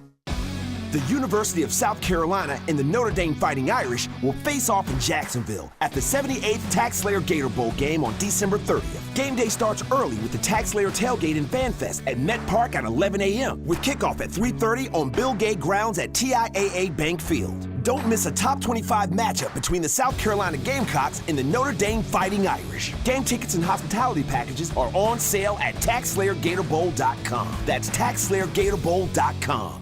The Ospreys are swooping here as we head toward the end of 2022 and into the beginning of 2023 basketball style. There's a lot of momentum on the University of North Florida campus. New improvements at UNF Arena with basketball season going on. And don't forget to get your tickets and check out the new arena. Men's and women's basketball, UNFOspreys.com for news, schedules, and results. Be a part of the momentum at the University of North Florida. Attend a game. Join the Osprey Club, UNFOspreys.com.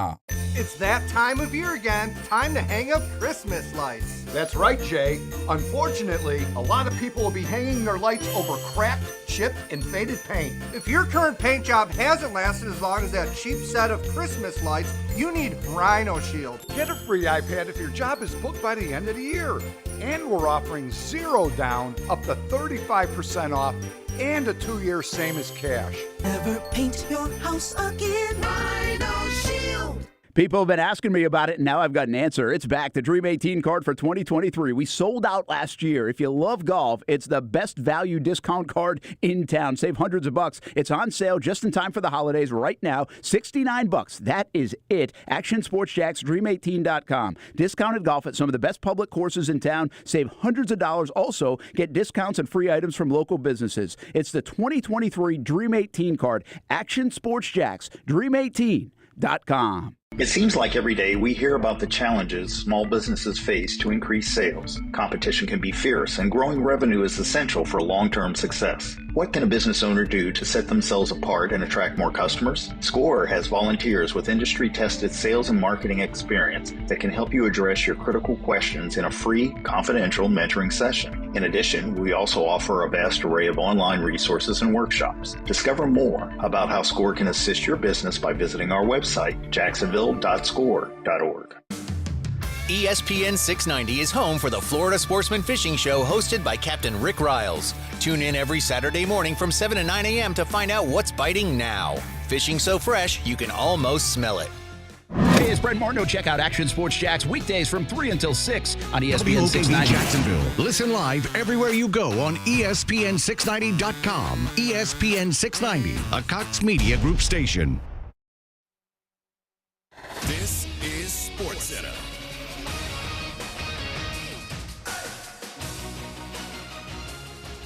Hello there. I'm Mark Robbins. Breaking news into ESPN Radio Sports Center. The University of Texas men's basketball head coach Chris Beard has been suspended without pay by the university.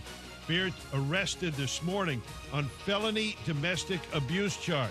The university making the decision just minutes ago and releasing a statement saying it takes matters involving interpersonal violence involving members of its community very seriously. Beard is now out of jail on a $10,000 bail bond. His attorney, Perry Minto, says Beard is, quote, 100% innocent of the charges. Associate head coach Rodney Terry will be the acting head coach for Texas beginning tonight at home against Rice. Breaking news from the NBA, 2021 top overall pick Cade Cunningham of the Pistons will have season-ending surgery on his shin. This according to ESPN NBA insider Adrian Wojnarowski. NFL Monday Night Football. New England at Arizona. Patriots with a win jump back into the 7th spot in the AFC playoff race. But can the offense score enough?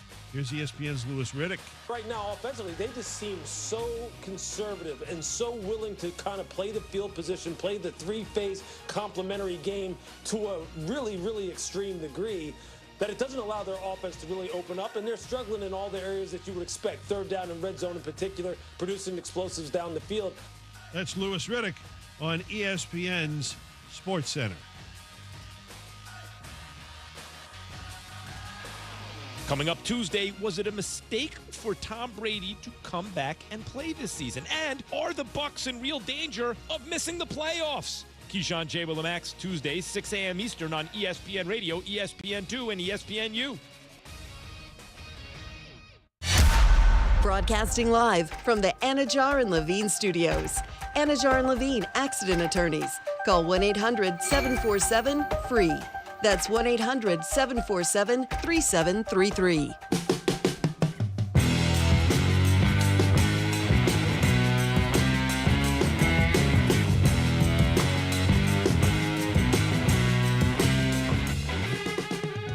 The Power Half Hour on ESPN 690. Overtime with Kurtz and Middleton. This is hour 1, 2, 3, 4, 5, 6. And we're going on hour 7, and I'm not even tired yet. It's because I'm built different, Brian Middleton. Sounds like a Kevin Gates song. I was just looking for like a cosign, but I will take Kevin Gates. I got 2 phones. I don't get tired. That's true. He tired. Okay. Brian Middleton is back for the Power Half Hour. Kasey Kurtz with you as well. We take you up until Monday Night Football. Will the OT curse be real again? We will tell you about that when we get to it. But one more thought on the Jags, and then we got a star bencher move that we would like to do. And the thought that I still have on the Jags, I actually still have a couple, believe it or not. After 7 hours of radio, I still have a couple other things that I'm thinking about. And the first one is this. We said on ESPN 690 Game Day Live, Sunday morning, before the game, We said, where's Evan Ingram? Where has this guy been? We said, he's been okay. Then he's gone missing. And then the week before it was like a catch for 4 yards or 8 yards. And we found him. He's alive and well. And he had a career day for the Jags. And now all of a sudden, I said yesterday, no way Evan Ingram could get to his career numbers. Well, I was wrong. Yeah, you were wrong. Well, when you drop 100 and whatever he had yesterday on all them catches, 11 for 162 and 2, well, you take one career day, and it might turn into a career year if he finishes hot down the stretch. And don't get lost this part of the situation with Evan Ingram. Don't get lost on this. We've talked a lot about what does Trevor Lawrence trust. Early in the season, absolutely nothing. But this is going to tell you about the growth of Trevor Lawrence. We talked about it earlier with Ben Ryan, who called in from Action News Jax. And I'll just give you an example of it now. First play of the game that the Jags ran on offense. Trevor Lawrence to Evan Ingram, incomplete. Third play they ran on offense, Trevor Lawrence to Evan Ingram, drop. That's 2 plays that old Trevor Lawrence, 2021 Trevor Lawrence, would say, that's it. We done with Evan Ingram. Can't trust it.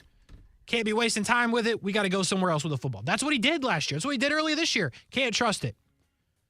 And after those 2, an incompletion and a drop, and to be honest, the first one could have been a drop. I don't remember it exactly, but I remember the third down play that was absolutely a drop from Evan Ingram. He said, you know what? No, we're cool. I'm going to keep giving you the ball because that's what we want to do. That was obviously their game plan, and Evan Ingram was like, hey, you know what? I'm going to figure this thing out. And they did. So I think you have to appreciate, one, they drew it up perfectly because that's how the Titans were exposed with the tight end, and Evan Ingram made his plays. But 2, for Trevor to keep the faith in his guy and his guy to come through to him. That's big for Trevor. That's big for Evan Ingram. And now we'll see what they do with Evan Ingram. Obviously, a couple games to go, contract year. He bet on himself, and yesterday it looked like a really good bet for Evan Ingram. The second thing I want to touch on is not as positive, and that's Devin Lloyd. Devin Lloyd, first off, if you start doing math, if Shaq Quarterman was on the field, who wasn't? Devin Lloyd. So it was not good for Devin Lloyd. We thought maybe this would be a good matchup. The light bulb goes off, figures it back out. No. I asked Rashean Mathis earlier. There was a play, and it looked worse on TV than it probably was. But the second touchdown they scored, tight end ran a little drag. And when he was just like, and he didn't. He was frozen. Yeah, he was absolutely frozen. And I said to Rashean, I was like, Rashean, it looked like he had his heels on the goal line and was thinking he was going to pass him off. And I said, I know you don't know what was called, but, what's the deal there? And he said, well, you got to at least make the effort so it doesn't look like an easy throw. Because Rashean said what Ryan Tannehill's seeing is this guy's frozen solid. He's not moving. I'm definitely completing this pass, and then it's up to him to get in. And it's a good point. But that was not a good look for Devin Lloyd. Yeah. It did not look good. And again, he's way too athletic. He's way too talented. That was not a good showing for Devin Lloyd. And now I'm sitting here like, hey, they need Chad Muma. Chad Muma's not starting for the Jags. They need Chad Muma to start if they want to have a chance against Dallas. Follow that story as we go along this week. Because if Devin Lloyd is forced to play against Dallas and what they want to do, I'll give you 2 things to watch. 1, Chad Muma. Hopefully he practices. 2, watch the snap count in that game for Shaq Quarterman. Because Dallas is going to go after it if he's on the field. I mean, to be honest, since week 3, it's been pretty easy. So a response to you, not in the chat, but via text, Marcus says it's because, let me just make sure I get the whole thing, in regards to Devin Lloyd, because Devin Lloyd needs to be pass rushing and blitzing like he was in college. Yeah, there's a thought. That's not just a Marcus thought, but it is a good one. And, well, I'm just saying other people say that as well. Say thanks for clearing that up. Yeah. Casey, all right. It's a good thought. Yeah, I'm with you. And there's intrigue there because he is athletic. And I think what they'll eventually get to, and this is just a guess, well, actually, it's not even a guess because I don't know this to be true. But what I hope they get to, and I'm imagining a lot of you hope they get to, or at least try out, Trayvon Walker, hand in the dirt, big end, whatever you want to call it, and then Devin Lloyd rushing the passer standing up. That's where they want to get. I would hope. That's where I want them to get. I'm not saying they're going to do it. I don't know if that's a next year thing. I don't think they try to implement it this year. But you saw Trayvon Walker down a bit more yesterday. And obviously that played well for him. So what they do with Devin Lloyd will be fascinating, Brian, because he was so good. I mean, he was the defensive rookie of the year. First quarter. By a landslide in the odds. Like, you couldn't put money on Devin Lloyd because you wouldn't make any. And that has gone. He was the leader. 3 weeks in, he was the leader. Sauce Gardner, who? No. Yes. Nah, it was not that. Don't do that now. Yes, it was. He had 2 touchdowns in 3 weeks. People were picking Devin Lloyd, but it wasn't like Sauce Gardner who. Nah. But that's a good segue or a good tease. Kasey Kurtz, we will be doing the third quarter awards on Wednesday. We will. Good segue to bring up the fact that Devin Lloyd was a, rookie of the year, at least in my pick, and I think it might have been your pick as well. A lot of people. First quarter? Absolutely. And that has changed. So what they do with him, and I'm not even talking like the rest of this year, I'm talking into next year. What they try to do with him will be an interesting watch because you drafted him in the first round. And on the flip side of that, not to be negative here, how crazy is it that they like Chason being back out there reminded me of this. They really picked C.J. Henderson and Chason in a first round of a draft. Hey, I'm not mad at C.J. He had a whole pick out here, returning it back for the Panthers yesterday. So he did have a pick in his first game with the Jags in 2020. That's fine. This wasn't his first game out there. Do you remember that draft? I would advise you not to. Try to forget. But don't look it up. But all of the players that are like good in the league right now, at the quarterback position, at the wide receiver position, running back, they're pretty much all drafted in that draft. And it will be an untold story of this whole thing if they do turn it around to where Doug Peterson and everybody thinks they can be. It'll be an interesting untold story that they really did it and missed on 2 first-round picks in a stacked draft. Again, untold story. Don't look it up. Won't be a fun time. It's actually kind of painful. Did it yesterday. Did it again this morning. Just wanted to double check. It was super painful. Pregnant pause. Start, bench, remove. Let's do it. Start, bench, remove, Kasey Kurtz. I do not need the rules. Wasn't going to give them to you. First up, Trevor's our guy. Okay? Which one of these 3, or you start, bench, remove, which one of these 3 things that Trevor did yesterday is the most important? Okay? Trevor going 30 of 42 passing. Him throwing for 368 yards, or him finishing with a 121.8 passer rating? There's one thing that I've been consistent on with Trevor is the completion percentage. I think that was something that you could obviously point to and say this is what has to change from last year to this year, among some other things. But the completion percentage was the big thing for me. I've always been on it, and I'll be on it here again. If he completes over 70%, good things are happening for the Jags offense. I can't say they win every time because they do not. But when he completes over 70%, the numbers are usually good and everything follows it. Now, granted, a lot of quarterbacks in the league can say that, but when Trevor was so often and comfortably in the 50% mark, being 4 of the last 5 over 70, big deal. So I will start the completion percentage. I think that's a huge deal. I think it will continue to be. And he realistically has a chance to complete 70% for the season if he stays on this path for the rest of the season. I will bench, what was it, QBR or QB rating? Yeah, 121.8 passer rating or 368 yards passing. I'll bench the rating, right? You like seeing those triple-digit numbers there. It's important. Not as important as completion percentage to me. And then the yards, listen, the yards are nice. It's a good little number there, don't get me wrong. But what I'm more impressed with is the completion percentage and the throws. The most impressive throw to me was the throw to Zay Jones. That was like 11 yards maybe. The escapability and all that. The yards don't matter to me. You make the big throws when they matter. He did that to Agnew on that play. He got that ball to Zay Jones somehow in the end zone. So yeah, gotta get rid of the yards. Not as important. Interesting. All right, next up, leading the 49ers. We're going to give you the quarterback room for the 49ers, at least going into, this season. I don't know what they plan on doing moving forward. And you just start bench remove them. You're putting on your GM cap, Kasey Kurtz. You're putting on your GM cap. I can do that without a problem. Jimmy G, Jimmy Garoppolo, Trey Lance, Brock Purdy. I would advise you, if you're listening right now, to go back and listen to the shows from last week. It's on the podcast. Search it up wherever you get your podcast. Go back on YouTube. And I said on Brent and Friends, said on this show, that Brock Purdy's a good player. And he should be able to succeed around what they have. I also said a lot of quarterbacks should be able to what they have. Stand by both those statements.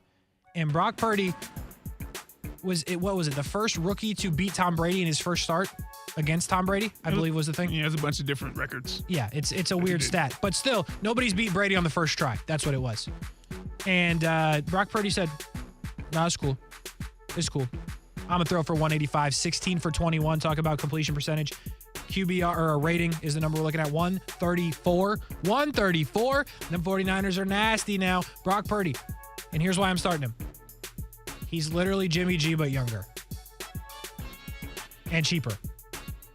Like Jimmy G. But Brock Purdy, granted, we're going to see what it looks like in the playoffs. Right now, I'm riding with Brock Purdy. Start Brock Purdy. You got to bench Trey Lance, and here's why. You drafted him with the 3rd overall pick. You have to. You can't just now. I might have said they should cut Zach Wilson, and I kind of stand by that, and that's the number 2 pick.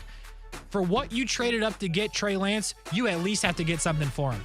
You can't remove him. You can't cut him. I'm not saying he's the quarterback of the 49ers, but you got to keep him on your roster and figure out what to do with him because you gave up a lot to get him, even though he might not be the best option.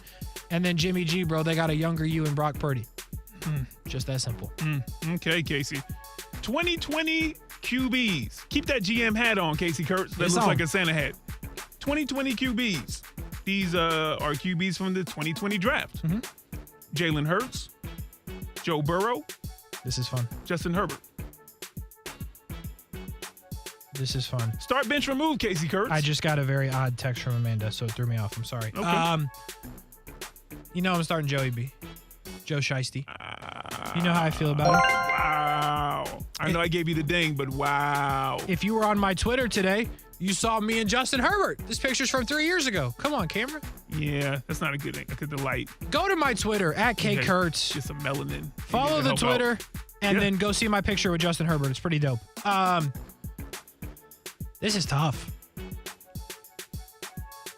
This is tough. Jalen Hurts is like, no, it's not. I know. Man. Wow. I'm going to go with Jalen Hurts. Wow. It's tough because I just told you I got a picture of Justin Herbert. Love the guy. Jalen Hurts is something right now. Trent Baalke online too, like, hey, it isn't easy to be a GM, is it? It is not as easy as it looks, to be real with you, but that man said, Justin Herbert. And listen, we don't want you, we don't like you. We got to do power rankings tomorrow. Somebody's going to have to respect the Eagles because they just keep putting up points on everybody. But do we know? But do we have to respect them? We do. Are you kidding me? The last 2 weeks? The last 3 weeks. I can't imagine what you're about to do. You're about to do something real ridiculous. 35 and 48 points on the road against a good Giants defense. Hey, good for them, man. I don't want to, litigate that right now. But okay, we'll have to see. Another good tease, Kasey Kurtz. Next up. Jalen Hurts, the ultimate weapon. Go on. Offensively offensive. I love this one every week. Which offense are you taking from this past week? I think you might have already showed your hand, but here we go. The Eagles with 48 points. The Jags with 36. The Lions and Chiefs with 34 points. So you're cutting 2 people. You're cutting 2 teams. Okay. I will start the Eagles. I think it's just so impressive. We'll see how far they can go with it, but what they've done the last 3 weeks is insane. Can I ask you this before you go on? How come the Eagles are impressive, but it was like pulling teeth to get you to say that the Cowboys were impressive? Like what was that? Because the Eagles do it consistently, and then Dallas goes and needs a goal line stand to beat Houston. They do it consistently. You talking about 2 weeks in a row? 3 weeks in a row. Okay. What are you mad at me for? I'm saying if they've done it 3 weeks and the Cowboys have done it 3 weeks, but because they did it in a row, That's what we're. Yes. All right, your opinion. I just want to make sure Consistency. that you don't keep the same energy for teams. Anyway, who are you benching? Who are you cutting? There's an agenda, Brian. You're probably right. I'll bench the Jags. Why not? Feeling good about it. There you go. Whoever I got to get rid of, got to go. Okay. Whoever I got rid of, got to go. Love me some Jared Goff. And Patrick Mahomes. Love me some Jared Goff. There you go. I love me some Patrick Mahomes. No, do you? No, I don't actually. Okay. But neither of them are Trevor Lawrence. That's all I'm saying. Hey, that's fair. Neither of them are Trevor Lawrence. Let's go to wideouts, Casey Kurtz. The Lions, Amon-Ra St. Brown. The Eagles, A.J. Brown. Or the Commanders, Scary Terry McLaurin. See, now, you know I love Scary Terry. And I love Amon-Ra. Love them both. Here's the thing. Scary Terry didn't play last week. And to be honest, I'm in the fantasy playoffs. It's do or die, and he's on my team. And low-key, he was on bye. I know that's my fault for the GM part of it, but we're going to leave that out. So, unfortunately, in this scenario, I have to remove him because he didn't play yesterday. Wow. Recency bias. Okay. And the guy that played better yesterday out of the other two plays for the Philadelphia Eagles, and that's A.J. Brown. I was watching Tennessee yesterday, and I was like, you know what would be crazy? If they had a guy like A.J. Brown. And they don't. They would find a way to lose in the first round. Or not the Certainly. wild card round, in the divisional round, though. Certainly. Good for A.J. Brown, right? Amon-Ra St. Brown, highest ranked receiver out of those three. And it's not close for the season. For the season. Yeah. I'm with you. I'm with you loud and clear. Yesterday, though, it was A.J. Brown. Okay. And A.J. Brown, by the way, next week will go over his career high in yards for a season. And it'll only be his 14th game, and he's one touchdown away from going over. So he's having a career. How happy is he? You got to be thrilled. Got his money. This is why the best team. This is why people are getting fired in. That was so crazy. Tennessee, yes. The other week, that was so crazy. They was like, you know what? I don't care if you're leading the division. All right? Yeah. We'll see it from here. We'll wrap up with this one, Casey. Makes Casey the happiest. Okay. Oh boy. What storyline from the Jags this past game makes you the happiest, okay? This is fun. Trevor Lawrence not throwing an interception since October. We talked about that. Trayvon Walker with a sack and forced fumble all in one. Or the Titan killer, Evan Ingram, getting busy in Nashville. Which one, Casey Kurtz? You're talking what makes me the happiest this week. Yeah. Trayvon Walker. Wow. Threw me for a loop. Why? I think we needed to see it. I don't think I know. We needed to see it. We needed that belief that Trayvon Walker is him because Aiden Hutchinson also played well yesterday.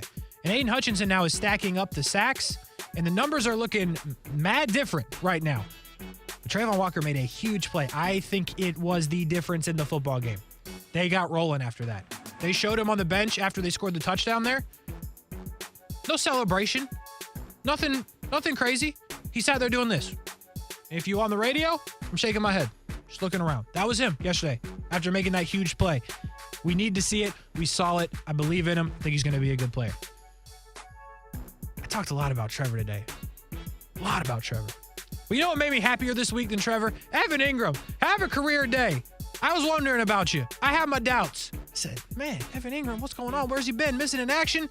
He was not missing in action in Nashville and helped the Jags win for the first time in Nashville since 2013. I will bench Evan Ingram. Have to get rid of Trevor Lawrence, but I've given him a lot of love today. Started in the morning and still going right now. Overtime with Kurtz and Middleton. Let's take a break. The OT curse, does it continue? Coming up next. Christmas time is here.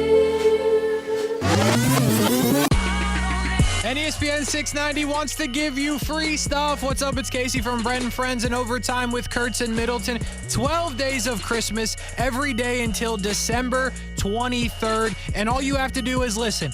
4:30 and 6:30. Brent and Friends will give you something at 4:30. Overtime with Kurtz and Middleton will give you something at 6:30. Tickets, swag, memorabilia. Give us a call when we tell you to, and you might win something courtesy of ESPN690. Now, the First Alert forecast on ESPN 690. A 7 on the WOKV weather meter. Mostly cloudy tonight. Temperatures in the 50s. Mostly cloudy and breezy for Tuesday with highs in the upper 60s. With your First Alert forecast, I'm Action News Jax Chief Meteorologist Mike Burrish for 104.5 WOKV. The Weather Center is brought to you by Beard's Diamonds. Right now, get 42% off everything in the store. Don't buy until you get our price. Victim of a slip and fall? It takes one phone call to take back control of your life. Anajar and Levine will fight to get you the compensation you deserve. Call me, Mark Anajar, for a free consultation. 1-800-747-FREE. That's 1-800-747-3733. Main office, Jacksonville. ESPN 690 is home for the Florida Sportsman Fishing Show hosted by Captain Rick Riles. Tune in every Saturday morning from 7 to 9 a.m. to find out what's biting now. Fishing so fresh, you can almost smell it.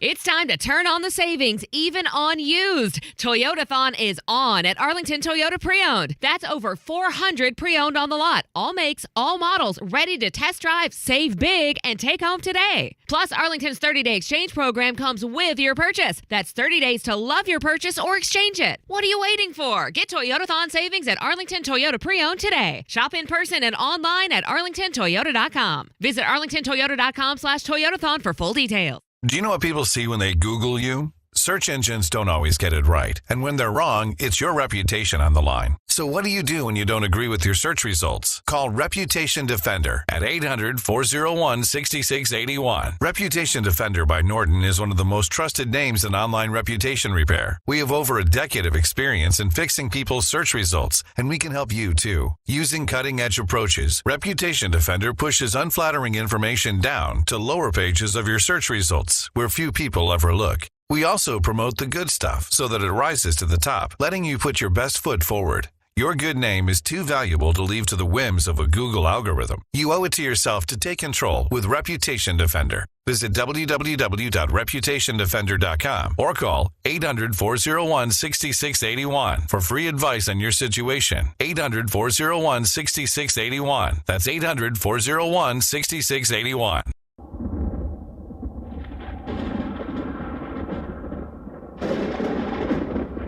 I know you're wondering, what is that sound? Sounds like a storm? It sounds like the OT curse. We're at it again. It's Monday Night Football on the station coming up in just moments. The OT curse. Who'd we curse last week? Wait, we had USC and I don't know. I don't remember who we cursed last week. Whoever Baker Mayfield beat. Oh, that's right. The Raiders. We cursed the Raiders. If you're new here, this is the OT curse. We always pick the game that we have coming up, Monday and Thursday night, because you can hear it on the station. And if we pick the same team, they lose quite literally every single time. It's the OT curse. It's real and alive. We don't talk about our picks before, but now I really want to keep cursing teams. Brian Middleton, who wins tonight? The Cardinals or the Patriots? You know what? Let's make sure that Kyler Murray's name has a green light behind it. I'm going with the Cardinals, Kasey Kurtz. I see what you're doing. You don't think I'll pick the Cardinals. You know I don't believe in Kyler Murray and the Cardinals. I don't think you do. I don't think you will. But I want to drop the curse on him. I want Kingsbury and Kyler to feel the pain of the OT curse. Give me the Cardinals and a lot of fantasy points from Ramondre Stevenson. That'll do it for us. For Brian Middleton, I'm Kasey Kurtz. Have a great night, everybody. We'll talk to you again tomorrow. I want to eat a spicy chicken in my Tesla. Is it too much to ask? Firefighters,